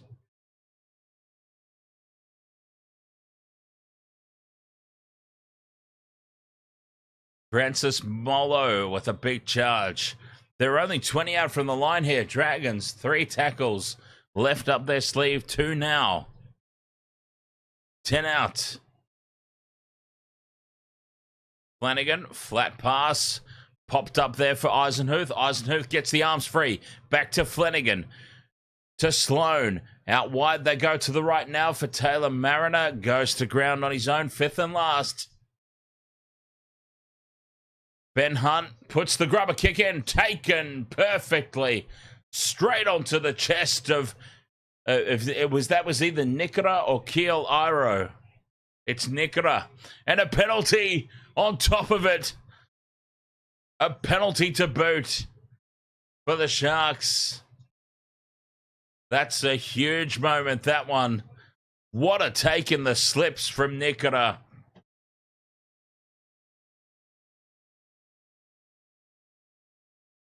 Hidden in Plain Sight was a fabulous documentary, by the way.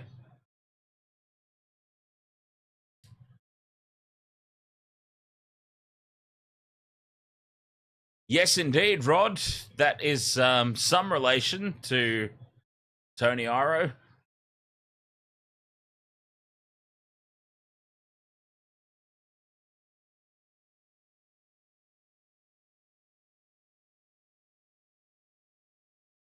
Tackle 3 here for the Sharks. 30 out from the line. McInnes goes on the charge. 20 out. Hines out the back to Kennedy. Kennedy dummies. Goes on his own. 5th and last for the Sharks. 5 out for the Dragons line. Hines has it. Crossfield kick. Lost forward by the Dragons. Surely. Yes, it is. Yes, Rod. I answered the question already. Yes.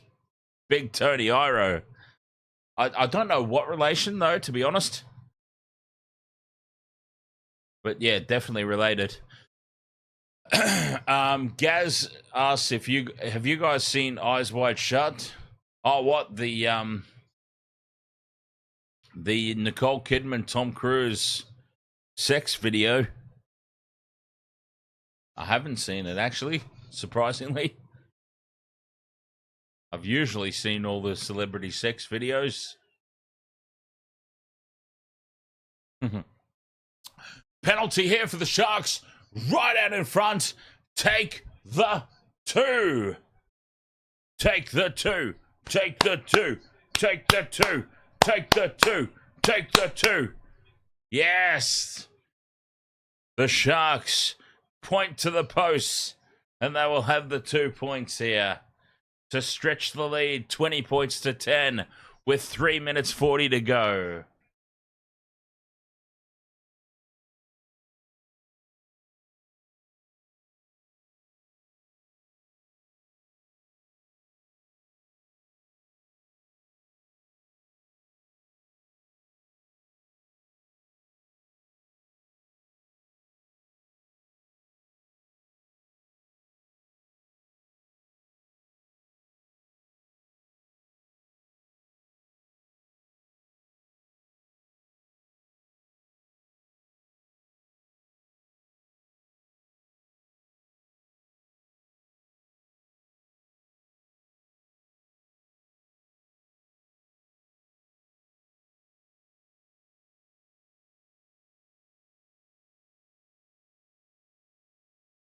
Nico Hines puts this one over, and the Sharks lead 20 points to 10. 2 minutes 50 to go.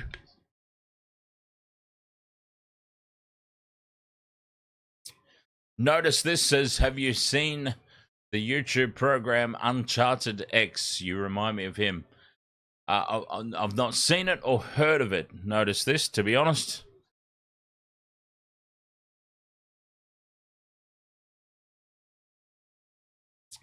Cumbrian McCam says Keel Iro is the son of Leeds and St Helens legend Kevin Iro. Oh, there we go. So who's Tony Iro? Is Tony Iro the uncle? Because Tony Iro is who I was thinking of. Is an Uncle Tony.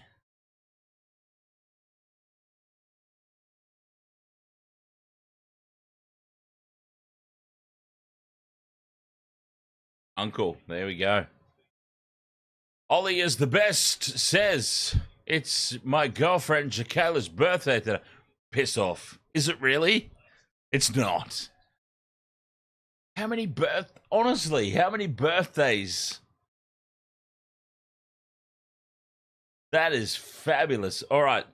In 1 minute 40, when this game ends, we will do a very special birthday shout out for Ollie is the best girlfriend, Jakayla.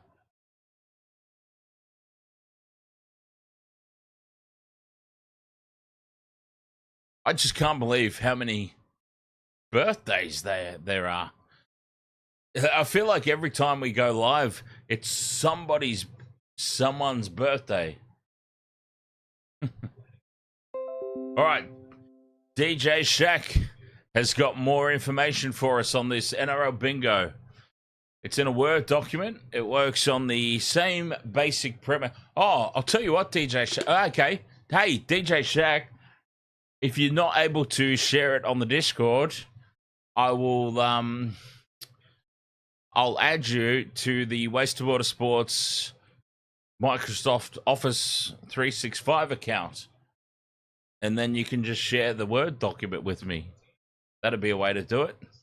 It works the same basic premise as normal bingo, except with random rugby stuff that happens in the game, other than numbers. I love it.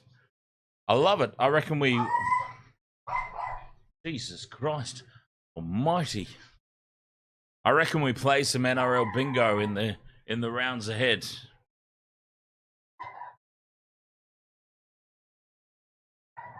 DJ Shaq's NRL bingo. 10 seconds left in this match. The Sharks, they have ground out an intense victory here. It was a scrappy old game. It was honestly one of the worst games of rugby league I've ever watched. As a rugby union boy through and through, honestly, as a rugby union boy,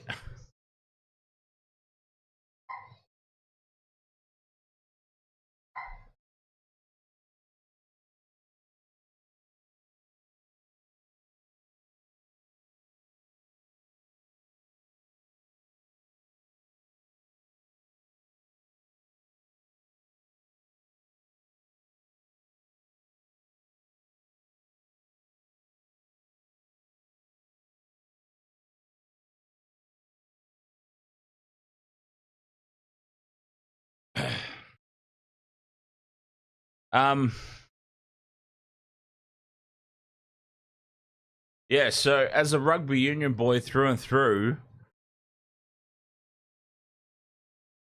I forget where... you know what? I forget where I was even going with that. What were we talking about? NRL bingo.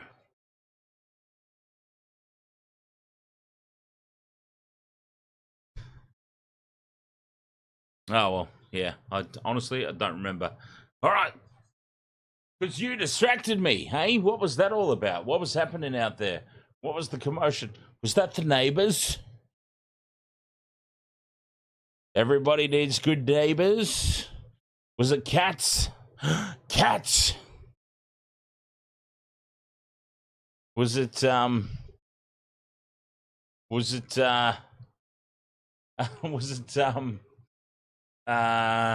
dogs? There were neighborhood dogs out there. Was it, dogs? Was it, Latrell Mitchell?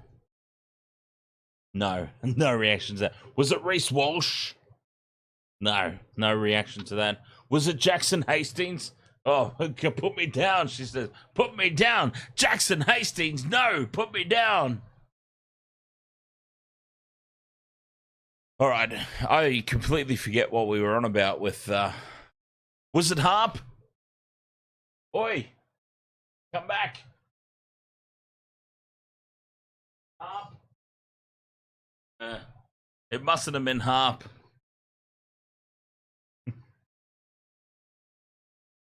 Christ, I missed my mouth completely. All right, what were we on about? Oh, Jacayla's birthday. Yes, that's what we were on about. Jacayla's birthday. See, we've got the perfect thing lined up here. It's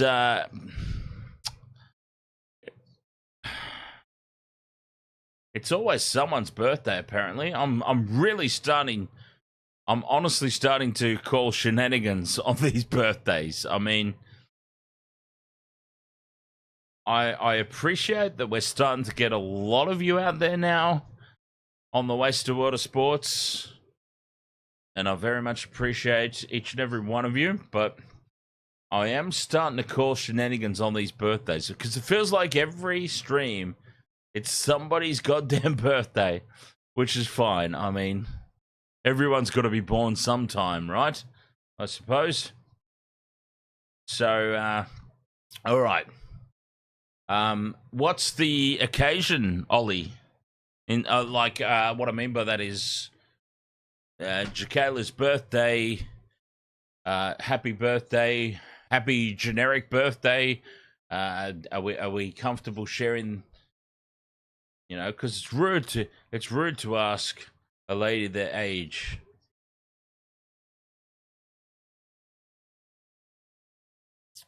Rod says, Dan, I found a pic of a bottle. The label said the following. I look forward to that. I have to guess. Sione for Ave says, cheers for the streams, Dan. Much appreciated.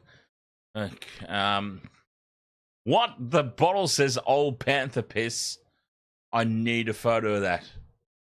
Never mind that. I need an actual bottle of that. We actually need to be able to buy that.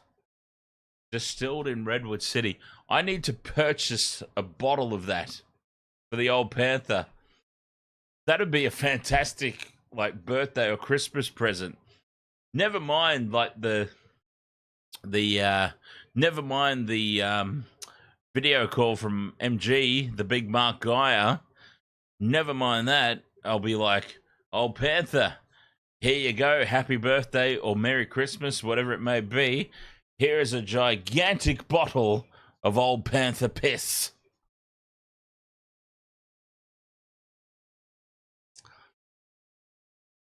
Anyway, happy birthday to Ollie's girlfriend, Jacayla.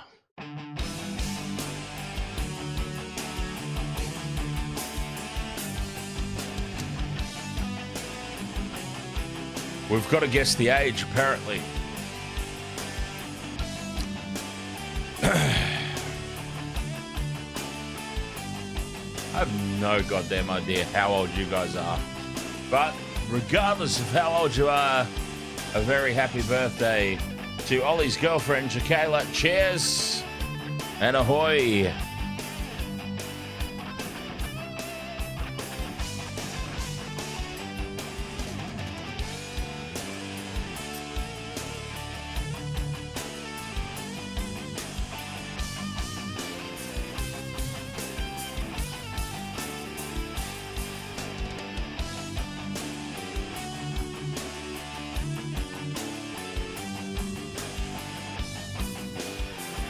Ollie is the best, says it's between 20 and 30. I feel like it's James doing bloody punting on the horses.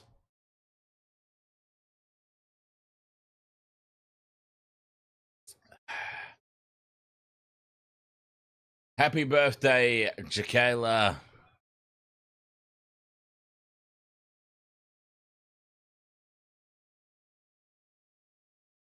Oh. Hello. How are you there, Captain? Yes. Don't mind if I do.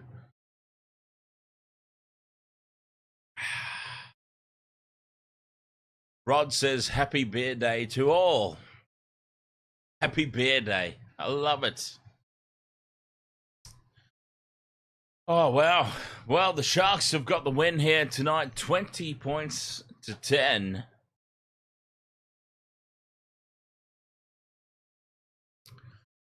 The knee crumbler says, how much have you had to drink, Dan? What, the entire weekend or just tonight? I mean, either way, I don't know the answer. Gamer Mel, ahoy there. How are you doing, Gamer Mel? Hey, Gamer Mel, I had a sneaky little pop into in Spiritual Angels stream earlier today. First time in a while. It was good lot of fun. Good lot of fun. James, what?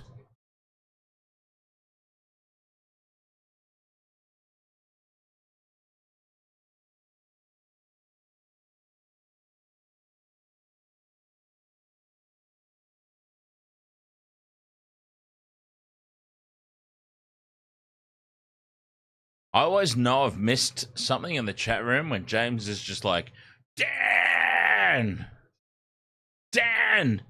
notice me.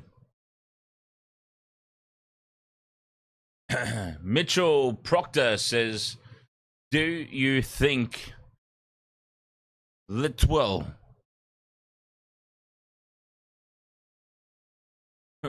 huh.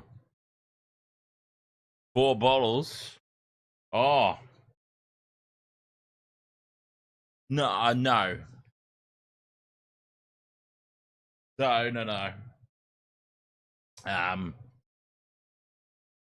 This one's still going.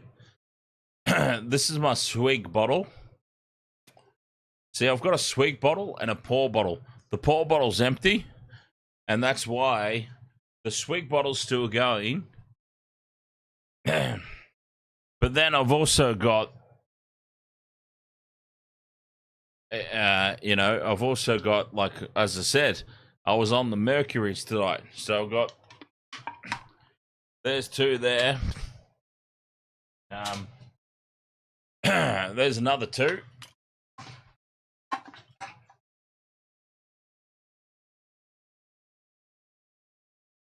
There's another 2.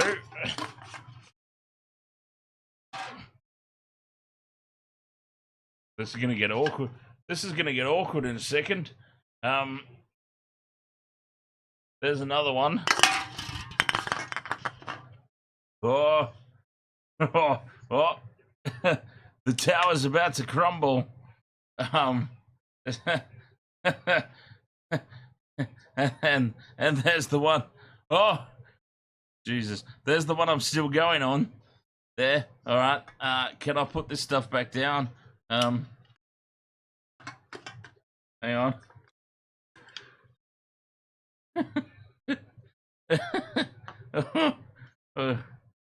Oh, Jesus Christ. All right. Down we go. Oh.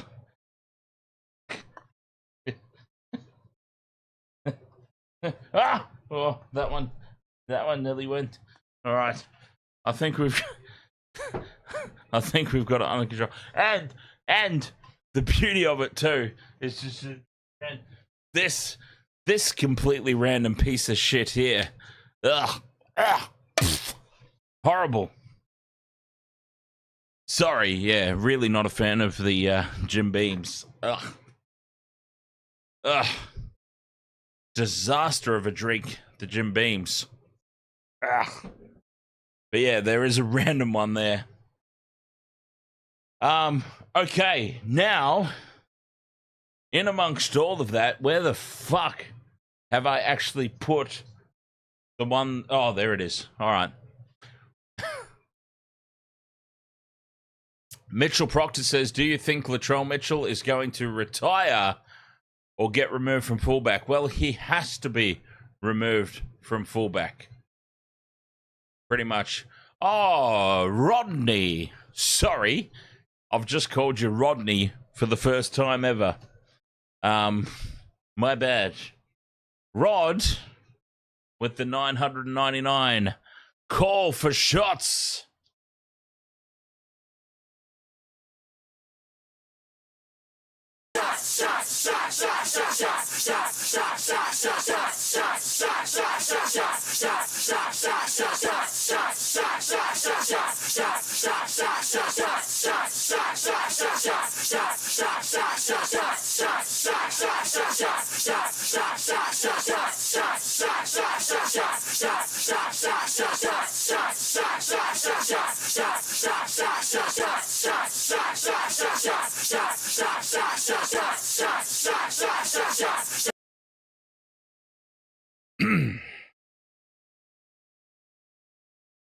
Rod says, I get called Rodney when I've done something bad. You have done something bad, sir. You've done something so bad, it's good.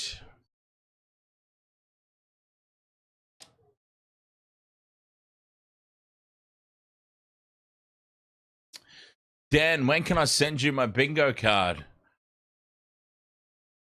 It's all right. DJ Shaq, I won't forget. James, what the hell? What? What have I missed now? God damn it. I always know I've missed something because it's just... Dan! I've said that before, though, I think. Yeah, we'll get it sorted out, DJ Shaq. It's all good. There's no rush. There's no more games now till next weekend. Mitchell Proctor says, do you think the Bulldogs will make the grand final? Not this year. Yeah, certainly not this year. The Knee Crumbler says, snort a short, Dan.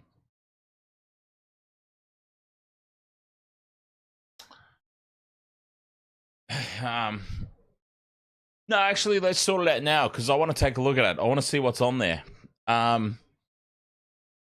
Okay, how do we do this? I was the one who had the idea, and now I'm asking how we do this. Yeah, good question. Because I'm very interested to see what the things are. What are the bingo things? The James says, Dan, when I see you, I'll just say Dan and walk away, and I'll spend the rest of the night wondering what the hell I missed. It'd be perfect. Dr. Pooh says, do you think the Warriors will win a game this decade? Yeah. Yeah, I think they will. I think they will.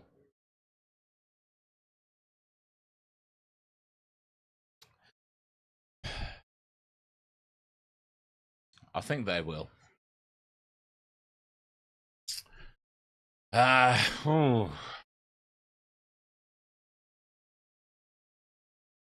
Yeah, Office. I said Office 365. Oh, yeah, because you said Microsoft Word document. Okay, all right. Here's what we do. And give me a second. This is what we do, I believe. I think this is what we do to share that over.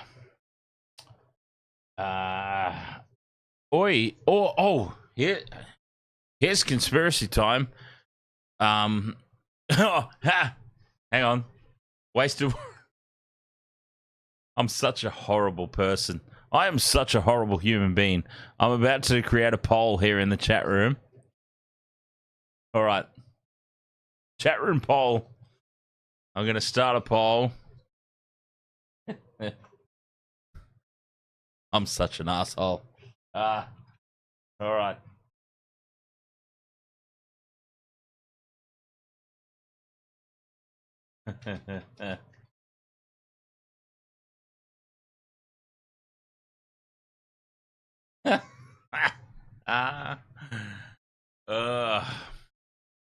All right, let's find out the answers to the poll in the chat room.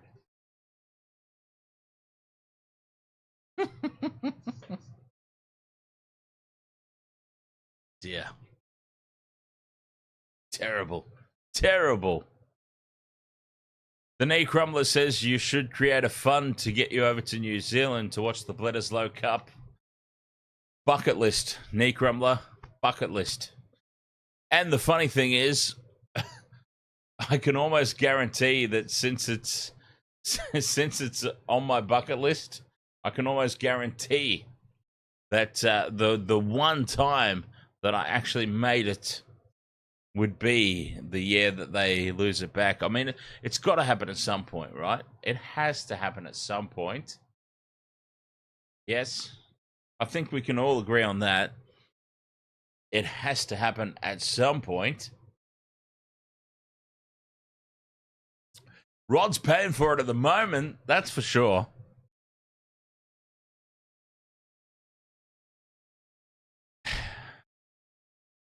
The way Rod's going, I'm actually going to get... I'm actually going to get Old Mate, if I can. I'm going to try and get Old Mate from Destiny Rescue on the stream sometime. Even though it's not rugby league related at all, I think it'd still be a little bit of fun because he may remember me from when I used to do shows, when I used to do music festivals. All my music festivals were an immediate 10% donation to Destiny Rescue, and he came along once to one of the bigger ones, so he may remember me. I'm just I'll try and have him along on the show sometime, just for no other reason than to present an opportunity to get the message out, because as I've said before, it's really not something that I openly discuss, because I'm purposely trying to not be one of those people that's I'm purposely trying to not be one of those people that's just like, oh, you only do these things because you're on this platform, if you know what I mean. So I don't generally talk about it. Dr. Pooh says, why Tinder and not go out and meet people like normal people? Well, in fairness, Dr. Pooh, UFC's in Adelaide as a tourist at the moment, and it'd be a lot easier for a tourist to just do the swipe left, swipe right thing than actually spend time out and, you know.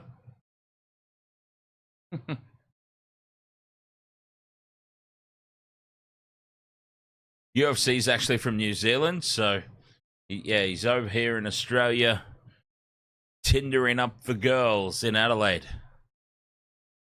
Mitchell Proctor says, who do you follow in the NRL? Easier if you... Well, certainly easier. Much easier.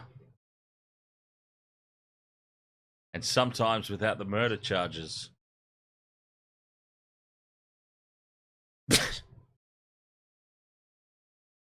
I go for the Sharks, Mitchell.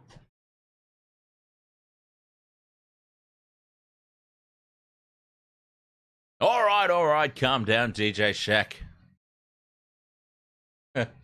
We'll get there. We'll get there, sir.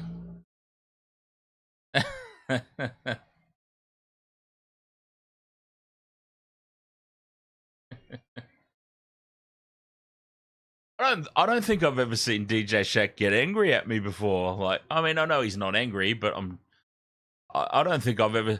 Dan, are we doing this or what? God damn it! Hurry up! I do apologize, mate. I got distracted. As I do. I got distracted chatting away a whole bunch of nonsense. Rod says, pimp tour. Pimp tour in the Philippines. No Tinder needed.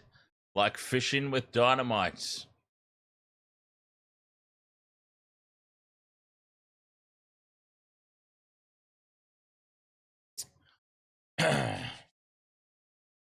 All right, DJ Shack's NRL bingo.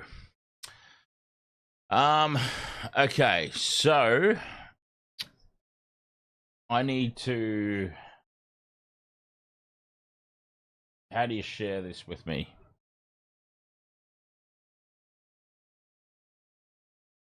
This is the DJ Shack. DJ Shack, I can't believe you haven't noticed by now that this is probably the single worst place. Hang on, I'm going to put my camera on for this one. DJ Shack, my friend, this is probably the single worst place you could ever be to be taking things literally. Is all I'm going to say about that.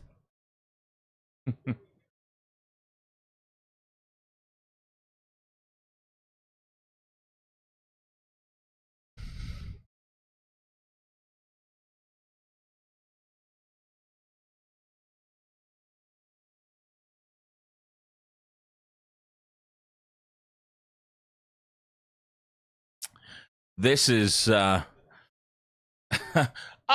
Angel. All right, now I'm well distracted. Fucking forget it. I'm well distracted now. Arcade Angel's here. Okay. Boy, do we have a lot to catch up on. Now, Arcade Angel, I was lurking about YouTube earlier, and I couldn't help but notice that you were in Spiritual Angel live. I didn't say anything because I thought I'm using the same joke that I've been using for the past 5 years. Excuse me for a second. Yeah, I was going to post in the chat room, but I thought, no, hang on. I used this joke about 5 years ago.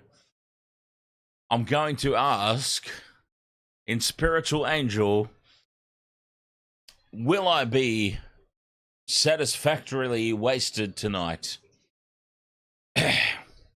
We all know the answer, right? We all know the answer. And then I'm like, I know I've used that joke before. I can't be doing that.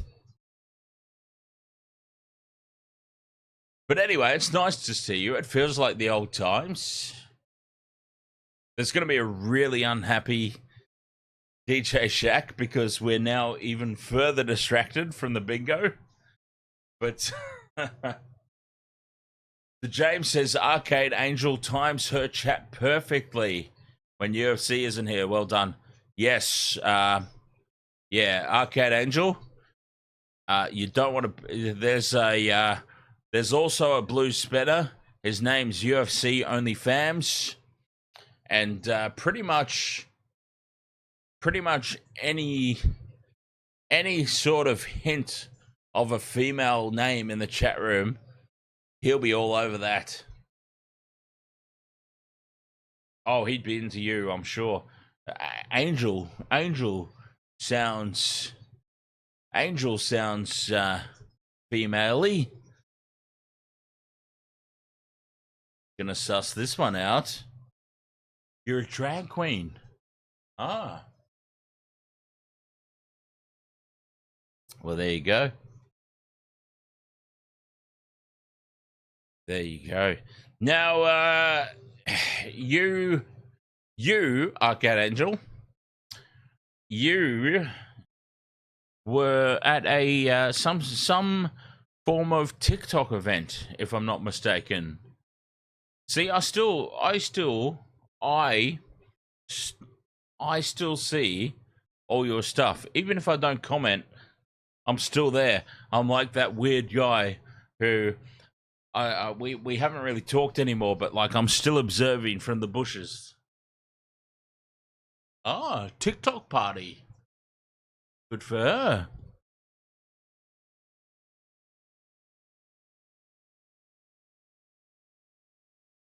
Everyone does. And you know what's fantastic as well, Arcade Angel? Gamer Mel, a channel member on Waste of Water Sports. a mutual connection of ours, Intoxigamer subscriber. Had no idea when I was doing Intoxigamer the amount of people that were actually interested in sports. Gamer Mel has followed me over, and she's been here all this time. I mean, that's... And we still talk about you behind closed doors. All good things. Absolutely all positive things. Oh, now, okay. How's Lils?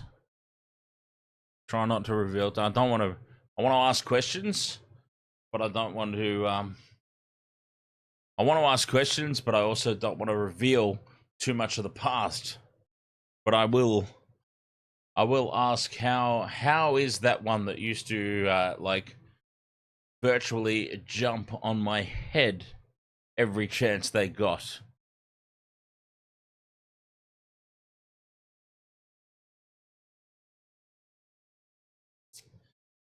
Mitchell Proctor says, do you think Josh Adokar will resign for the re-sign for the Bulldogs, or leaving the Bulldogs in 2025? No one is leaving the Bulldogs at the moment. The Bulldogs are approaching their premiership window. Sorry, everyone. Okay. My apologies to everyone. Arcade Angel and I are a long time friends. Long time friends. We go way back to our previous channels. And, yeah, I do apologize. As soon as I saw her pop up on the chat, I'm like, that's it. This stream's fucked. I'm distracted.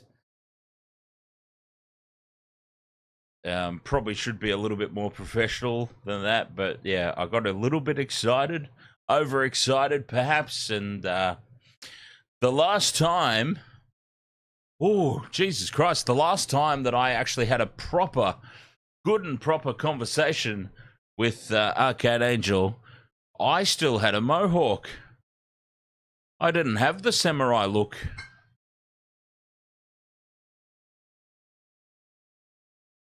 We're going a way back.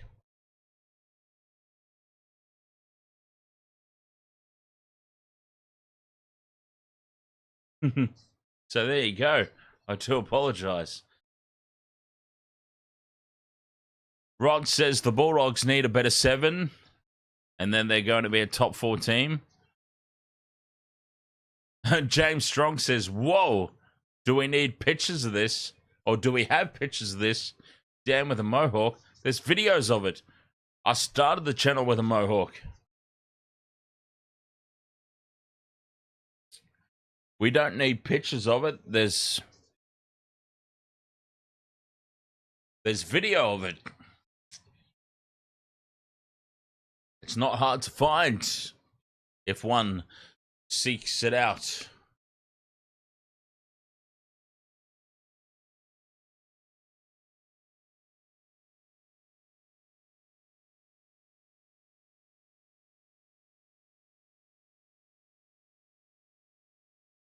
Can I get a mullet? If I let my hair out, I'm kind of mullety. If I just let my hair loose, it is a little. Yeah. If I let my hair wild without, like, I purposely wear the bandana and tie it up in the samurai, yeah? If I just let this loose, it would honestly be a little mullety at the moment.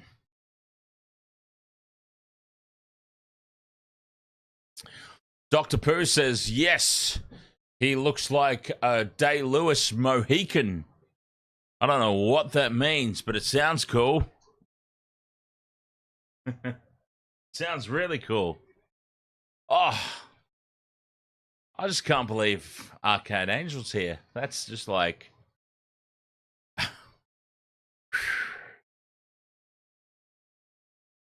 Amazing. Amazing. So cool. So cool. Mitchell Proctor says if we get Jerome Luai, the Bulldogs will be a good team. Well, Jerome Luai's going to the Tigers. Mitchell?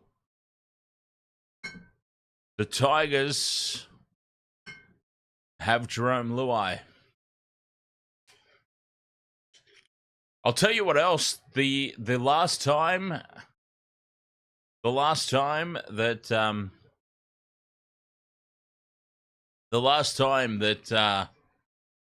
Arcade Angel and I hung out, like virtually hung out. Our virtual hangouts have been Instagram chats. We've never actually met in person. But the last time too, I used to drink with a mixer. So for Arcade Angel, this is like, hang on. He goes straight from the bottle now. Wow. He's come a long way, that boy.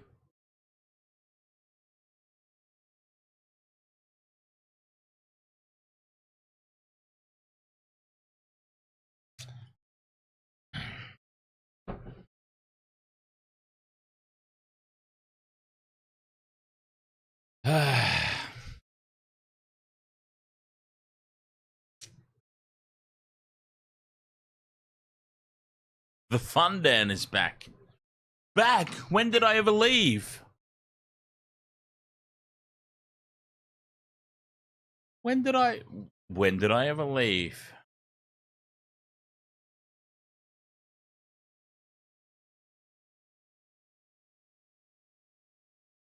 Now you're the one that left. Kind of. Well, not really.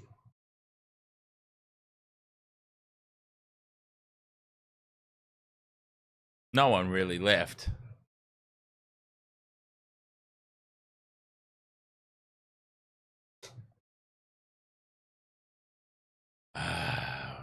We should do a collaboration. What do you reckon, chat room? Arcade Angel's got like 2 minutes before she leaves. So, what do we say? Should there be a Wasted Water Sports Arcade Angel collaboration? We can do like tarot readings of trying to predict the games. We can try and predict the outcomes of games through tarot cards. Does it work that way, Arcade, or? I don't think it works that way somehow, but we can certainly try. We can certainly try and channel the spirits and...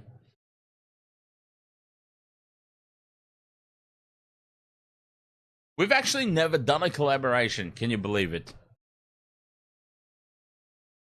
We've actually... Now that I think about it, we've actually never done a collaboration. Even when it made complete sense. I had a gaming channel, you had an arcade gaming channel, and we never collaborated. I mean, we promoted each other all the time, but we never actually collaborated. And now the collaboration would be readings and sports commentary. That's just crazy enough for it to make sense, in my opinion.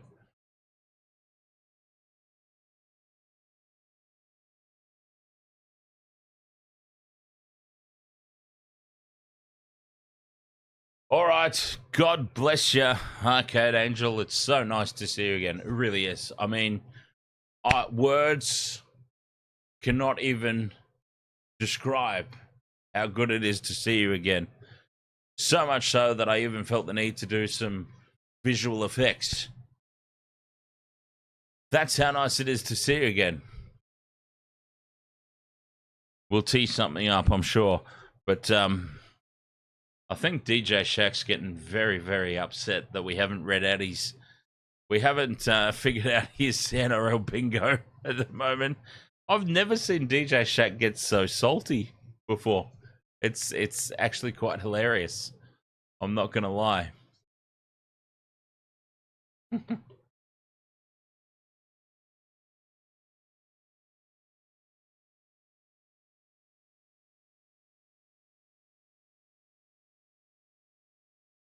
All right, so how do we send stuff on?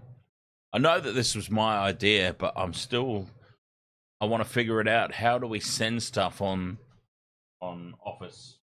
Yeah, a Word document. Okay, here we go. Collaborate in Word.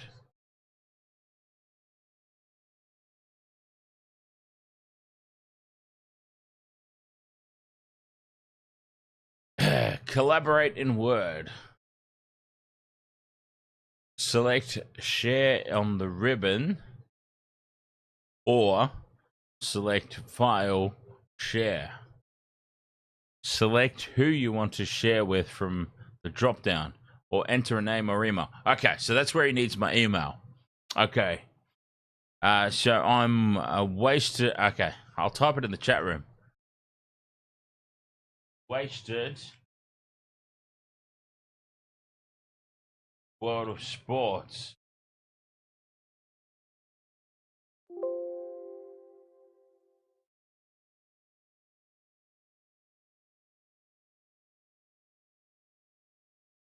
wastedworldofsports@gmail.com. Okay. Select who you want to share with or type the email address. Add the message button. Done. Boom. Done. Yeah, that's pretty easy.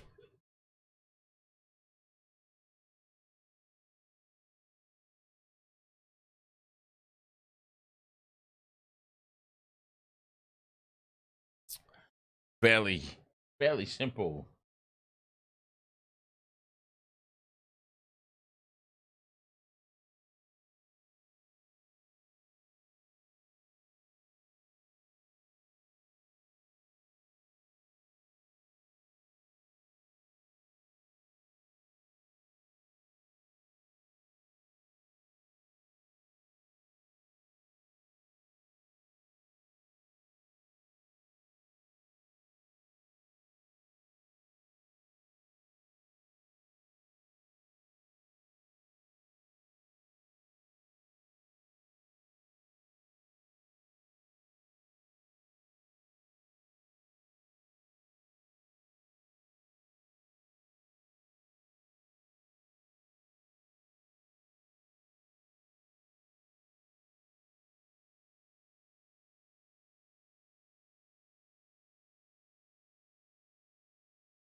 What have I missed now, James? For crying out loud. All right. Wasted World of Sports. We have got 11 votes. Did UFC get lucky on his Tinder date today? 36% say yes. 64% say no.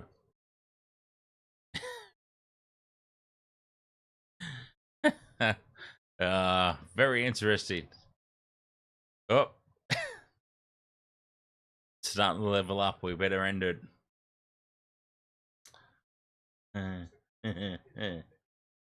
Oh, that's fabulous. All right. I'm tired. I'm hungry. Time for me to go. Wasted World of Sports, thank you so much for your company in this one. DJ Shack, Wasted World of Sports @gmail.com.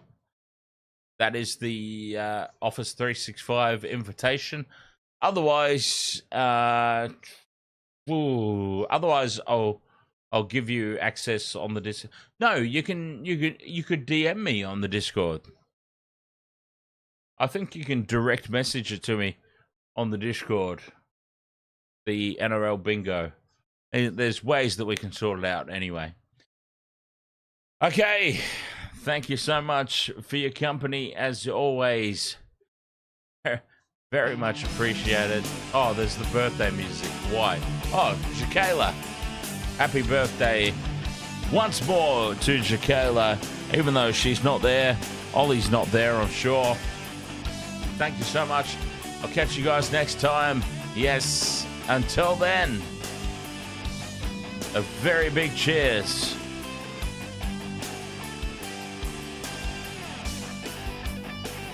Happy birthday, Jaquela.